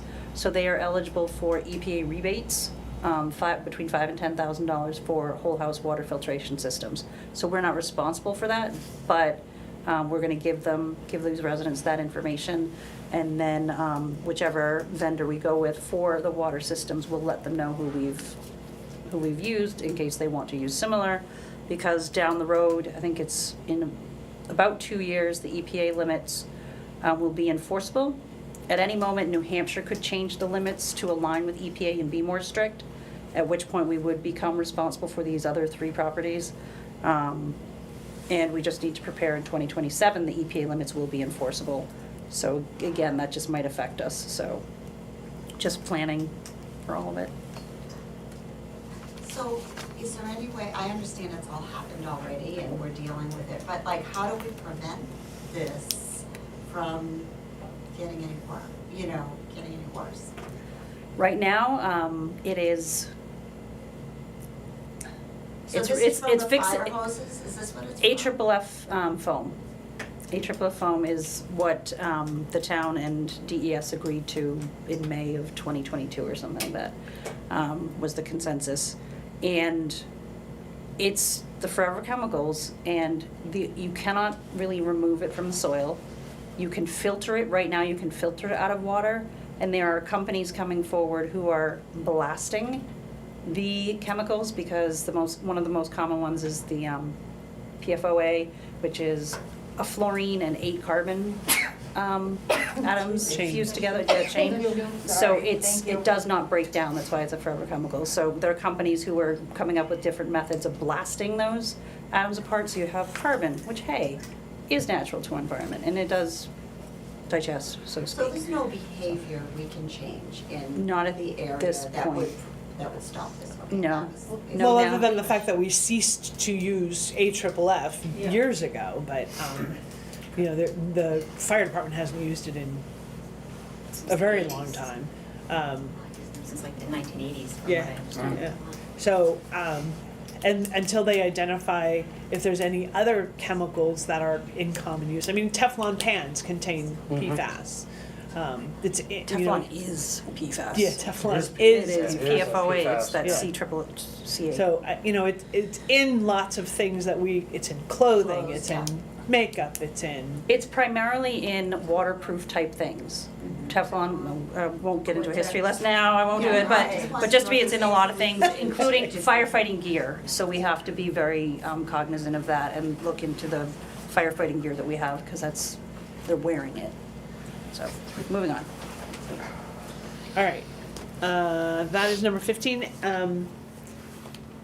Number 16, to see if the town will vote to raise and appropriate the sum of $997 to be placed in PEG TV Expendable Trust Fund. This sum to come from the unassigned fund balance, which represents unused franchise fees from the 2024 operating budget. Linda, you probably have. Did the light go out on the camera? Did it? Yeah, I don't see red anymore. Well, I see red because I'm tired. I'm gonna have to stop, so I can put in another SD card. Okay. Well, we can hold for Oh, a now minute. it's back on. Period. Yeah, I thought we were. Fine. Right.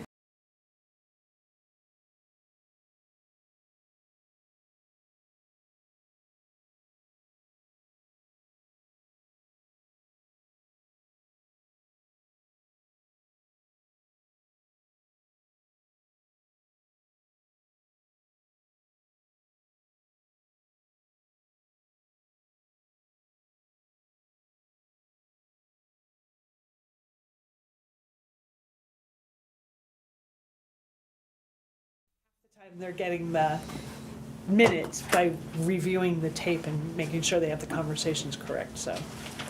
Anyway, Right now I gotta stand up. Joe, I think we gotta do laps now. I know. Oh, I stretch my back. let me know when you're ready. Oh, you guys at least have comfy chairs. I got the little stiff one. That's good, we got her. Do you want my chair? I have two Sharon. That's a new warrant, that's a new article. Go grab that one. It's fine.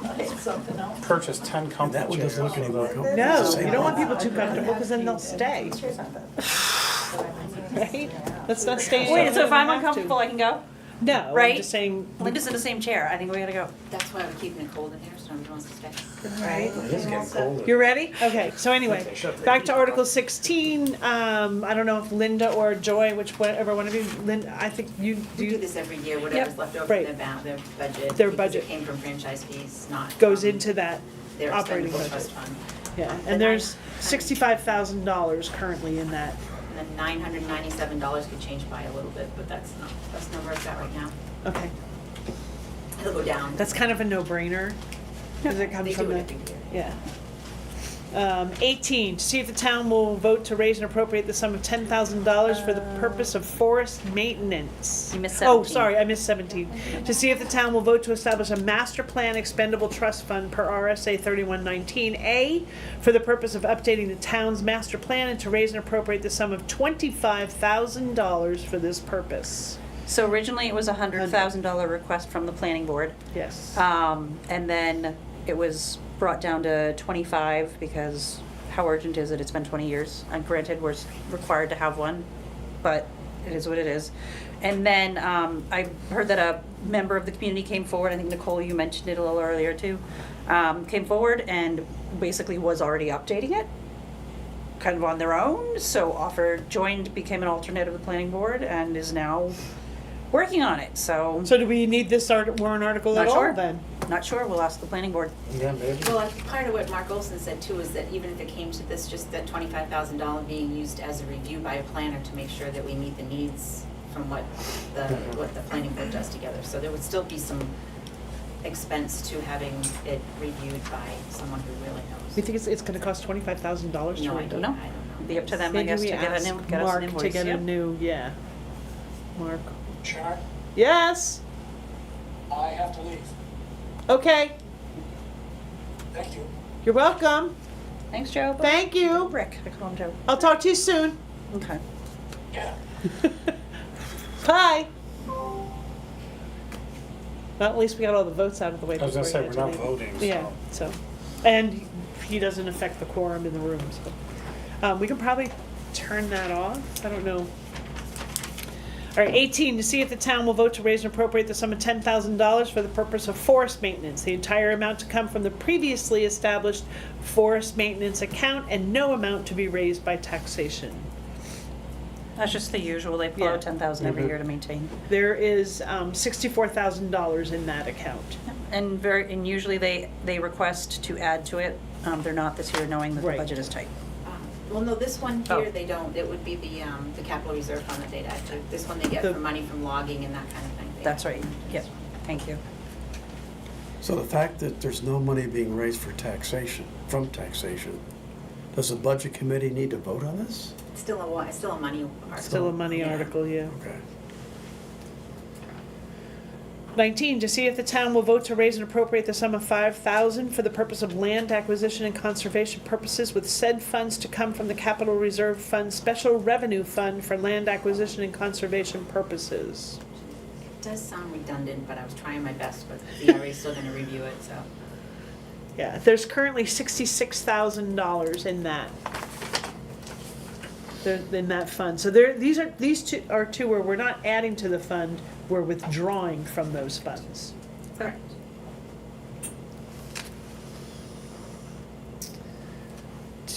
20. To see if the town will vote to establish a conservation scholarship and educational expendable trust fund per RSA 3119 for the purpose of offering conservation-related scholarships and educational opportunities, to raise and appropriate the sum of $500 for this purpose, and further to name the Conservation Commission as agents to expend from this fund. Yeah, basically, they want to be able to offer scholarships to local students, whether it's to the Tin Mountain summer camps, or this past summer, they brought Tin Mountain programs to the Madison Rec summer program.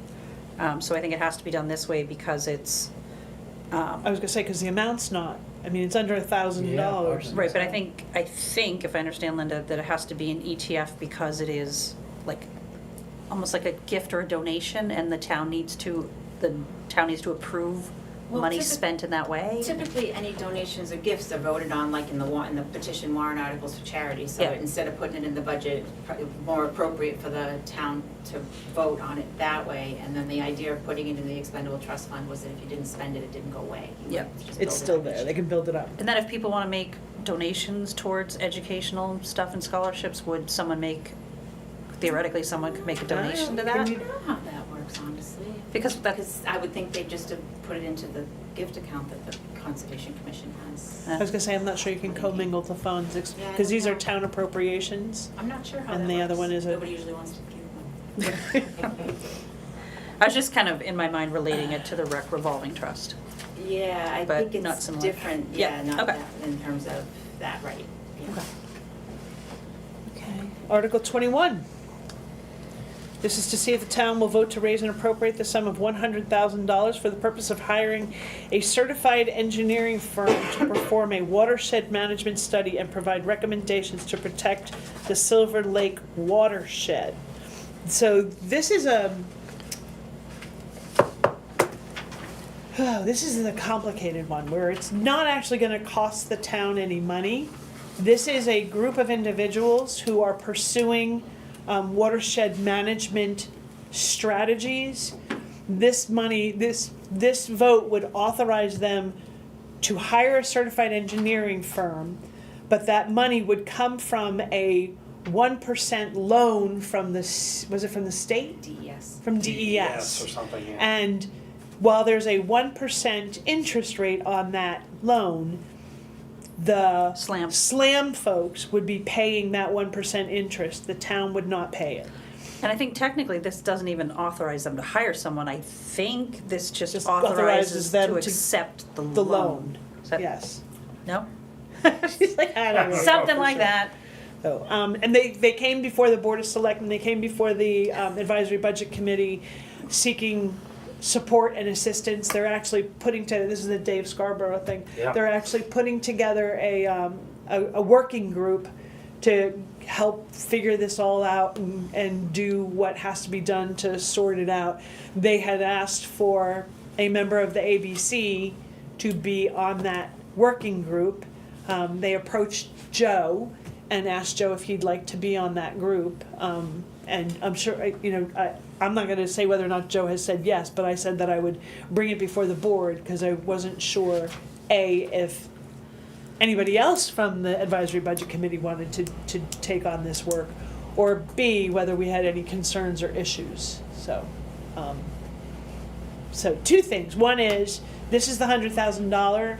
This is the authorization for them to pursue the $100,000 loan at 1% interest, which we will not be on the hook for the interest or the $100,000. whatever it is. Yep, and I have asked the group SLAM, to also take into account the dam, as they kind of do a watershed management study, include the dam in that and kind of see, so they're working with the dam project, so that they're talking to each other. Dam project. The dam project.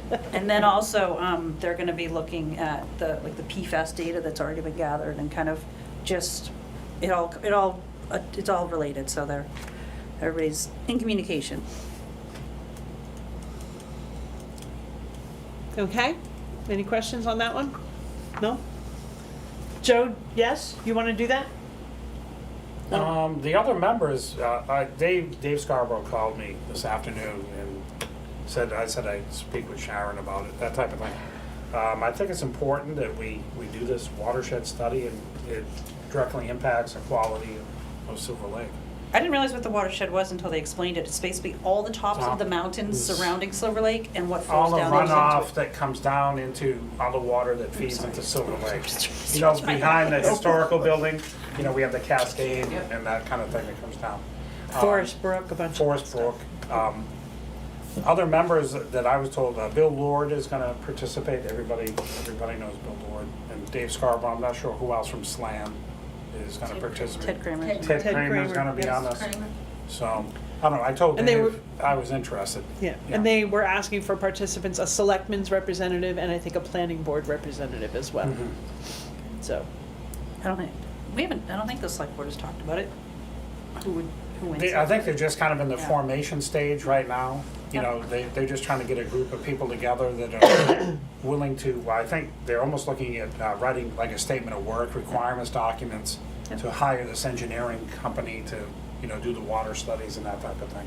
All right, I So, make a motion to nominate Joe for the SLAM Watershed Management Study Committee. I there you go. second, I guess I'm All on in that. favor?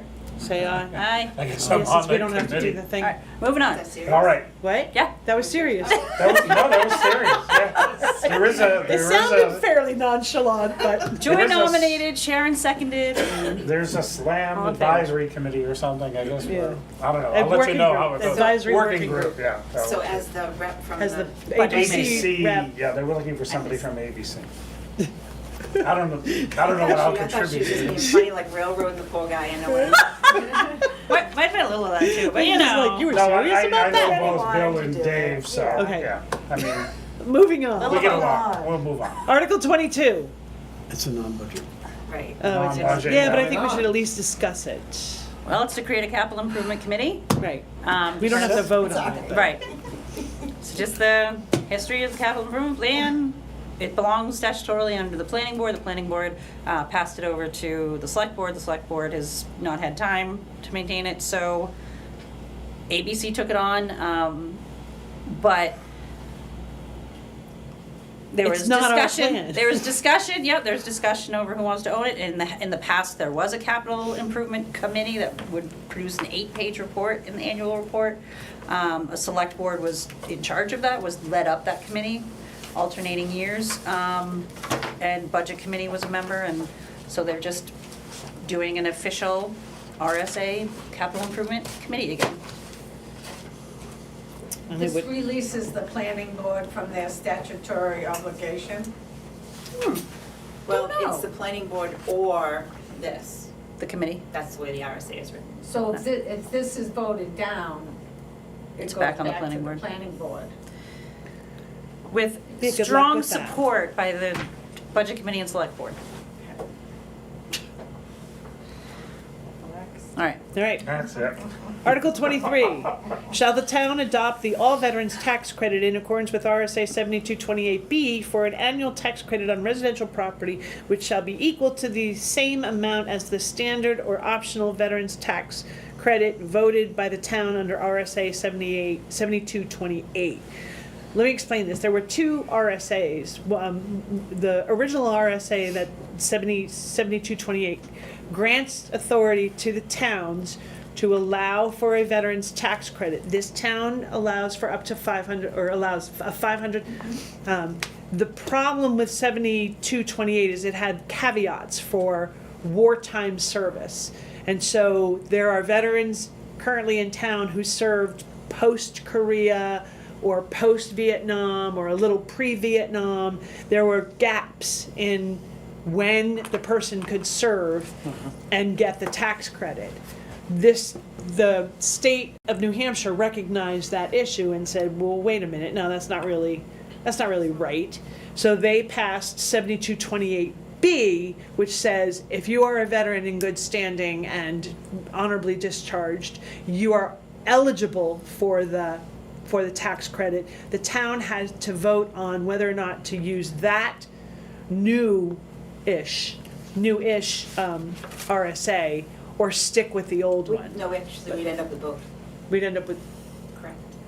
Because people who already have it, somebody that already has applied for it under 7228 doesn't have to reapply for it under 7228B. They can keep their 7228, but pretty much anybody else who comes in from this point on will be the 7228B. So what they it, get one or the other, they don't get. no, they get one or the other. They don't get, you can't have both. Grandfathered And in. it is also eligible for those veterans, I think, who were the spouses of those veterans, some of those veterans. There's a It caveat is for how now that too, works. right, yes. Yeah. The spouse or, there's another one for, a death in the line of service. Right. That's a little different. Mhm. So, Sounds good. yes.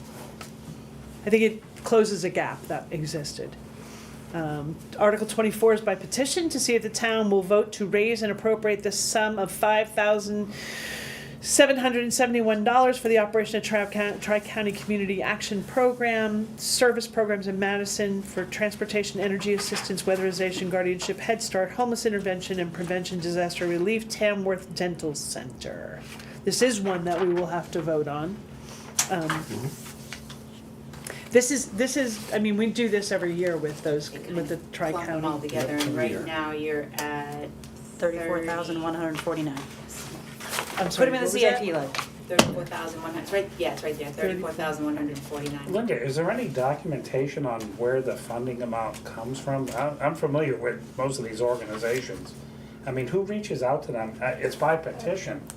Oh, Typically, somebody from the ABC would be in charge of following up with each organization and saying like, how many kids did this one serve in Madison, how many, so somebody would get that job on the ABC, every It was year. Ned.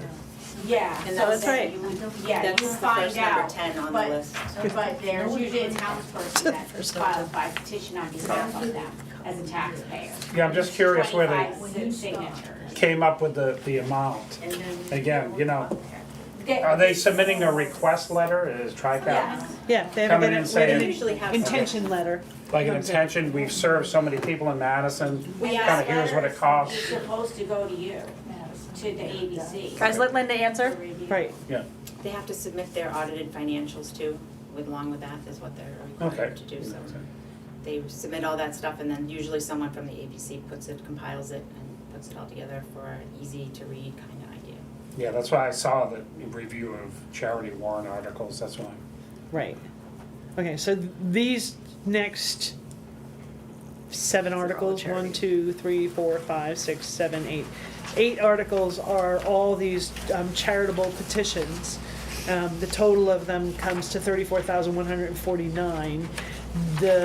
Looks like there are a couple that they had normally sent us requests, but for some reason didn't last year. We didn't get them. Right. And then now they're back on the radar. Yeah. Yeah, there's 3 of them that didn't ask last year but asked Yeah. this year. And then everyone who is asking this year, who did ask last year, the amounts are fairly similar. The only, one went down, White Mountain Community Health Center went from $7,500 to $6,800. But starting point went from $54.21 to $53.29. Gibson Center did go up, but they've been at $5,500 for ever. Probably 10 years, 20 years. Yeah, they Gibson went from Center. $5,500 to For $6,000. Meals on Wheels. There's a lot of Madison residents that Oh, get yeah. Meals on Wheels, so I- Gibson Center's a good organization. Yeah, they have some great lunches for $3. They do. If you Which we'll ever- never know if we don't get out of here. Right. Sounds like Joe wants to also be on that committee. So, well, that's my next I'm question. familiar with most of Recognizing- them from my That's why I charity said work. it. Recognizing that item Kinda know 10 those on our names. agenda is the fact that because Ned Rogerson used to do this and now he's no longer on the board, is there anyone who'd like to volunteer to review the charity warrant articles? Yeah, what's involved, so we do get the financial statements, and I'd like to know kind of, if they're asking, for $6,000, how many Meals on Wheels do Madison residents And get? several of them come with a cover sheet that Yeah, explains why I mean, I don't mind the area reviewing they it, came up. as long as, we have the contacts and the documentation. you know. Yeah, they submit it to me, several of them have already submitted their stuff. And Some of them, we haven't got the letters of intent yet. There's We got their half a letters of dozen intent, here. but they haven't got the approval of we haven't received or approved their Petition. yet. I make a motion to appoint Joe as the charity It's a warrant slam article. charity. Ron just seconded. Rod second. All in favor, quick! Aye. Thanks, Joe. Joe, you're it. Usually it happens to the person who's not here, so. Yeah, You could've been Where's Rick? Where's Rick? Who submits the petitions, Linda, for these, starting points in important organizations? So somebody from their organization will Collect send a letter to you? signatures. Well, they send a letter saying this is what we'd like to do, they collect the Okay. signatures and bring me the Okay, signatures. I didn't steal yours. When is it due by?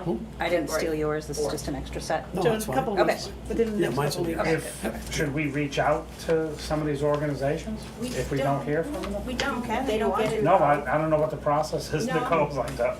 If Could they, if if you they get wanted it to to. us by that date, would they get on? If they It's kind of they on don't- them Right, to they know. come into the It's town and. it's petition, It's we, in their it's, budget. they have I mean, nothing to do. they know this. They know that They they know- should I used be to do Ask outreach. sending it And you in, can okay. touch base with Ned. Yeah, I'm just curious how it works, I okay. can, if you'd like, I can give you what he gave us last year. Yeah, no, that's fine, I just don't want Gibson Center coming in saying, hey, we didn't get any money because we didn't do the paperwork or something. Right, or Yeah. maybe Oh, we missed no, out. yeah. Yeah, somebody missed the deadline, Okay, yes. we cross off 5 and 6. They actually have theirs in, it just hasn't been approved by the Yeah, supervisors. Gibson Center is definitely worth it. Some of these other ones I'm not too familiar with. Way Station is really good as Why well. don't you have a conversation with her about this, Okay, since we already we're done. appointed you. Yeah, Alright, yeah, Did you? you're it. Yes, Oh, yeah, you're it. we all Oh, yeah. voted. alright. Voted in. Right, so, we're done with 5 and 6, the draft budget and the draft warrant articles. We've already talked about number 7, which is road priorities. And number 8, we're not gonna, I don't believe that it's worth our time at 10:30 at night to finish the revenue worksheet and the CIP. We already tackled the volunteer to review the charity warrant Thank you, articles. Sharon. So there being, if nobody has any objections, I make a motion that we adjourn and meet January 28th. Second. Can we meet at like 8 AM? I think we should have Okay, the road. all in road favor? grader. Not Say right now. aye. Aye, aye. Okay, Linda, we are need to- adjourned. Thank you all for We your need to set up a patience. meeting for the road grader subcommittee. What? To, I don't even know what that is. I don't know what that is. Thank are you. you on that Okay. committee too? Sure, I like, Yeah, yeah, yeah. I. We still are short one person.